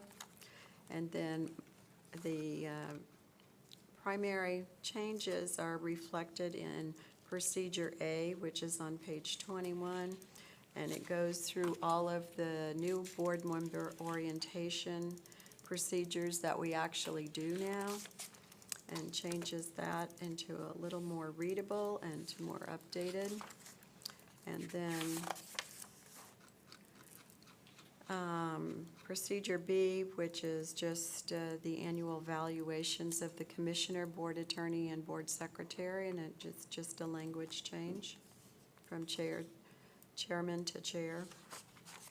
And that is really about travel and third party? on the board member. Yeah, it was up front. Had it highlighted. I wondered if that was a change or that was on there on page 3. On page 3 of, The guidelines. okay. It says, board must vote to approve board travel even when the travel expenses are paid by a third party. It was highlighted. I didn't know if that was a change or just had always been there. We had wanted that highlighted to bring out. Oh, that's right, we did do that. That's one of the requirements in the law, but it wasn't clear in our guidelines. So we added that to make sure that nobody would inadvertently misunderstand that. I guess I don't have that highlighted on mine. there anything else or any other things you would like to discuss about this? And the other committee members, Dina and Betty, if you have anything you'd like to. This will be presented as an action item next month. Is that correct? Anytime I'm on the policy committee, whatever they do is okay with me. Can I say something? You may. I'd like to congratulate the policy committee. I think you did a wonderful job, and I really appreciate everything you've done. That you've done it, and you've done it yourself. Yeah, that's how you know there is a God. You don't have to be on the policy committee anymore. Many times. Okay, thank you very much. Appreciate the work. I would just like to have a little plug for the policy committee. It's really kind of interesting to see the language that we use in our meetings and to see how much is really in there. So I really encourage you to consider it. It's every 2 years that we look at this, and I think that's a really good idea to make sure it stays updated. So thank you all, and we appreciate the opportunity to bring this to you. Thank you very much. We'll have this will be an action item next month. Update on teacher vacancy and supply committee and professional standards board substitute teacher working group. Shane, welcome. Ladies and gentlemen of the board, Commissioner Watson, thank you for the opportunity to come and update you on the work that the Teacher Vacancy Supply and Professional Standards Board have done over the summer towards working towards long-term goals to address substitute shortages. I do want to put out a quick note that these aren't the final recommendations. We're still working. We have a meeting scheduled for September 23rd. We're still finalizing those initiatives that we're working on. I just wanted to provide a quick update, kind of touch base with you of the work that we've started or completed thus far. This is our agenda.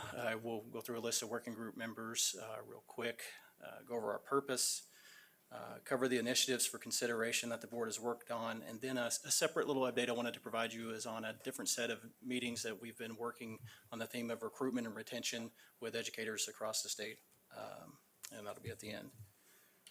So this is our listing of working group members. We had a good mix of individuals from the Professional Standards Board, the Teacher Vacancy Supply Committee, and Ms. Adelia Schumann with K&A has been very supportive in working with our group. And I would also like to thank Ms. Arnold and Ms. Clifford for their participation in the group as well. And I would like to publicly thank everybody that's on the group for coming together in a short amount of time, kind of putting aside their schedules, what they were doing in the summers and the beginning of school to make time to work through this. So I appreciate their support. Our purpose was to identify initiatives to reduce substitute shortages at state-accredited local education agencies across Kansas. Kind of as we went through this work, we kept that in mind as we discussed the different initiatives. So after lengthy discussions, a few meetings, we participated in 3 meetings thus far. Our 4th one, like I said, is scheduled for September 23rd. We've eventually worked through these lists of initiatives that we want to finalize and bring to you in October. One is the third option. If you think of what we call the third option, think of the Greenbush modules that were created previously. It's more of expanding on those and adding some additional modules coursework that's required for that particular option. We also discussed kind of setting a guideline, what we called a substitute handbook for all districts that covers onboarding procedures, policies and procedures, definitions of substitute requirements, things of that nature that we would provide to all districts and require all districts to submit to the state for review. And then the third item that was listed is extending all emergency substitute licenses to 2 years. We'll go into that in a little more detail here in a moment. All right, so the third option, as we spoke about, I want to go through a quick refresher for you for the requirements for the emergency substitute license. Number one, there's 2 options right now. Either you hold a bachelor's degree from a regionally accredited college or university, or you've completed 60 college credit hours earned through a regionally accredited college or university. So as we're going through this discussion, kind of our area of focus, we tried to develop working through different modules, and then at one point establishing professional development. We tried to keep them independent at one point, but we identified as we went through this, the modules that we were trying to create were basically the same professional development training that we were looking to have the districts provide. So we decided to streamline that and kind of stick more to the focus of the actual modules as being making up that third option. So a few friction points that we're working on are substitute training providers. So what we decided to do is, now we've been partnering with Greenbush and they've done an excellent job and continue to be flexible and work with us. But we wanted to check and see what other entities across the state offered similar training. So we looked at other service centers, TASN, just anywhere where we could find additional training to review. But after we did that, we were still happy with the product that Greenbush provides us. Another friction point or issue that any long-term change that we plan to make or initiate is going to require a change to a regulation. As we know, that takes a lot of time. So, all right, so ongoing work, I've mentioned it a few times. We have our meeting, and then we'll go ahead and finalize what that actual training component of those modules will be. So for the substitute handbook, currently there are no requirements for a handbook. There are a lot of districts that have handbook. We were doing reviews of different districts' products, third-party entities that districts contract with that have handbooks, onboarding procedures and things of that nature to kind of highlight some important requirements in those handbooks that we felt that could be a blanket that we would include in our template. So for those areas of focus, we came up with identified some onboarding procedures, defining the duties and responsibilities for those substitute teachers, identifying specific training. Whenever we're talking about district-specific training, think of OSHA requirements, bloodborne pathogens, et cetera, any of that training that you want to provide a new employee that's coming into your organization. Collaboration, we felt this is very important, that when you're hiring a substitute teacher, you bring them in as a member of the team. They should be valued, and their input and how they interact with additional teachers on staff is very important. So we wanted to lay out some guidelines on that. And then, of course, emergency protocols and procedures, those necessary things in case of an incident that comes up, that these individuals know how to react and respond.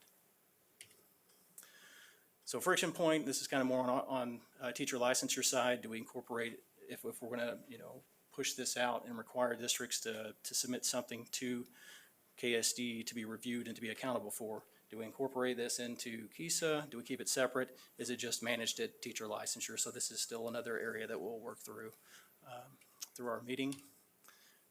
Same information that's been repeated previously. All right, our third area that we're working on right now is extending all emergency substitute licenses to 2 years. As a refresher, this is the regulation that spells out the time frame for emergency substitute licenses. Just to clarify, so that first license it's issued, it's valid for 1 school year. And so you say, well, why is this an issue? Well, if an individual applies after January 1st of any given year, then that license expires on June 30th of that given year. So there's potential for individuals that apply for a license. By the time they turn in their fingerprint cards and meet all the requirements that we need to issue the license, they may not actually have the opportunity to use that license. Then it expires. Then they have to apply again, submit new fingerprints because their license expired. So in discussion, we may have individuals that wanted to sub, but after they went through this experience, they decided it wasn't worth their time to go ahead and work with the district and substitute based on the licensure requirements. All right, so recommendation is going to be that all emergency substitute licenses are valid for 2 school years. That would alleviate that situation and then actually give everyone the opportunity to use that license, regardless if they applied in the spring semester of a given school year. Yes. Has there been any discussion about whether or not the license should expire 1 year or 2 years after its issuance, as opposed to all of them at the same time? No. I don't have that's just a question. I don't have an agenda there.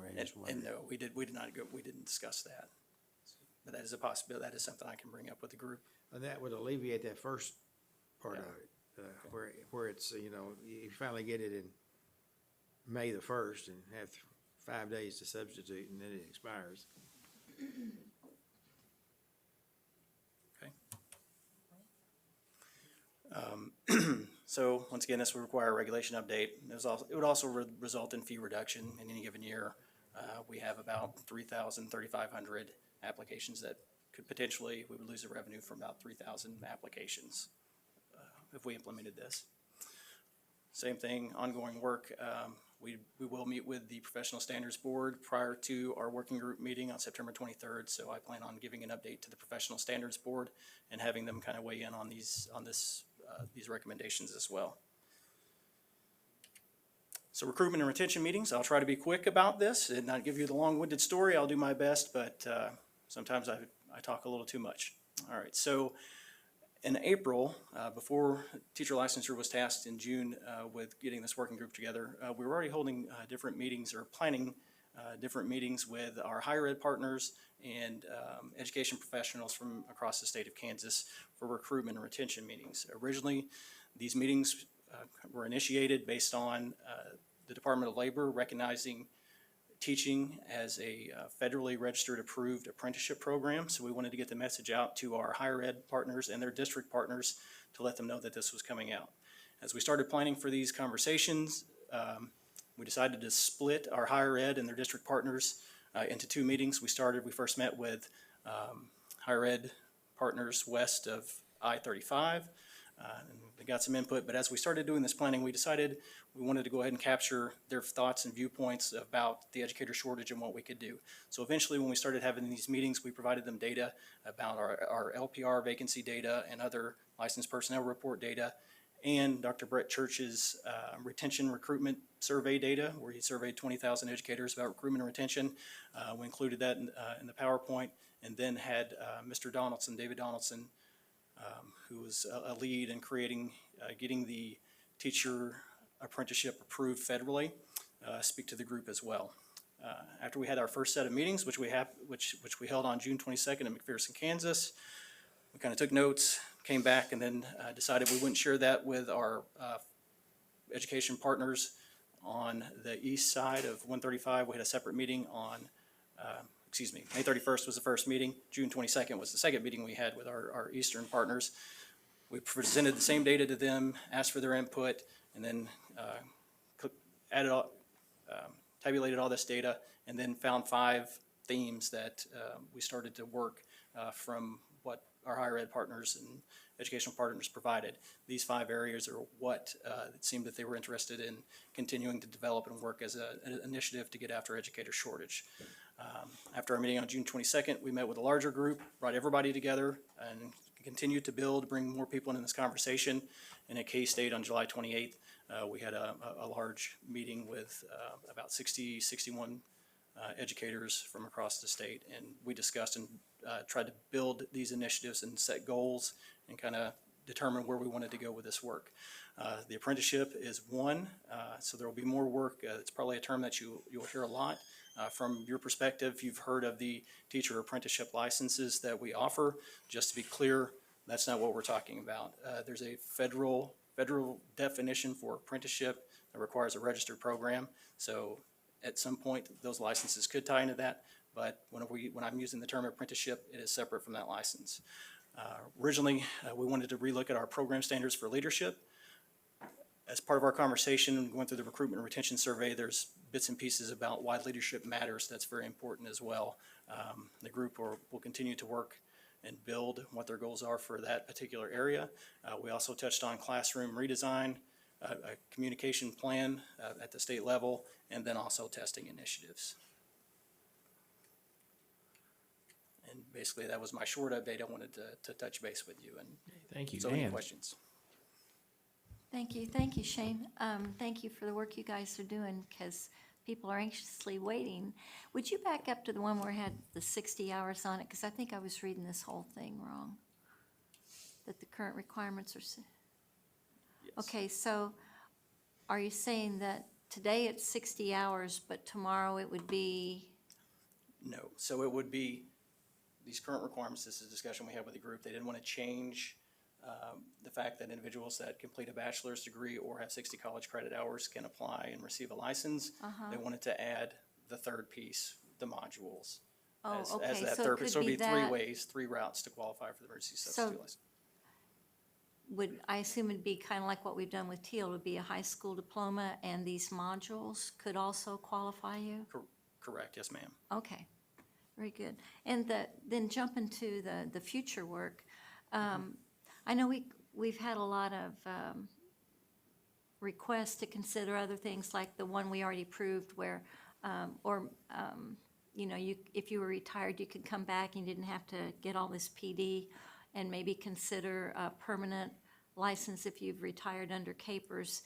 Is that anything you guys are talking about? Is that just future work? No, it is something that we're actually working and finalizing. I just didn't include it in this option because we still have more.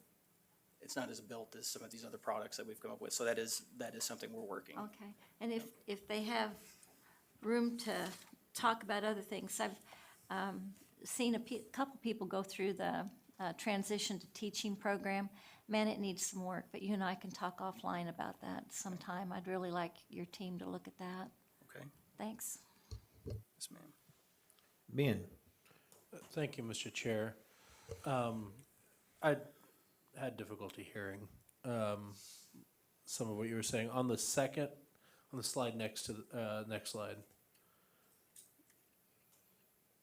that is for all substitutes regardless of level licensure. Is that just the third? Were you talking about the handbook? Or Yeah, or the you handbook. meant- Yeah, the handbook. No, this will be for school districts, so any accredited school entity. they would Okay, so have school some- districts provide this. Correct. Okay, so if you are a substitute teacher in two different districts, Mhm. do you have to go to the same training twice? No, so this Because is. I'm from my Sure. perspective, I substitute in Lyons and Sterling. No. So you complete the modules, you met the requirement, you're open to substitute at wherever you're asked to sub. Okay. This handbook, the intent of it is separate. It's to kind of streamline and have a basis of expectation that those subs have when they come into a state accredited district, that they're going to get this support. What they need to do will be defined, and basically, since we are So it's opening just another option requiring for the districts, district it's to putting some communicate their policies to the substitute teacher in their district. Correct. Which is not a bad idea. Especially safety, Ben, because Yeah. you have so many subs that, and the safety protocols might be different. Oh, I wholeheartedly, we had a tornado drill and I didn't even know what our tornado drill policy was. I mean, I knew basement, but when I got down there, I mean, it's key, and I think it's a good idea. It's just, I was just making sure we're not causing substitutes to jump through more hoops than they need to needlessly. So, okay, I appreciate that. Thank you. Shane mentioned redesign. I know I've talked to you about this. This is not a short term. This is something that we have to look at. As a profession, the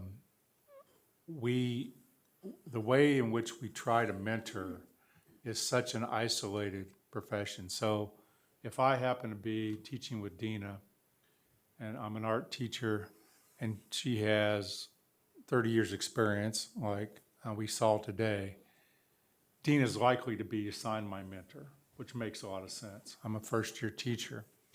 But at 8 o'clock in the morning, Dina goes to teach in her classroom, and I go to teach in my classroom, and I never see Dina until the end of the school day. I think we're going to have to rethink that model. I need to watch Dina teach in some way in which we team, and that could, I know I've talked to Shane about that. We've got to think that for the long term, and that's how we're going to mentor people, especially in those first 5 years, lead teachers versus not, because it's such an isolating profession. And while you'll have that in some smaller schools, like where I started in Tescott, I was the only social studies teacher. In many districts, you could at least have a second grade teacher with a first grade teacher. So it's just something we'll be working on over the long term, but that's going to fundamentally take a classroom redesign model in order to pull that off. Sort of on a different subject, I think it's been mentioned before. There's been discussion about retired people. Yes.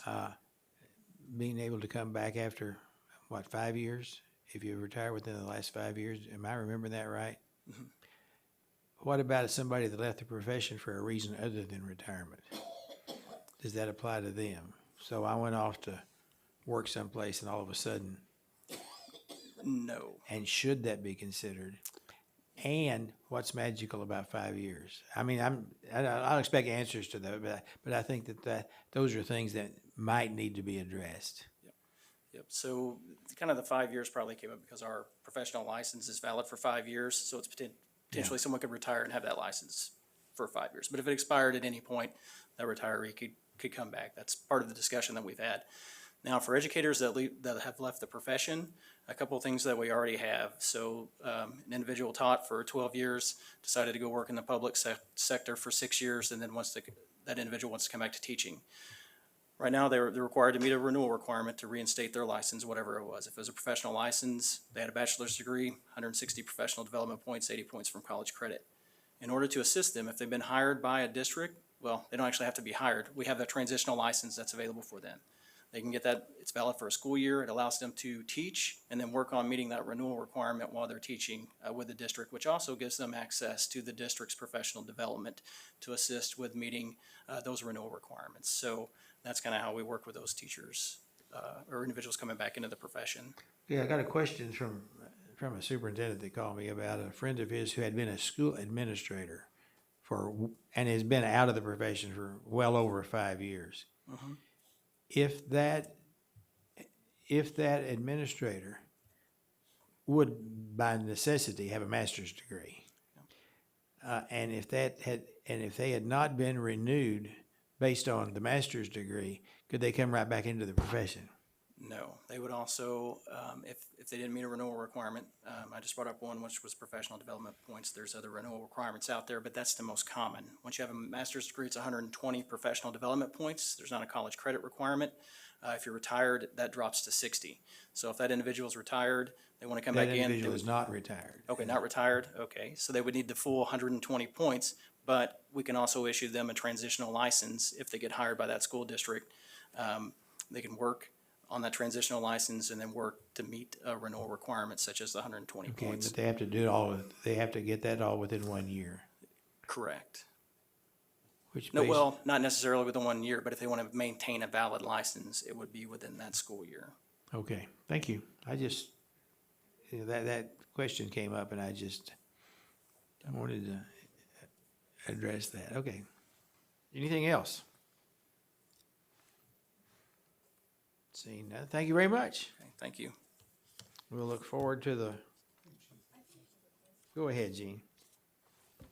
I'm just wondering, there's an awful lot of licensed different professions out there, and I'm wondering, a lot of people seem to be mobile, and they'll be in one area, and then they move maybe from teaching or government service into the business community and maybe back again.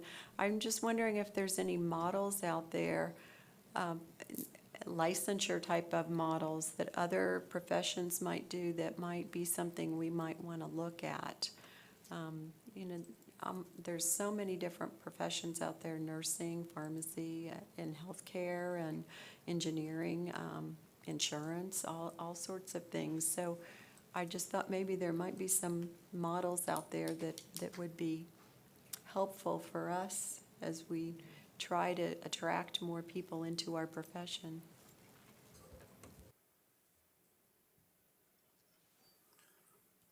Thank you.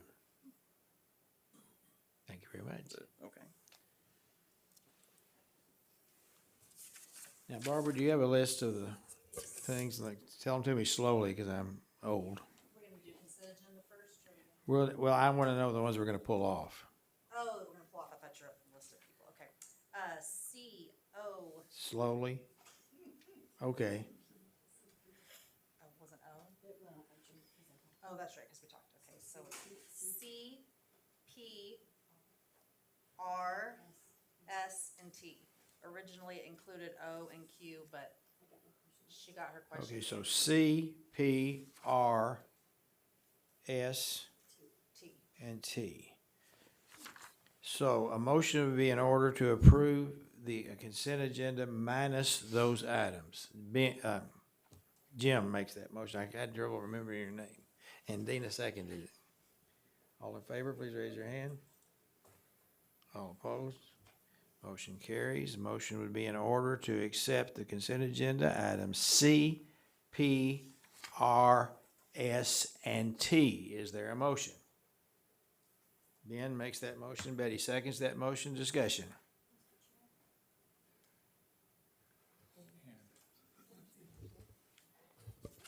Thank you, Mr. Chair.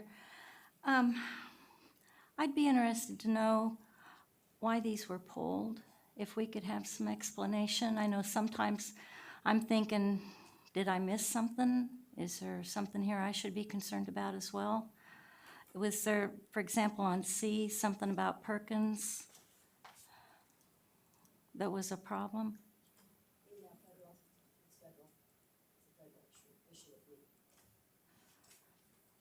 It's a federal issue with me. So supporting strategies to support CTE pathways for poor kids and military kids, that's not a good thing? It's the CTE and it's the federal piece of it, rather than being more of a local thing or a business thing or partnership with a community. It's federal. No, not really, but okay, Well, what about? It's a grant. It's a grant through, it's a federal grant. It is federally paid for, but it's work done locally with poor kids, military kids, ELL kids, to help provide strategies and support CTE pathways for them locally. From Kansas dollars, there is no federal money, it's our money. Yeah, but it's. Okay, what about P, the Keystone Learning?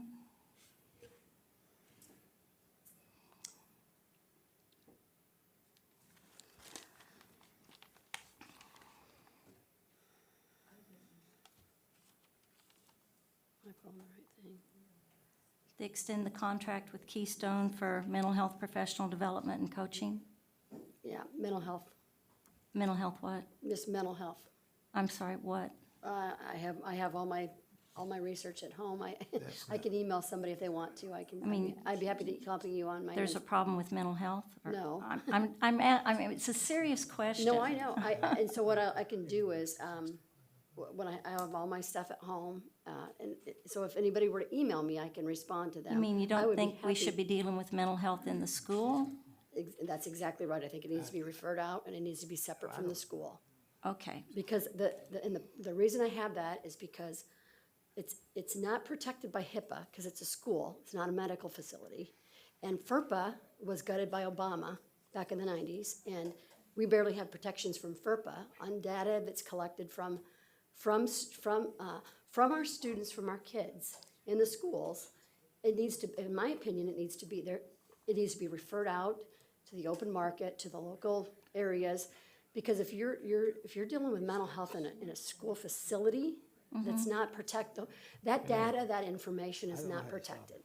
It's just not. I'm not sure Yeah, about that. I'm gonna stop just a second. What I see as P and what you're saying is P are two different things. Isn't that Keystone? Did I miss the wrong one? You're agreeing with Keystone Learning, yeah. Yeah. It's From, SPDG contracts. Okay, go ahead. yeah. Let's mental move on health. to the next item. Okay. R, AmeriCorps. Promote volunteerism, civic engagement, and mentoring. Yeah, I feel like if we're gonna do volunteer stuff, does it need to really come through the department, the State Board of Education? And go ahead and if you want to. Yeah, I serve on the volunteer commission on behalf of the state board. There were several years ago, Governor Parkinson moved the volunteer commission. Am I correct in this, Randy? Making sure my history is right on this. I believe that Governor Parkinson moved the volunteer commission from a standalone agency to within the auspices of the State Department of Education, and by federal law, how those programs are set up, they must flow through an authorizing agency, and we happen to be that authorizing agency in Kansas. So that's the reason it goes to the state board. There is a separate board that does vote on all this, and I do vote on behalf of the board on that. It does flow through here, and it's the domestic side of the Peace Corps is what AmeriCorps is. So it's just the domestic version of the Peace Corps. So that's the reason it flows through us. I know it's kind of quagmire in its niche, but that's the reason. Okay, let's move on.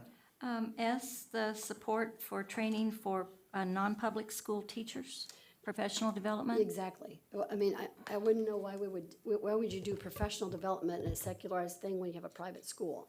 I think that It's those a- two need to be separate. But it's Kansas money that went to the feds. They send it back to us and require us to do that training. We are required to do it. Okay. I know. Okay, and then T, move our on. conference, Move on. keynote speakers? No, it's just, You don't want keynote speakers? again, it's funding, it's keynotes, it's fine. I just don't agree with it. Okay. Okay, thank you, Mr. Chair. Thank you. Betty?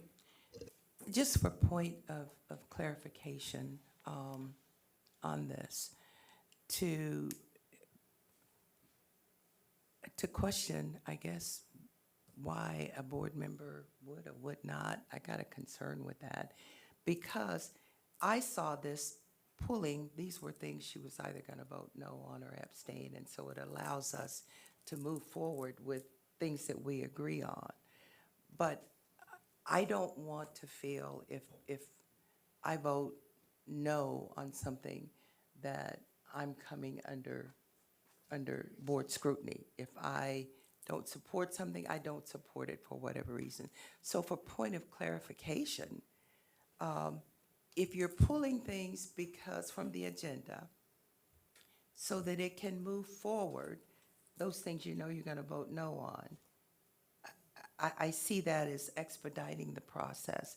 But where I have to explain or give background information or feeling like I have to justify my reason seems to be a bit much. And I would like some clarification on that because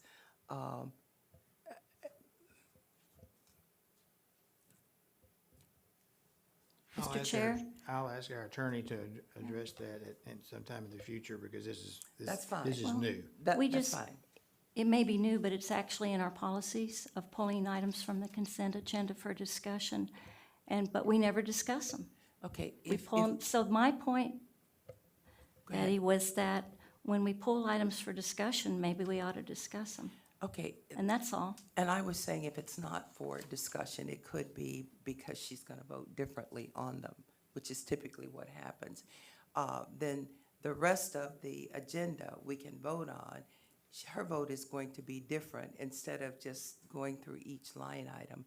So maybe it's just a matter of is this for discussion or are you voting differently? And maybe that would make it a lot easier because. That'd be helpful to Yeah. say pull for discussion, or because I remember one time there was a math item, and once she explained why she didn't like it, some of the rest of us said, oh, I think she's got a point. I don't, So- Mr. Chairman, can I? Yeah. We did discuss this at the policy committee. We had quite a bit of dialogue about it because there seems to be some question about that procedure. It's my opinion that when you look at those policies, a board member doesn't have to justify their vote. I mean, that's just, you may want an answer and there may be discussion if there is debate, but if something is moved and seconded and it goes forward, then a board member is entitled to vote without explaining their vote. To back up and look at as I explained during the policy committee meeting, we talked about it at least one session and maybe two most recently, that, I mean, the purpose of the consent agenda is to handle routine matters that don't require more, that can be handled in a bundle.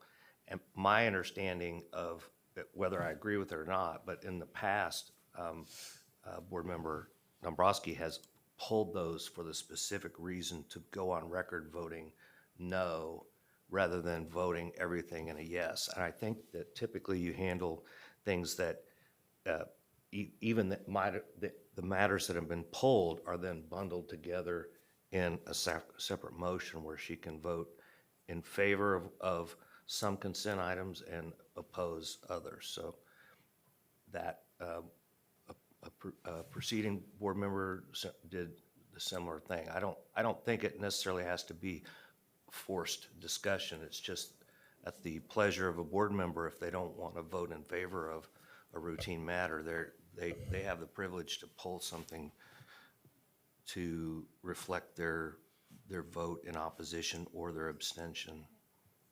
So O and Q, I just had to get clarification on.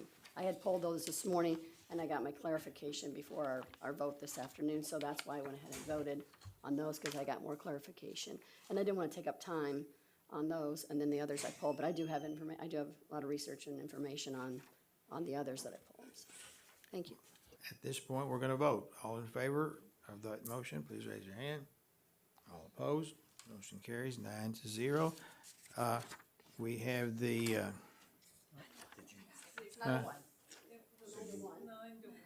that's what I meant. You always listen to what I mean, not what I say. That's a recovery, a fumble recovery. I pulled it. Yeah. Yeah. Okay, so now we're going to have the chair's report and then continue our discussion of graduation after the break. So we'll return at 5:50. 4:50. 5:50. 4:50. We're gonna return at 5:50. I'm gonna go do something else.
I'm accustomed to being ignored, but this is the second request for board members to take their seats.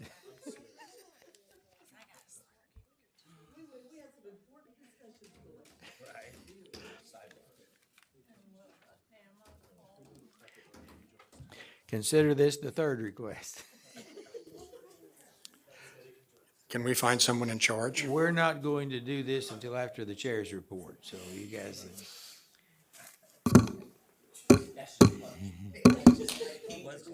It's the chair, no, I said that. We're gonna have the chair's report, and then we're gonna talk about graduation. At the last board meeting, we were presented a petition related to the requirement of public engagement at board meetings, that the people that presented that had gone to a whole lot of trouble and done a whole lot of work. I assumed that we do not have the authority to require public participation at local board meetings, and I've confirmed that with our attorney. I think at some point, though, there are two parts to that. I would like for us to at least discuss strongly encouraging that, with the provision that the boards can have, can set reasonable requirements. For instance, boards don't need to be cussed at and threatened and that sort of thing. They're volunteers. But I think that, in my view, I would encourage boards to consider having opportunity for patron input, because not doing so, I believe, make you look as if you're trying to hide something. So I would like for, at some point in the future, for us to not necessarily just address that petition. I think we need to recognize that we received it, that we're paying attention to it. As a matter of fact, I personally, and I'm not speaking for the board, I personally agree that local boards of education should provide opportunities for patron input. But I also believe that they should be treated with the respect that a person, that a public servant that is doing something as a volunteer basically deserves. So I'll get off that soapbox right now. Is anybody going to go to the NASB? Anybody else? Mr. Chair, back on the local thing, I'd be curious to know if KASB has anything in there. You'd think they would be the ones that would be telling local boards to have open discussion. I just wonder if they've ever addressed it. Can you get us that information, Scott? Yeah. Oh, I was surprised when they presented this, to be honest with you, because I served on a local board for almost 16 years prior to serving on this board, and we always had an opportunity for patrons to speak at every board meeting, you know? And now, once again, we put a time limit on it, you know, and because you can't have, if you have 100 speakers, you can't let them all speak as long as they want.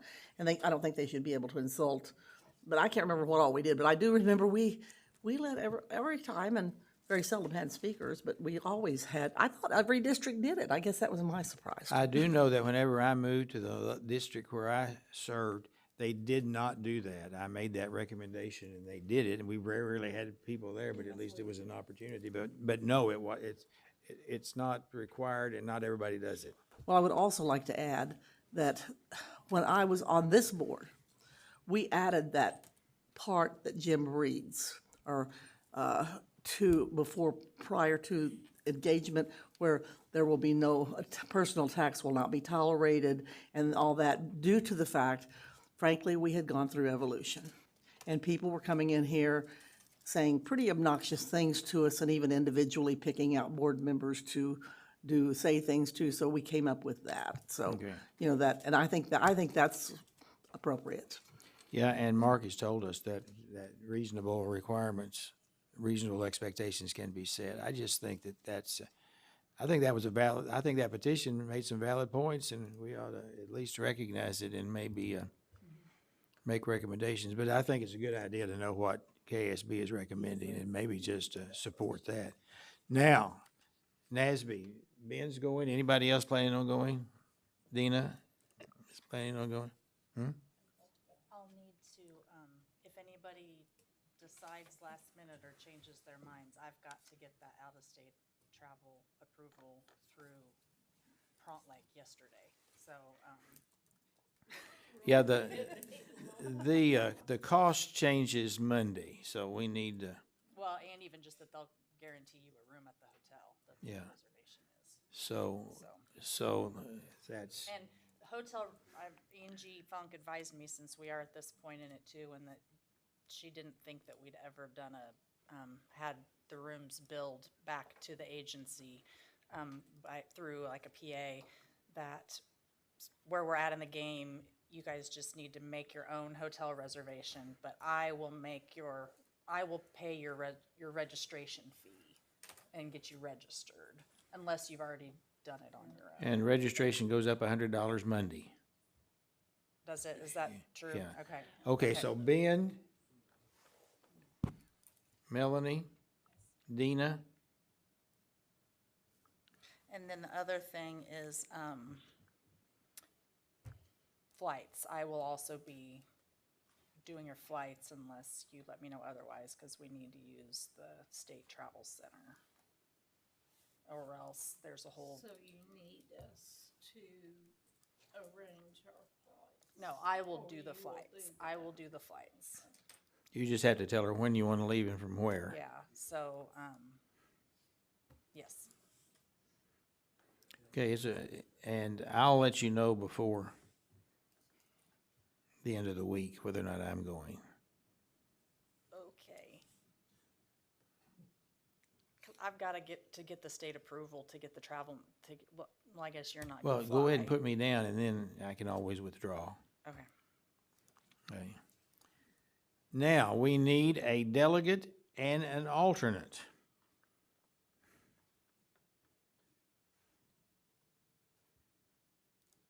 Motion is in order. It says that the chairman can appoint. However, that's not been our procedure. Our procedure on all of those things that other people say the chairman can report is that the board makes that decision, and I think that's, in case you're wondering, I told Ben he had to do it, but Done it for 2 years already. Be nice to do one in person. so we need to have a delegate, a voting delegate and an alternate.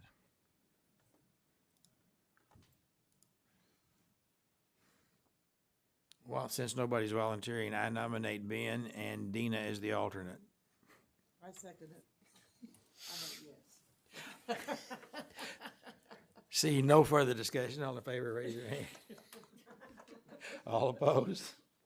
Motion carries. Thank you. Additional travel. The railroad still works. I do have a couple of verbal changes to what was presented from Mr. McNeese, that the meeting on the 15th, it says Keisha, it's actually a SEAC and it's Zoom, so he will not need travel, per diem, all that, because he was going to be staying overnight. He's not Okay, anymore. anything else? Betty? Yes, I will be adding October 19th through the 21st for the Kansas State Department of Education's Great Ideas in Education Conference. And that's salary only. Anything else? Jean? I would like to add the KSDE conference as well. Dina?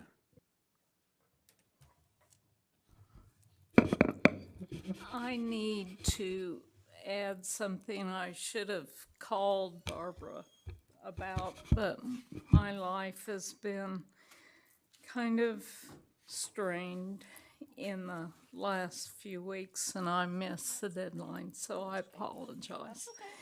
Anyway, on Monday, 9/26, I will go to a couple places that are District 6 with, it's the Highway 36 tour. And also on Wednesday, there are a couple places, at least one. And Thursday, Friday, Monday, all of those, because they're all District 6. Thank Anything you. else? Motion to be in order to approve travel. Dina makes that motion and everybody seconds it. We'll give it to Betty. All in favor, raise your hand. All opposed, motion carries. Legislative liaisons. Dina. Okay. In your packet, you have a copy of last year's positions. And what we would like for you to do is to read through those positions. We know some of them have already been dealt with, so those, I'm not going to spend time telling you about those. I think you're probably aware of them. But what we'd like for you to do is to tell us what your priorities would be from that list, and also add anything additional. And we know that there's going to be a discussion tomorrow. So we think there could be some suggested legislative positions that come out of that discussion. So we aren't going to offer a specific list of things today, but we would like to know what you're thinking as well. So we don't need to know your name. You can just mark on this paper and either share it with Ben or myself tomorrow, or if that doesn't work for you, you can do it however it works best for you. And let us know. I think Probably by at least the end of the month. So yeah, it needs to be early enough so that they can meet and compile it before that time. Give us a few days to meet and put together something for next month anyway, or if that doesn't work, it'll be November, I guess, but we'll shoot for sharing more with you next month. So let's set September the 30th as the deadline for getting that information to work. either Ben or Dina. Okay. Any other committees? Ann? I'll just share that the KC Working Group is meeting every other week for the rest of the year. And let's see, I had a note about it. We've mostly been working on curriculum, standards, better data collection, mascots and relationships, and we actually plan to bring the board, the group is going to have a recommendation on mascots, and we'll bring that to the board in October. Last time we met at Prairie Band Potawatomi Nation headquarters, and this Friday we're going to be meeting at the Kickapoo Nation School.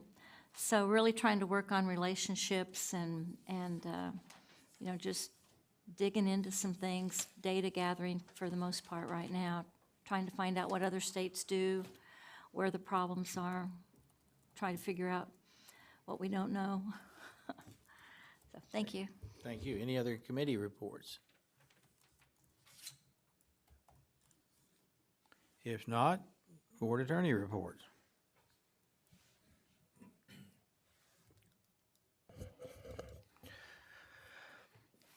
I sent an email this afternoon giving some reference to what I want to talk about or update the board on. The topic for my report has to do with the underreported one of 3 constitutional amendments before the voters, one of which is already passed, but there's a constitutional amendment that is referred to as the legislative veto amendment. It's a constitutional amendment on rules and regulations, and it will be on the November ballot. And it basically says that whenever, and I'll just read it because it's fairly short, and then we'll talk about it, but whenever the legislature by law has authorized any officer or agency within the executive branch of government to adopt rules and regulations that have the force and effect of law, the legislature may provide by law for the revocation or suspension of any such rule and regulation or any portion thereof upon a vote of a majority of the members then elected or appointed and qualified in each house. So this is some, I haven't really seen this be discussed anywhere, but just became aware of it fairly recently. It would allow, I mean, typically the legislature, if there's some rules or regulations that they don't agree with by one of the agencies that would pass a rule and regulation, they could, pass a law that would be subject to veto or approval by the governor. But this constitutional amendment would allow a simple majority of the legislature to overturn or either suspend or revoke rules and regulations that agencies within the executive branch of the government, which would include a number of, I think I saw in one article that there's 13 different, agencies that are considered within the executive branch. The state board would not be, my argument would be that that the, state board is also, has a constitutionally derived authority. But I think we're gonna see in 2023, if this constitutional amendment passes, there are gonna be quite a few declarations of revocation or suspension of various rules and regulations that the legislature believes certain agencies have kind of either gone out on their own or have departed from the what the legislature believes to be the scope of the intent of the law. A couple of the reports talk about, or at least the newspaper articles really focus on that this, maybe the impetus of this has to do with executive orders, but I think that's a very limited interpretation.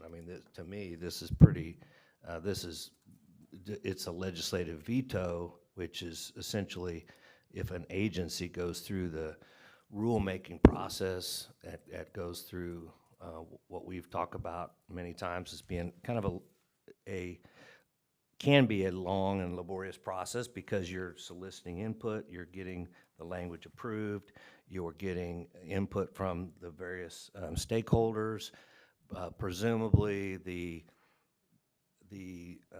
agency that's in charge of a particular subject area, whether it's the fire marshal's office or Board of Healing Arts or different agencies, they would be subject matter experts.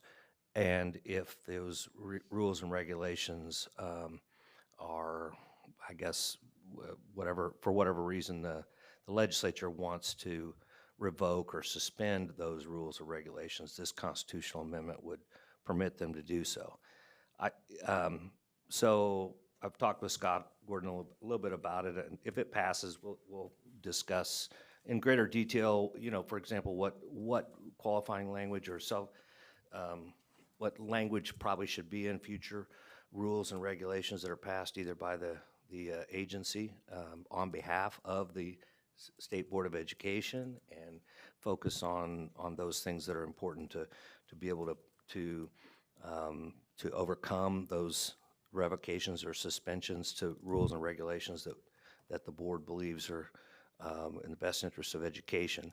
But keep in mind, when you're looking at a particular statute, some of those statutes just simply state the general policy, the legislative policy, and then they say they require or they dictate that the agency will then pass rules and regulations for implementation of that policy. So I guess it's yet to be seen how the legislature will use that, but I think it's worthy of knowing as members of the board and when communicating with your various stakeholders that I think that's a pretty significant and underreported issue. Thank you. Anything else? Requests for future agenda items? Betty?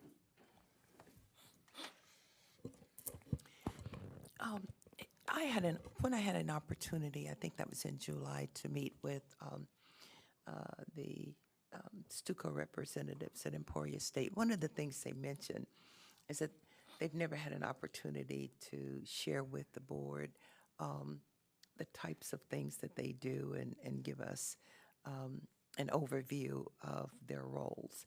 And I thought it would be really nice if we could work on something where Stuco can come and present to the board. Okay. Jim? I'm going to make this short.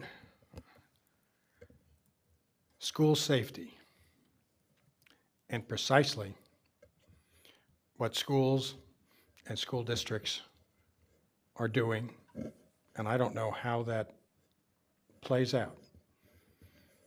I have had folks contact me after the last board meeting and say that districts don't have any safety plans or crisis plans.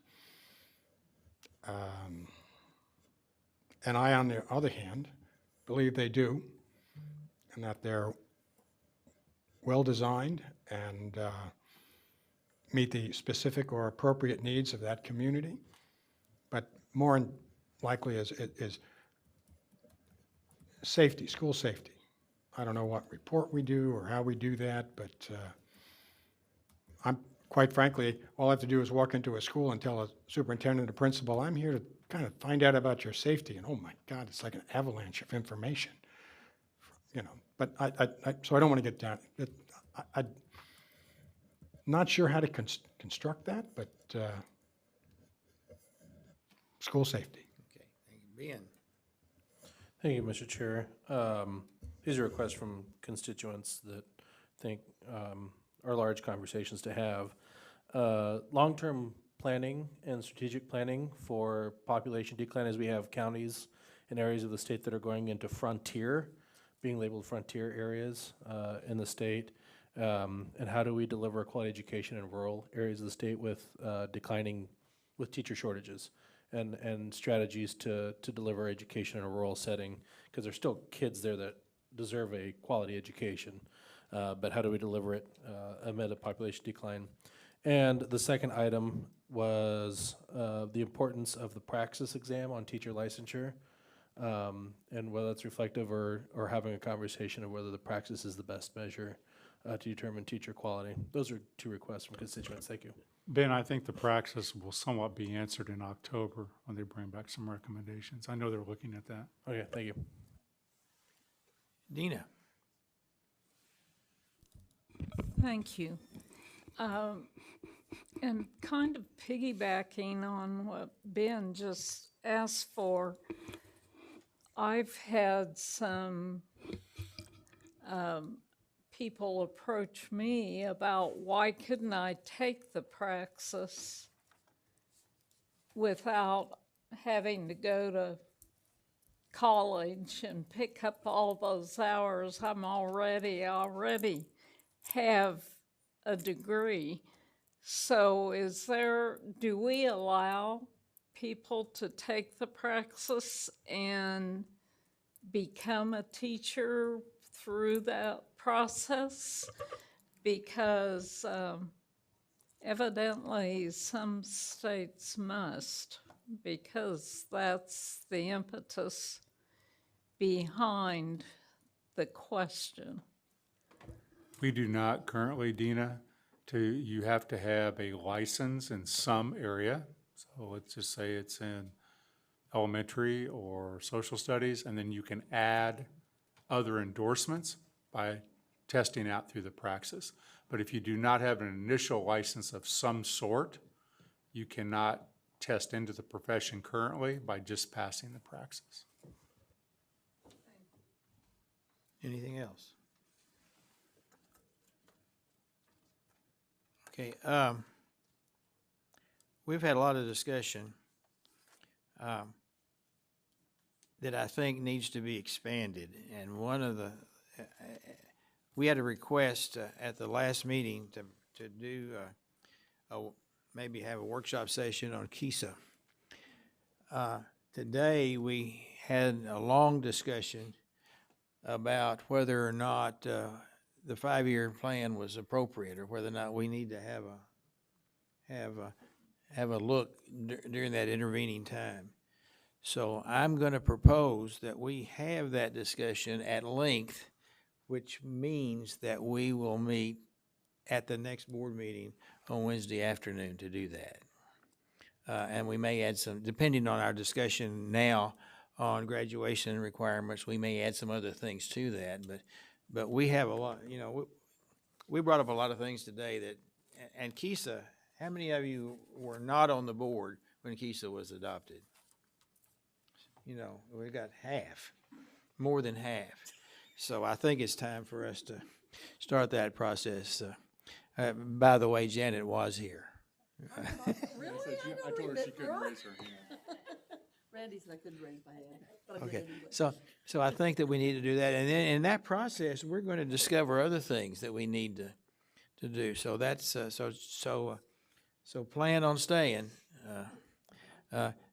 in October, and then because November, if you'll recall, in November we do not meet on Tuesday. We start our meeting on Wednesday afternoon, and then meet all day on Thursday. So remember that. I didn't until somebody reminded me, so I was getting ready to make my reservation for the wrong day. That. Okay, if I remember correctly, going now back to graduation requirements, if I remember the order correctly, it was Michelle, Dina, and Janet. Is that right?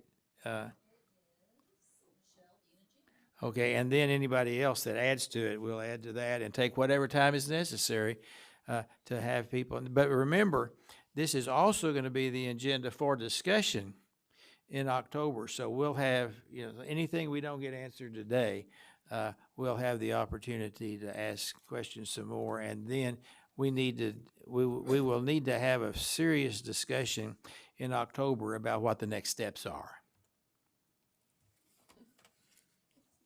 Michelle. Thank you, Chairman Porter. I just wanted to make a comment while we were talking about, well, let's turn that into credit, or let's turn that into a class.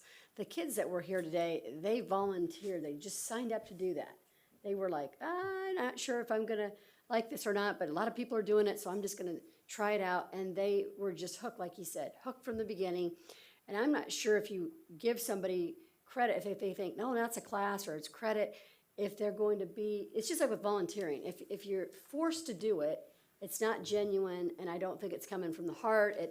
The passion isn't there all the time. And so that is not forced. That they learned, that girl said, I'm going to be a nurse. I learned how to speak publicly. She learned through that process because she was engaged and she wanted to be there.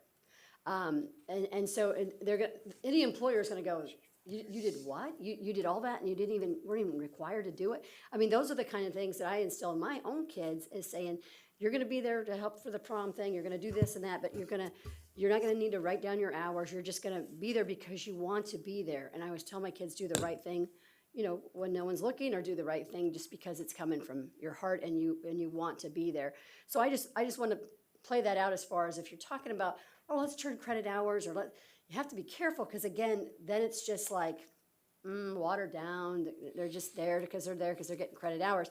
I want them to really be there and be engaged in the process and be an experience that they really, like these kids did, took off and look at where they are now and look at where they'll be in the future. And they're definitely employable. They're ready to go, and it doesn't necessarily have to require a credit hour. It's just what I wanted, or a class. It was something that they were there because they wanted to be there. And I think that their passion, you could see it. They were excited, and they won. I mean, they obviously, that was a reward. We won, and we were happy. We learned from each other, and that has expanded. That's almost that whole school. Look how many kids are involved in that, and they challenge each other because they're like, somebody else might take my spot. So they're there as more of a little bit of a competition as well. So I just want to make that. I'm not sure are you against it? I think we have to be careful. It's just. Okay, because that's what we did in our recommendations, as we said that the KSDE should come up with some kind of guide rails or, guidelines in terms of doing that, giving credit for those things that happen outside the classroom. Because you just can't walk in and say, hey, I just built an anthill and, it was a really good time, so I'm going to get biology. There's got to be some kind of structured to it. So, if you're for it, then you're with me with, the structure and the leadership to have that happen. I guess I'd be a local thing. It'd have to be a local thing. Oh, God, yes. But I mean, as far as like, they would have to test that out. I would wonder about the dropout, like the engagement of the classroom. Like, they didn't have to be there. And so I'm thinking, if they're just required to be there because it's a class, like more kids would come into the classroom. I'm thinking, yeah, but I want them to be there because they want to be there, not just because they're going to get a credit for it or they're going to get something out of it other than what Well, I they could get. go out down the rabbit hole with that one, but I'll just say, yes, I agree. Yeah, so I just want to make that observation that all those kids didn't have to sign up. They weren't there because it was required or a class. Yeah, there's a lot of things kids do, they just do because they want to do. Yeah, and they're going to get lifelong experiences with that. Yeah. And I'm sure they'll be employed by the businesses. They'll take that into the future. Absolutely. Yeah. Okay, Dina. Wow. Thank you, Mr. Chairman. I have a couple of questions and then maybe a comment. When did the board last change the number of credits that were required for graduation? The last change at all was the addition of a fine arts in the early 2000s. Did they add a number then, or was it? I'll have to check on that, Dina. I 'Cause it want to say off the top of my seems like head. it was quite a while ago that. Yeah, that was the last change. I'll have to look. I want to say it was the number stayed the same and an elective was reduced, but I'll get that in the Friday note. I'll look back Okay. to the last time. But that was the last change, was the addition of a fine art Of the credit. fine arts, but And I was thinking the number of credits stayed the same. Yeah, I'll check that for you. But, so, I was just, then my question is, why did the committee shy away from maybe adding to the number of credits? I'm going to just ask some clarifying questions. You're talking about the 21? Uh-huh. Okay, overall? And maybe say 22 instead of 21. And good question. The 21 has been a basis, well, when did the 21? About the same time as the art, about 22 years ago, I think. But we'll check that out for sure.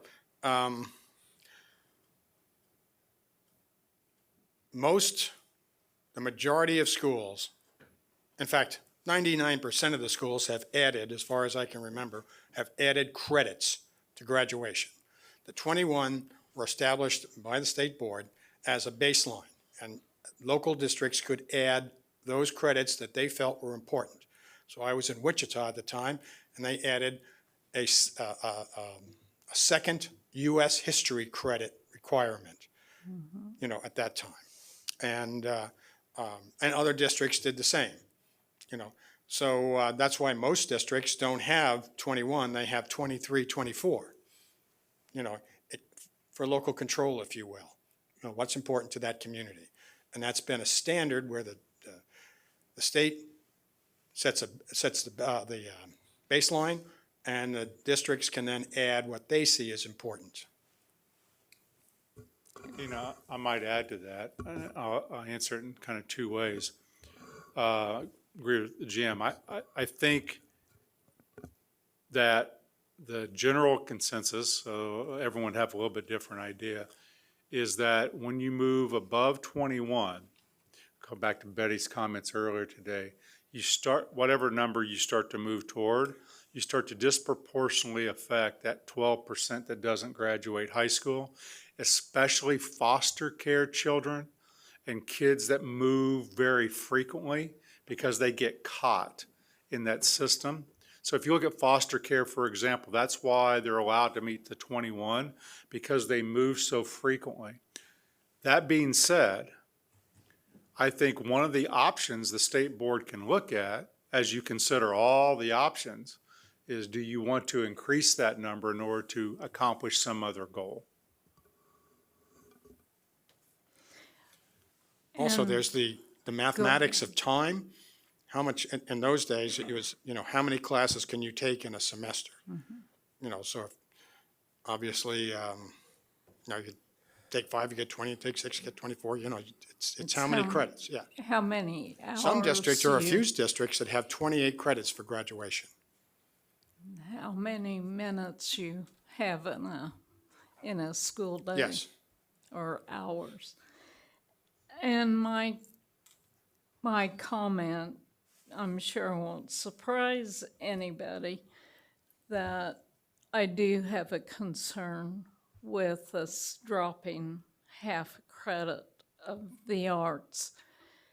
And the reason's because art is all around us. We wear it, we ride in it, we live in it.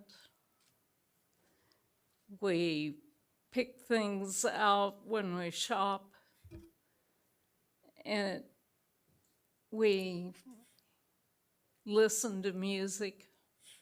I mean, it's all connected to who we are. And it seems like when you take that part out and make it less important, even when you're allowing someone to select from humanities/art, it just seems to me that you're taking away the opportunity to educate them about what they're listening to, what they're selecting visibly to visibly look at. And the other component is that the arts really pull all those subjects together. And all you have to do is look at Esser's work and realize that math and science are involved. And all arts have math and science involved in them.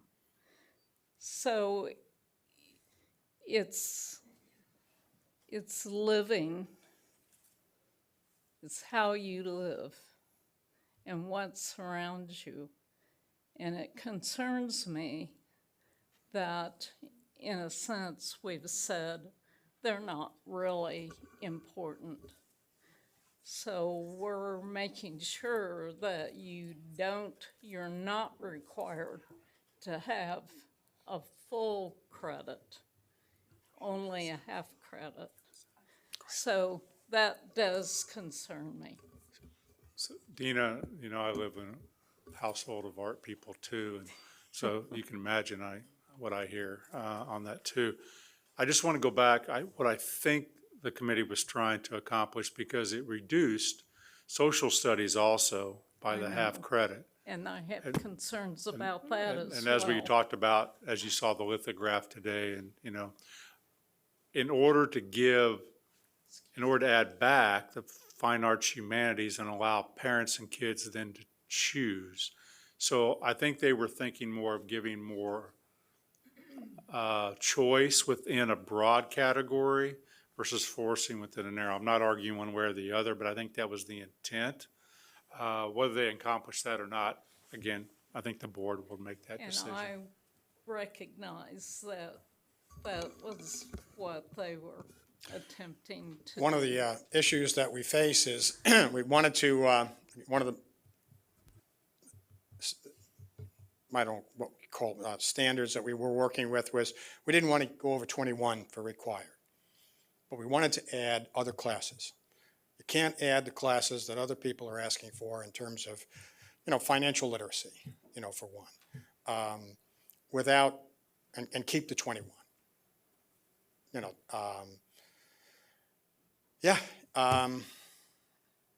It looks like we don't value it. That was certainly a comment, but it is valued, it is appreciated. We're being asked to do more and more things, but if we just add to the number, we lose some of the IPS parts of that formula, in terms of credit hours. There's only so many credits kids are going to take. Dina, it is the wish and will of the board that will decide that the task force made a recommendation, understood the minefield it was going into, but focused on what adding other things that we think are just as important, not more important, and would have been easy not to do that, but then we couldn't have done other stuff.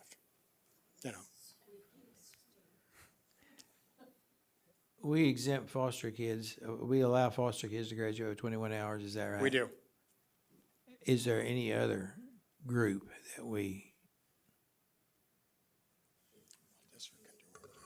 And as part of the discussion, since we need to meet the needs of those 12%, while we're just starting to talk about everything, I think, is there a possibility that we need to consider maybe other examples? An IEP team decision could alter that. And during COVID, we saw a number of school districts go to the state minimum of 21, even though they had 24 or 25, okay, in order to allow students the opportunity to graduate in the school year 2021. Okay. Now, I need to warn you that Betty not only has asked a question, but she's also applied for the backup, so go ahead. I'm next. Oh, that's right, you are. She's next, yeah. Thank you very much. Back to this, what about the juvenile justice system? I was just thinking about that when you were talking, because those kids that are Yes, incarcerated, thank maybe you. they may be. I just happened to think You of that. absolutely are correct. They Okay. do follow the state guidelines, whatever Okay, so those are, I- and they follow the 21. Thank That's you. what I figured, that they probably were. Anyway, I didn't want to talk about that, but what I wanted to do is, first of all, I want to thank you, Jim, and I want to thank the committee, because I know how challenging this was and how hard you guys worked and how long it took you to do it. I mean, I'm just really thrilled. And as many of you know, I've been on the board 3 or 4 years, and I voted for the arts. I'd have probably not been able to go home had I not, because my son was a band director. But no, I felt strongly that we needed the arts back then when we did it. But that's not my concern right now. I was thinking about this when we were talking through all this today. I thought, I'm really disappointed. And let me tell you what, I'm not disappointed at you. I'm disappointed at me and this board, not this board, but all the boards I've served with since I've been on here. This is the first time since I've been on this board that we organized a committee to do this. And I think that's kind of sad. And so I was sitting here, I've been thinking about this all day long, and since we discussed it, but here's what I want to suggest, and maybe we come up with some alterations on it.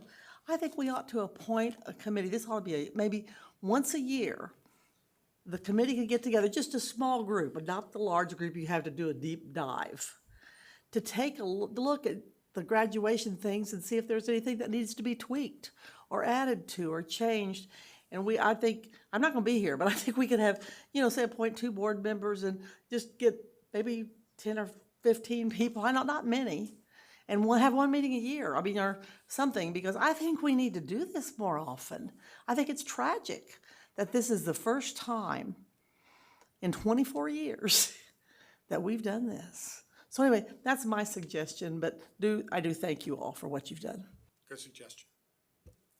Yeah, Betty, one question and one follow-up. Right. My mouse stutters, so when I click my name once, it puts it up there twice. So, this is just for clarification on graduation requirements, and I don't know if this was factual or if it was just discussed, but as far as a student has to graduate with their cohorts for the graduation to be counted as successful, even though they may go ahead and graduate a year later. Can you clarify, because that whole thing was confusing to me. Can you clarify that point? Yes. Okay, thank you. So it's a federal definition. Okay.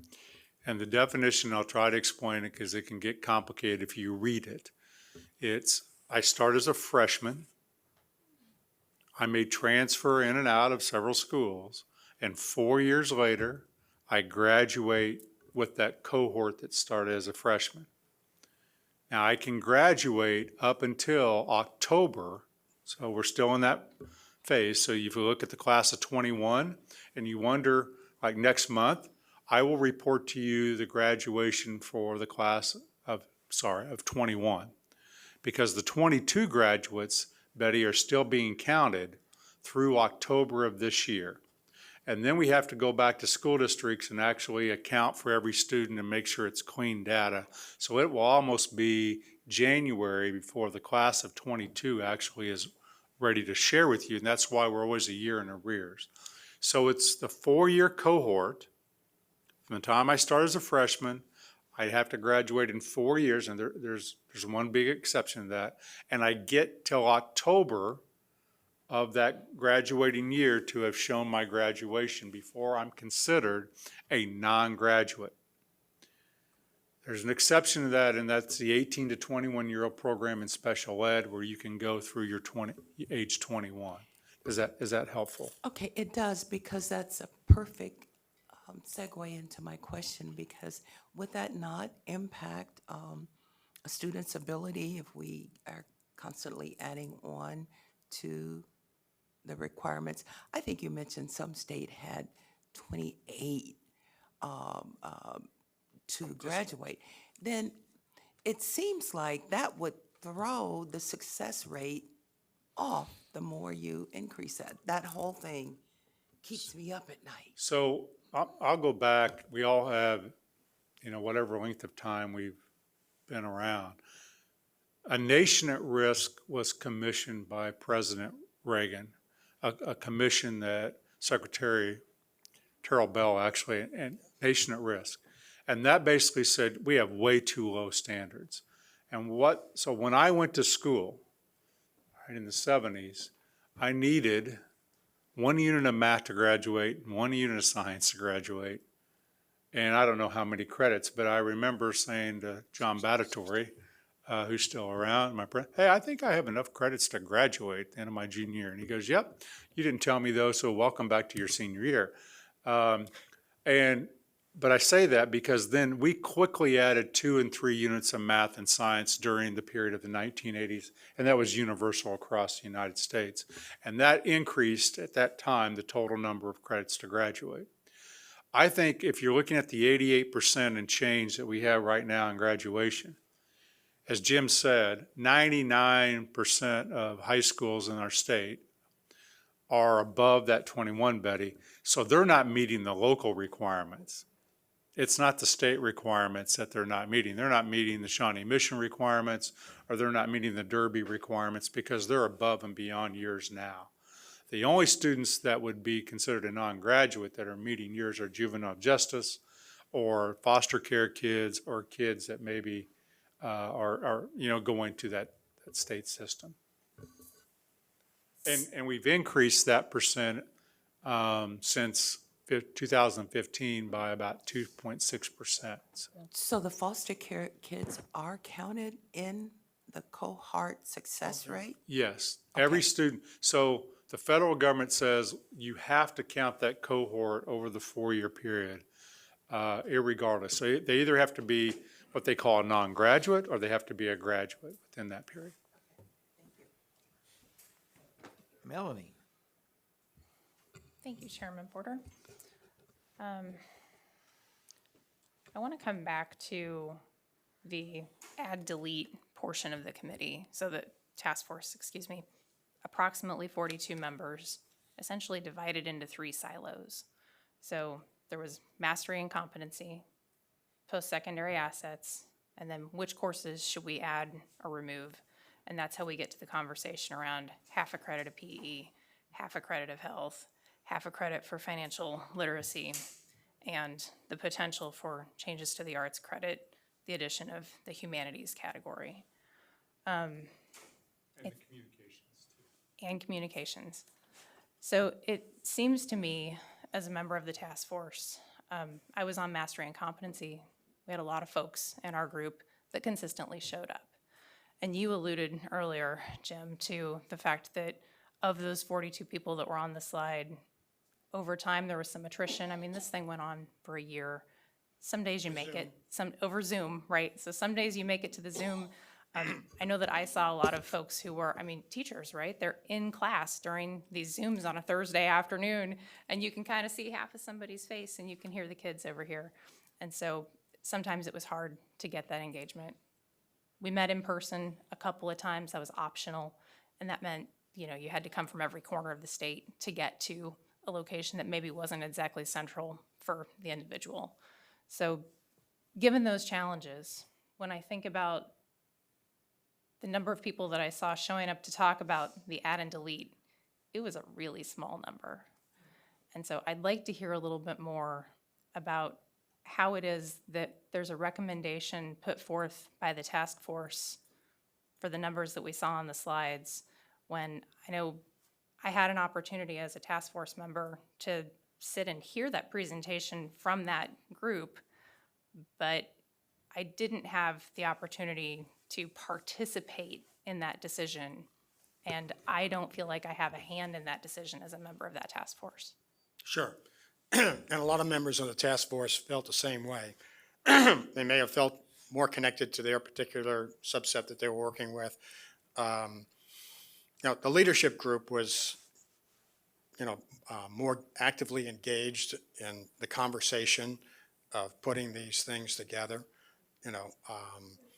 So again, it comes down to, we're giving you our best effort under the circumstances where we were, and you described the circumstance that certainly gives us pause to make some huge decision going forward about graduation when maybe we could do a better job. And as Mr. Porter said earlier, we have a lot of options before us. Having this kind of discussion is really good, whether it's about graduation requirements and why did we do this or why did we do that, or your conversation, did the task force really did it really work as well? Jim. I think the people who I want to represent and respect the efforts of those folks who did put a lot of time, effort, and energy into it by saying this is the best recommendation we could make. Jim, I worked on that committee, and I was wondering if I could add some input. Oh, sure. If I may. The add and delete, there was a great deal of discussion, and I'm going to take PE as an example. Many of those on the committee went back to student-centered input. PE, how the majority of students felt about PE. Is this something that is meaningful in terms of career focus? If I'm interested in the direction my career is going to take, what is the role of PE in fostering the success of that career choice? Each of those were kind of examined with more of the student perspective and the feedback that many of the educators had. Is this something that I feel is valid? Does it bring, is there an added value to me as a student in my approach to careers? I can't say that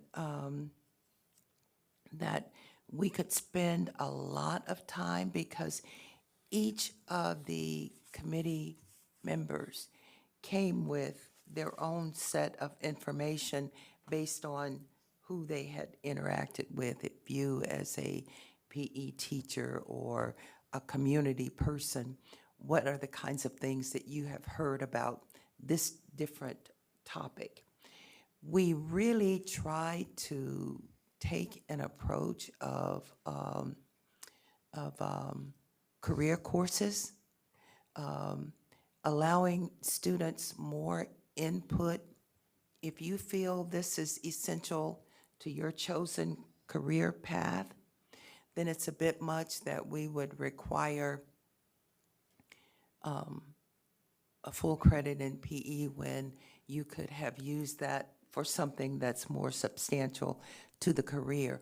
So it wasn't just arbitrary throwing things at the wall. It was a lot of discussion and trying to allow students a little more flexibility for that IPS and the career subjects that they may need, that student may have decided they need in order to be successful. And in the PE and health, there was the issue of a greater focus on health, just plain old health, you know, and so it's half a PE and half a health. Now it's a full PE with maybe some health. You know, is that a changing dynamic in our society? Would we want ninth graders to get hopefully a frank and, you know, correct discussion about health issues? I think that's when they're making those decisions, you know. So yeah, that kind of where that came from. Okay. You know, I might just say this generally. So as the board now thinks about any of this, as I said this morning, it seems to be less concern, controversies too high level. On the mastery and the competency, seems to be a lot of, hey, we ought to give that flexibility. Market value assets, which became post-secondary assets, seem to be a lot of, when you get into courses, you can quickly say, as Dina said, I really think this and I don't think this. I think that, and you can just, everyone has that. It may be that you don't want to adopt anything in that domain. I mean, again, I come back to that, but I agree. I think one of the things that became pretty evident as we were trying to, Jim and Jared were trying to do this over Zoom, it didn't lend itself to enough full discussion in a lot of areas, and then wrapping it back. I know they were hoping to do that in person, and then we had limited attendance, and that hampered it. But what was happening is the task force was losing steam as it got toward the end, and so this was their best recommendation under not ideal, I think, what they would like to present to you. But happily, even though this may be a frustrating conversation for some of you, or even a not pleasant conversation, we're having that conversation. And for our role moving forward is to have unpleasant and contrary conversations that address the values and the positions where you're coming from, as well as what's out in the field.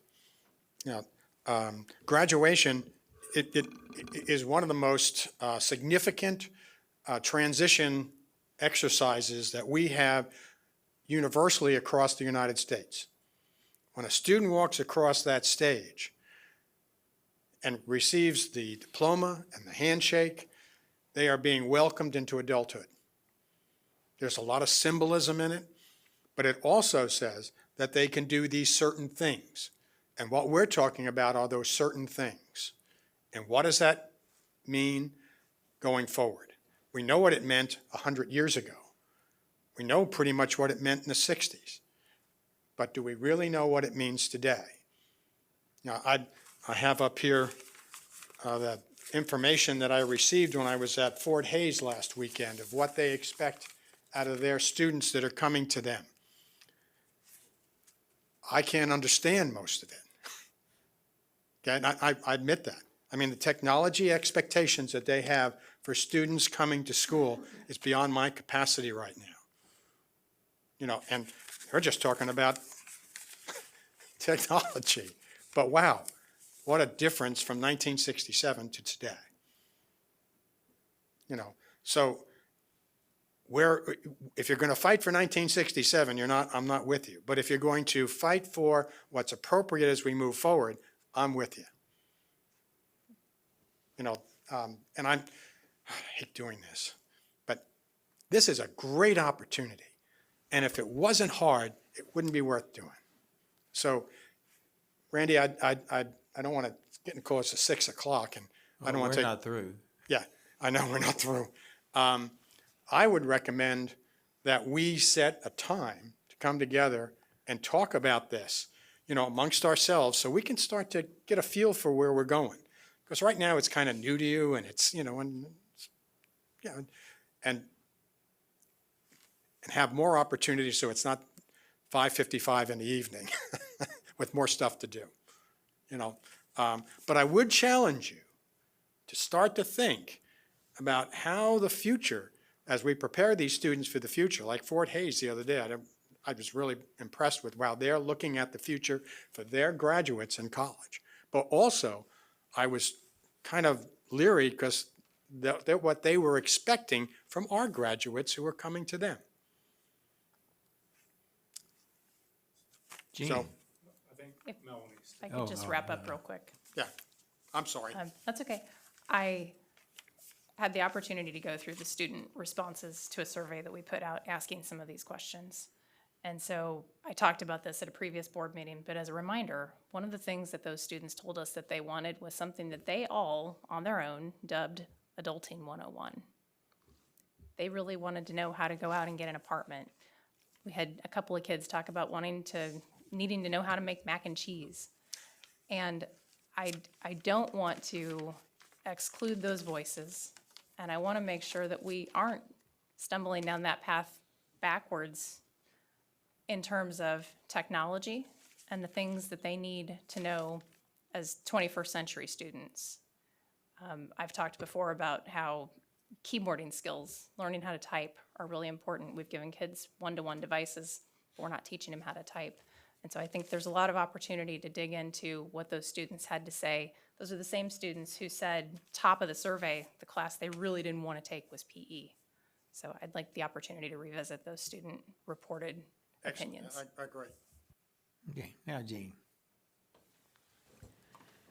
I just wanted to say that no matter how this turns out, I think it's really important that we remind districts of what authority they have to, and what flexibility and leeway they have to incorporate so many of these changes that you're talking about, or these options for students in their graduation requirements already. And I kind of agree on the PE. If you're in football or basketball, why are you not getting a PE credit for that? There ought to be a lot of leeway in that, and I think that really accommodates local districts' needs and the local control aspect of it, so. Thank you. I don't find these discussions unpleasant at all. As a matter of fact, I think I get frustrated sometimes when we just listen to people talk and we don't talk amongst ourselves. So I find this is sort of the sort of thing I like to do, because it gives us the background to make the right decisions. And so I don't find this unpleasant. Maybe it's because I'm the point person. Yeah. And it's not unpleasant. It is challenging and thoughtful and makes us do the work we should be doing. I find it helpful. Now, I'm going to completely change the subject and ask you a question, Commissioner. And I asked this same question to the president of KBOR last Friday. What are our goals and what do we expect tomorrow when we meet with KBOR? Our conversation will be around the small group work that's been done between the coordinating council around, it's titled different things, but it's the ability for kids to be able to get anywhere from 9 to 15 credit hours paid for before they leave high school. Now, it may branch off into other things that both parties bring up, and I think that's fine. I think, but that's the main part of what will be talked about tomorrow. So we want to ask the FAFSA question that was asked today. I know, though, I'm going to go over our post-secondary success data, but we have Senate Bill 155 gave a great opportunity for kids to get technical credit, vocational technical. We have a lot of students that could get, that could be shown that they can do college level work if they had that opportunity to take that in high school with no cost. Thank you. Anything else? See you at 9 o'clock in the morning. We are in recess.